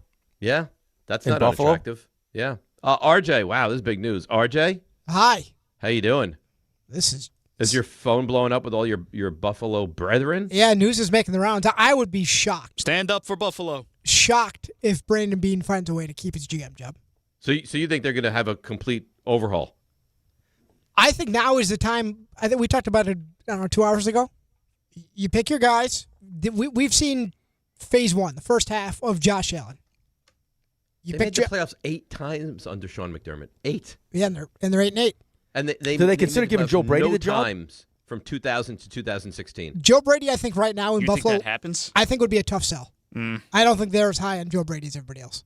But listen, you pick your guys. You got Deion Dawkins. You got Josh. You got a pretty nice offensive line, James Cook, some pieces on defense, and you reboot this thing. New head coach, new GM. Let's build it for the second half of Josh's career. Considering what they are, they probably have like a certain guy in mind. This There's felt like somebody they want. Yeah, this felt like the time. If you're going to do it, it felt like right now. Wow. I think talking to the people that I know up that way, it wasn't so much no Lamar, no Mahomes, no Burrow in the playoffs, and you go out in Denver. It's the Patriots being what they are. That's a wake up. How about, I'm going to throw out a name. You might jump me for it. Dable. Oh, that would be insane. That would be insane. I don't think it's crazy. You don't? I think it's crazy. Yeah, but I think you need. I think you need like a real head coach. I agree. Like a John Harbaugh. And then you figure out who you want to pair with Josh Allen on the offensive side of the ball. Because the offense you figure is going to take care of itself. You know what I mean? Like I could even make the argument that you could go someone on the defensive side of the ball. Well, could I say on like a Jesse Minter then? You could send me on. You could send me on a Brian Flores. I think would be a nice fit there. How about Flores and McDaniel, or Flores and Dable? I mean, because Dable would take that job in a minute. Are you kidding? I can't It's a imagine. great job. I can't imagine Kingsbury up in Buffalo. No. And then you then want Josh to take Allen your could career, live in then the you Blues. get But- another head coaching job if you're Dable. Do you want to put Josh Allen now, turning 30 years old, with a coordinator that's never coached before? Or would you rather go with someone that you didn't think had, like, hey, he didn't have a fair shake in wherever he was at because he didn't have a quarterback. Now I put him with the quarterback. strengthens our defense, and then we find, because we'll have how many offensive coordinators that are dying to work with Josh Allen? All of them. That's not going to be a problem. No, all of them are going to be. Could you imagine McDaniel with him? Oh. That'd be a problem. RJ? Yeah. You want to rifle through some stuff that we might have missed? Sure. Now. Walk-up three-pointer. He got it! See ya! Put it in the box! The you missed.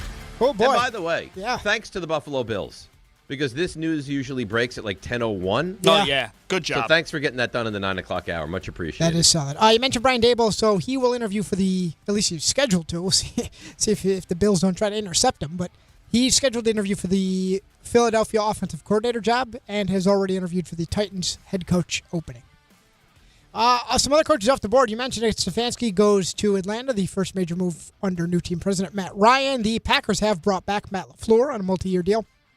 The Steelers are expected to speak with Mike McCarthy for their head coaching opening. But by the way, if you're the Steelers, like that's a marquee opening. Now, the unfortunate luck you have the Ravens and the Bills job open in the same cycle. Both have two of the best quarterbacks in the league. Yep, Steelers players are open, by the way, to Aaron Rodgers returning. Have not heard that from Rodgers himself. Rick, you said this earlier. The Browns have been given a second interview request to Jags offensive coordinator Grant Udinski. By the way, he's 30 years old. Cleveland also has a second interview scheduled with their defensive coordinator, Jim Schwartz. And it sounds like at the moment, Wink Martindale, Jim Leonard are the leading candidates for the Jets defensive coordinator job. I told you on Friday it's going to be Wink. You did say that. How are you taking that job, though? I mean, Wink I can understand. But if you're Jim Leonard, what are the chances? How long is Aaron Glenn sticking around?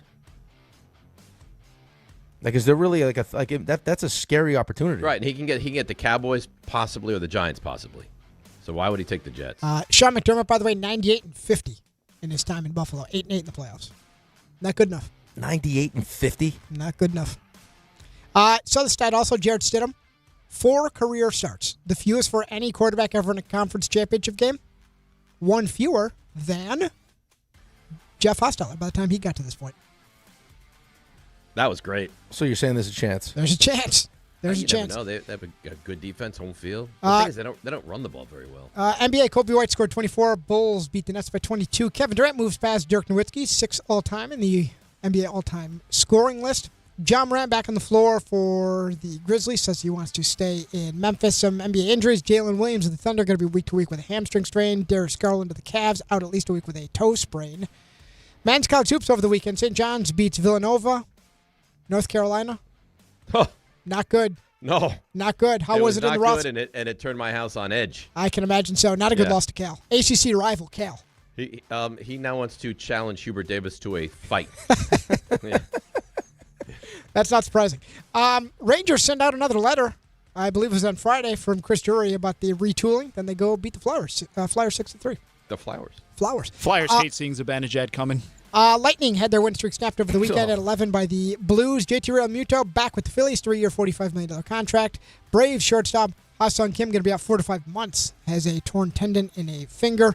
Reliever Ryan Presley, formerly of the Astros, he retires after a 13-year career. And Venus Williams out of the Australian Open after losing in round 1. That's it. That's nice. Good for That's you. an event I'd like to attend at some point. That's a far trip, man. Well, I want to go to Australia anyway, but that would be a nice reason. I also would check like to it go out. to Australia. But what are we looking at flight wise? Like 20 hours? That's long. Yeah. Yeah. I'd have to take a lot of medicine. It'd be like a Pez dispenser of pills for you. And then you show up and what? It's days later than when you left? Yeah. You have to stay for a while. That can't be a short trip. No. I would say to go to Australia, you got to go for at least 2 weeks, right? Probably, yeah. Yeah. But I mean, I'd love to spend that much time there. I would as well. I heard it's amazing. An amazing country. And maybe we go. Maybe we got that show field trip to Stop Australia. It. We can't figure out a lunch. We're going to go to Australia. That's a good point. Yeah. All right. Let's take a break. Come back and get to your calls on everything. Now we had the Sean McDermott element into the conversation. 800-919-3776. DNR with you right here, ESPN New York. All right. Let's see what's happening on the roads on this holiday Monday. Here is Debbie Duhame. Hi, Dave. Hi, Rick. Have a great day, guys. Yeah, amazing games this weekend, that's for sure. And I sure hope Josh Allen wins a Super Bowl sometime in the future. Hey, guys, let's see what's happening as we travel around on this Martin Luther King Day. Some troubles right now on the FDR Drive South in the 90s with an accident blocking one lane. Skyline Drive is still closed with an icing condition between Oakland and Ringwood. Alternate side parking suspended, metered parking rules in effect. Sponsored by Positive Coaching Alliance. Got issues with youth or high school sports? Positive Coaching Alliance can help. PCA, a national nonprofit, offers more than 1,000 free online resources for youth and high school sports coaches, parents, students, and administrators. Visit PCADevZone.org. I'm Debbie Duhame, 880 ESPN, New York. Individuals and businesses with tax problems, listen carefully. Do you feel like you're losing control of your finances? If you owe over $10,000 in back taxes or have unfiled tax returns, we can help you take back control. The IRS is the largest and most aggressive collection agency in the world, and they can seize your bank accounts, garnish your paycheck, close your business, and file criminal charges. Take control of your tax problem now by calling the experts at U.S. Tax Shield and take advantage of the Fresh Start program and new laws that may allow us to negotiate a settlement for the lowest amount possible. Our team of tax attorneys and enrolled agents can stop collections and get you protected so you can take control of your financial future. U.S. Tax Shield offers a price protection guaranteed quote to get you protected today. U.S. Tax Shield is A+ rated with the Better Business Bureau, so call now. 800-687-5192. That's 800-687-5192. U.S. Tax Shield. 800-687-5192.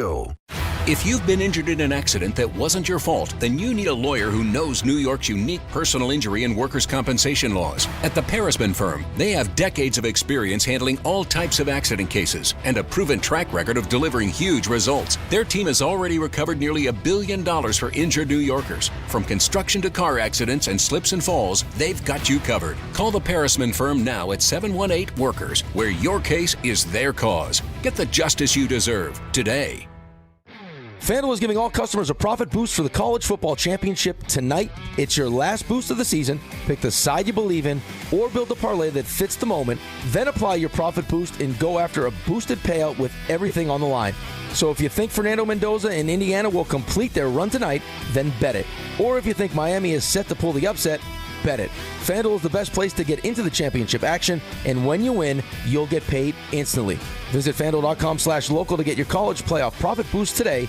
Pick the side you believe in or build a parlay that fits the moment. Then apply your profit boost and go after a boosted payout with everything on the line. Must be 21 and older and physically present in New York. Opt-in required. Bonus issued as non-withdrawable profit boost tokens. Restrictions do apply, including any token expiration and max wager amount. See terms at sportsbook.fanduel.com. For help with a gambling problem, call 1-877-8-HOPE-NY or text HOPE-NY at 467369. At City Harvest, we believe no New Yorker has to go hungry. With your help, we're on the road 365 days a year, rescuing over 77 million pounds of nutritious food and delivering it free to millions of New Yorkers, transforming surplus food into sustenance, sustainability, and smiles, rallying thousands of New Yorkers to power a network of nourishment across our city. One day, one meal, and one New Yorker at a time. That's how we feed good. Donate at cityharvest.org. Wesley Financial Group is not a law firm. Ask yourself this question. Is it really worth holding on to that timeshare that you know you need to get rid of? Here's the truth. The average maintenance fee just went up over 17%. That could have been 117%, and there's nothing you can do about it. When you buy a timeshare, you give them a blank check for annual maintenance and assessment fees. I'm Chuck McDowell, founder of Wesley Financial Group. For 15 years, I've helped over 50,000 families cancel their timeshare. Not sell it, not transfer it, cancel it. Did you buy a timeshare because they told you it was a great investment and your maintenance fees would never go up? That's a lie. Are you ready to get rid of your timeshare once and for all? Simply call us and I'll send you our timeshare exit kit that explains all your options for cancellation. Call Wesley now for your timeshare exit kit. 800-568-3344. 800-568-3344. 800-568-3344.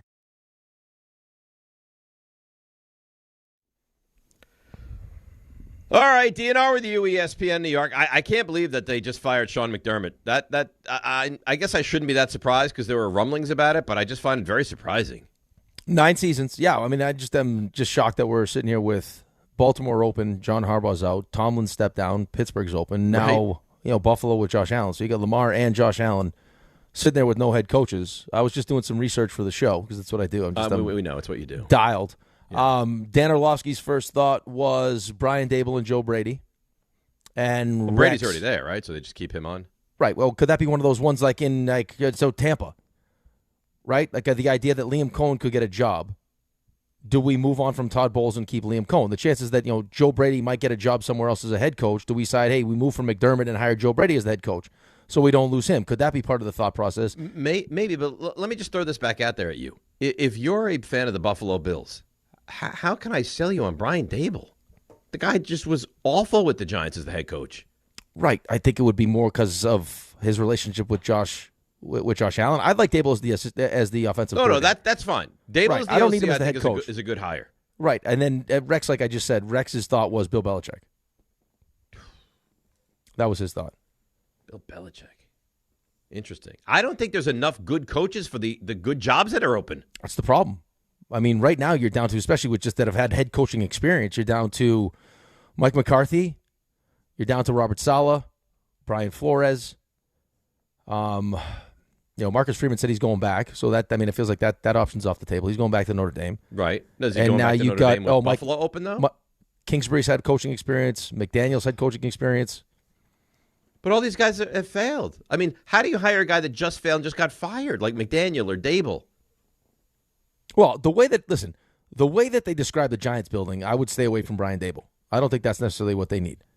I would say that the McDaniel thing would be interesting just because of how smart of an offensive mind he is, and apparently, I've been reading a lot about.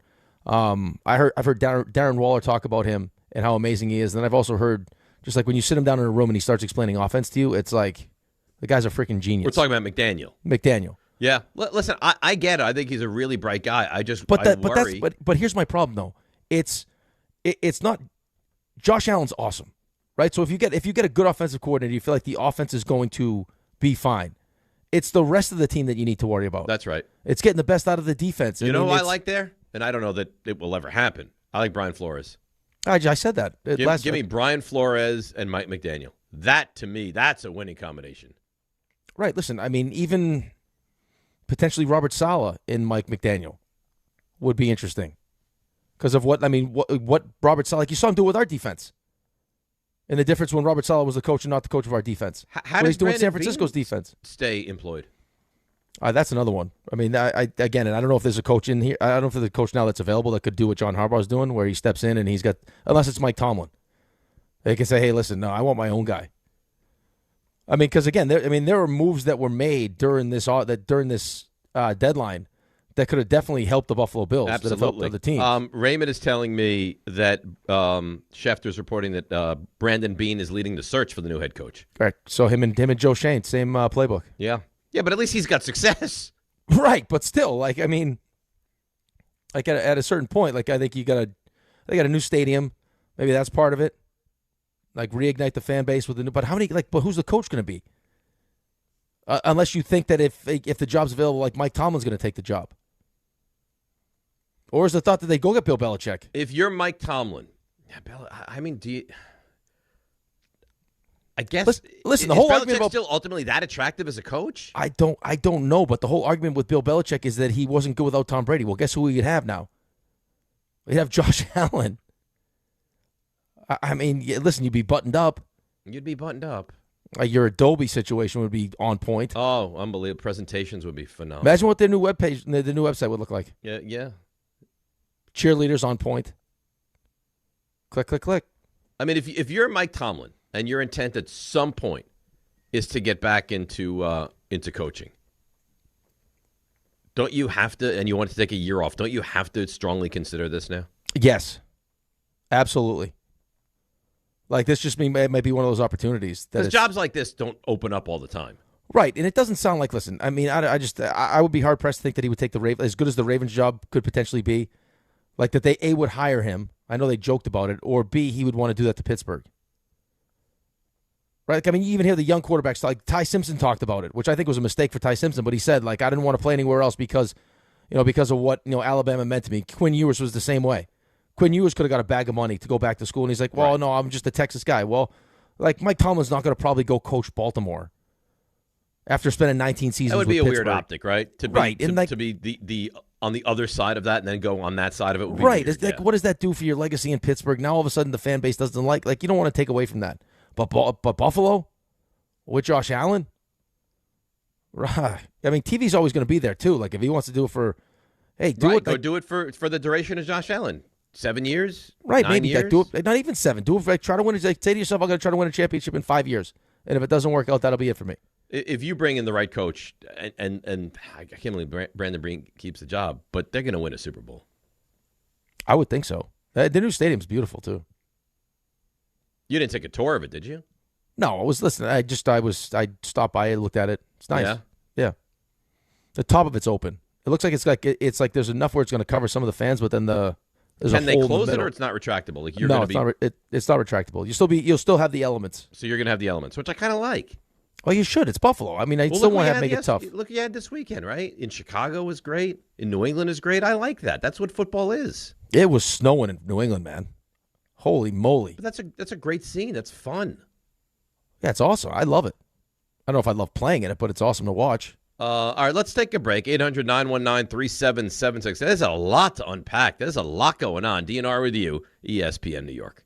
Are you ready to make a difference for the environment while helping the visually impaired at the same time? Then donate your vehicle to Heritage for the Blind today by calling 1-800-983-6530. Every donated vehicle will either be properly recycled in an eco-friendly manner or given a new life through reuse. Donating your vehicle is easy. Simply call 1-800-983-6530 and Heritage for the Blind will do the rest. They'll even arrange for your vehicle to be picked up at no cost to you. And for a limited time, when you donate your car, you'll receive a $200 restaurant voucher and a 2-night, 3-day hotel stay at one of 50 locations. Call 1-800-983-6530 right now to schedule your vehicle donation and make a positive impact on the environment while helping others. Heritage for the Blind, where every car donation counts and every person makes a difference. Call 1-800-983-6530 now. This advertisement is paid for by Heritage for the Blind. Not all F words are bad.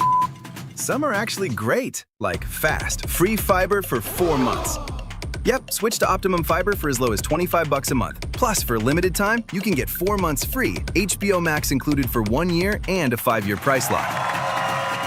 Don't wait, this free fiber deal won't last long, and the fastest, most reliable, most consistent internet speeds await you. Call 888-4-OPTIMUM or visit Optimum.com/free today. Terms apply. See Optimum.com for details. Hey, sorry I missed you. Your call is very important to me. Just not as important as the New Jersey Lottery's Green Ball promotion being back on Pick 3 evening drawings. See, if the green ball's drawn, that's a free second chance to win?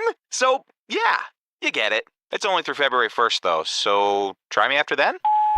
Must be 18 or older to buy a lottery ticket. Please play responsibly. If you or someone you know has a gambling problem, call 1-800-GAMBLER. For game odds and promotion details, visit njlottery.com/pick3. 1-877 Cars for Kids.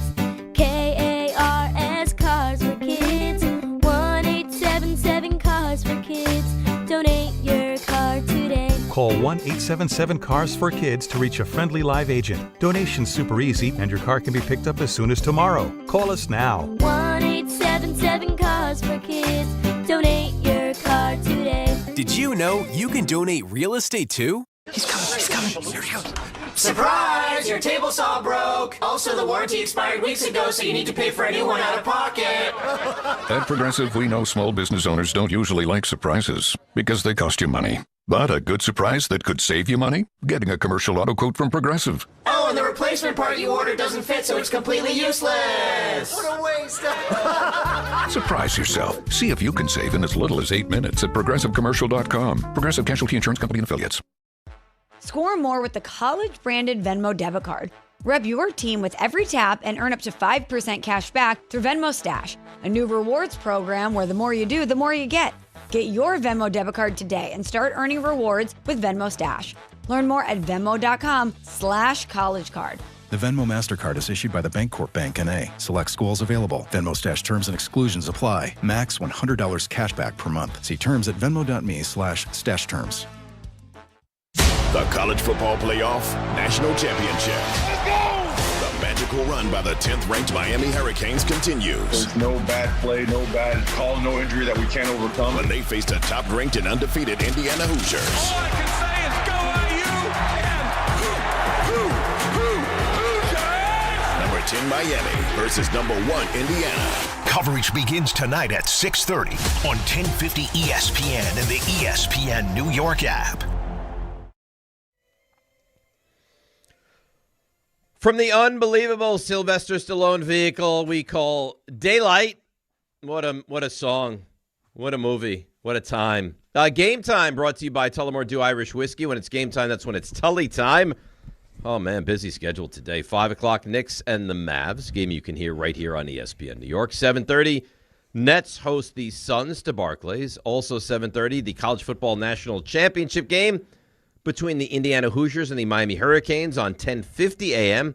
and on basically every ESPN television platform that exists. Then on the ice, 9 o'clock, Devils in Calgary taking on the Flames. 10 o'clock, Rangers and the Ducks visiting there. And the Islanders are on the road in Vancouver to take on the Canucks. And that's Game Time brought to you by Tullamore Dew, the original triple distilled, triple blended, triple cask matured Irish whiskey. Be sure to grab a Tullamore Dew or try the new Tullamore Dew Honey during today's action. Glasses up to enjoying Tullamore Dew responsibly. You do realize that we've had two guys get their jobs already, and still a quarter of the league is wide open. Right. I think Greeny was saying that over the course of the last 2 years, now this is 18 openings. So more than half the jobs in the last 2 years have been That's open. crazy. And not only that, but we talked about Nick Sirianni. Is he going to get fired or not? Right? What's his face? LaFleur up in Green Bay. Right. So He just got an it's extension, wild right? to think of how quickly teams are willing to move on. Yeah, well, I mean, they think that these teams now are trying to. Shefty was talking about how it's a copycat league, and when some of these owners see these other owners making changes, like the idea that Baltimore decided it was time with John Harbaugh because he wasn't having the kind of success they thought he should have with Lamar Jackson, and now you have 9 seasons with Josh Allen, and this team hasn't been to a Super Bowl. It's in their opinion, it's time for change. It's not like I just also believe that like it has to be. Like the timing of it has to be right too, though. Right? Like I mean, unless you have an idea that Mike Tomlin's going to be interested, or you have someone you think is better than Sean McDermott. I mean, for the things that you could say negatively about Sean McDermott, he still has been one of the better coaches in the NFL. I think I think a team that needs like Arizona or Cleveland or one of those teams that they're just not a very good team and they need stability, they need like leadership, a CEO. I think he's a good coach.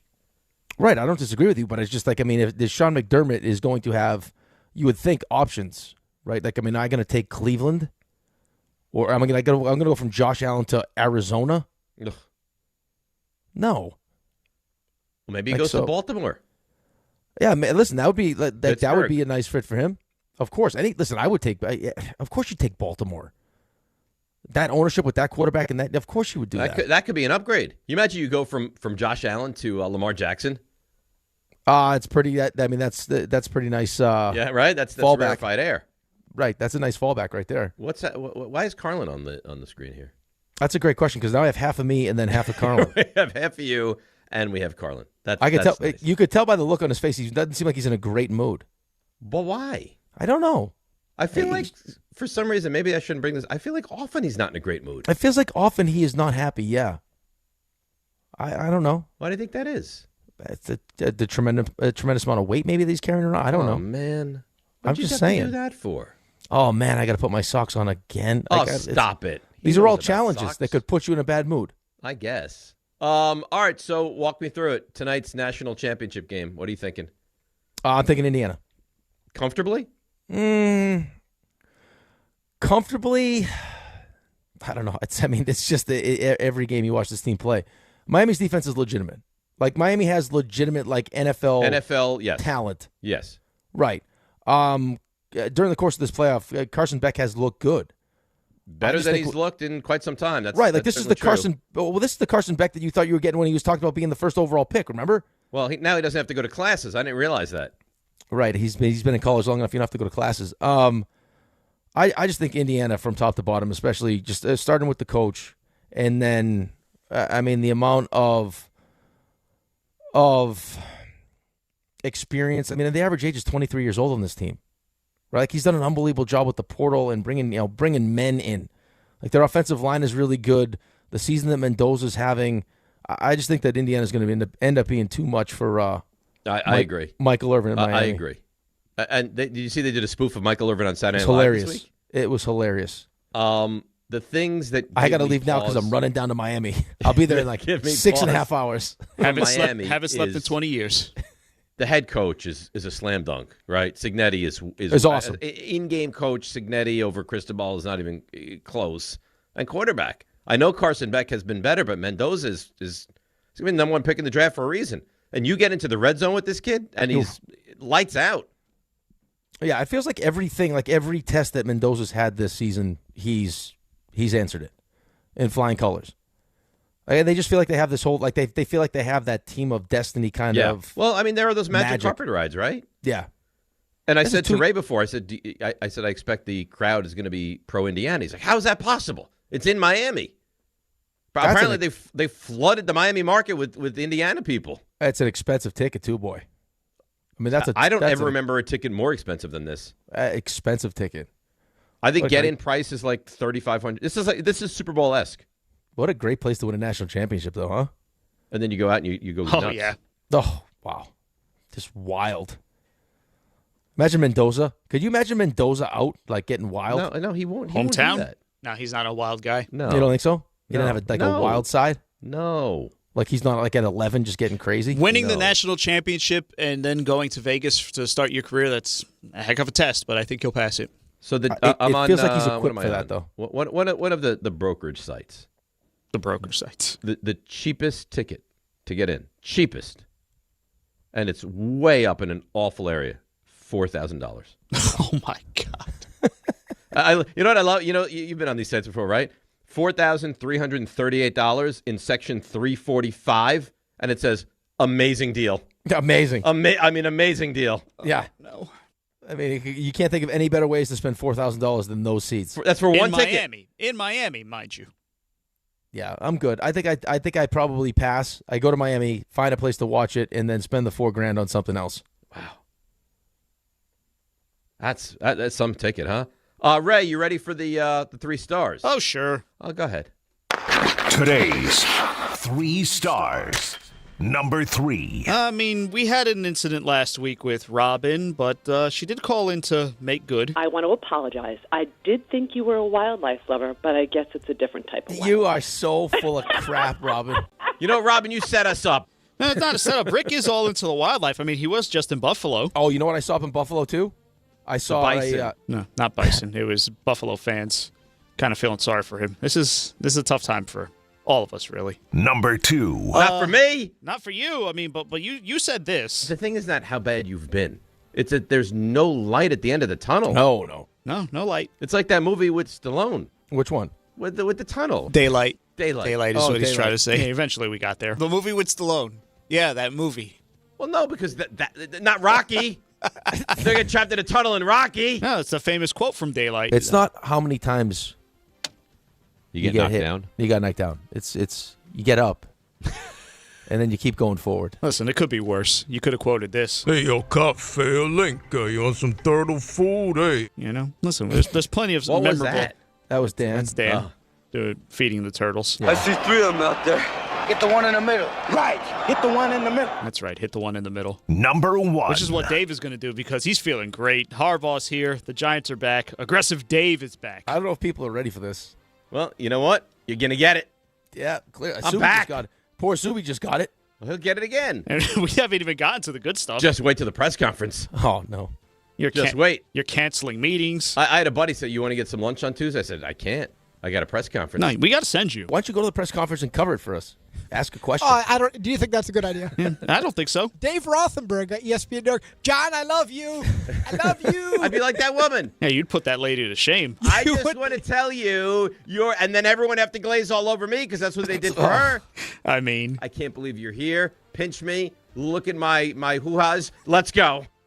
Listen, I understand why you feel this way. I've been in the desert for a decade, and now I see a lake.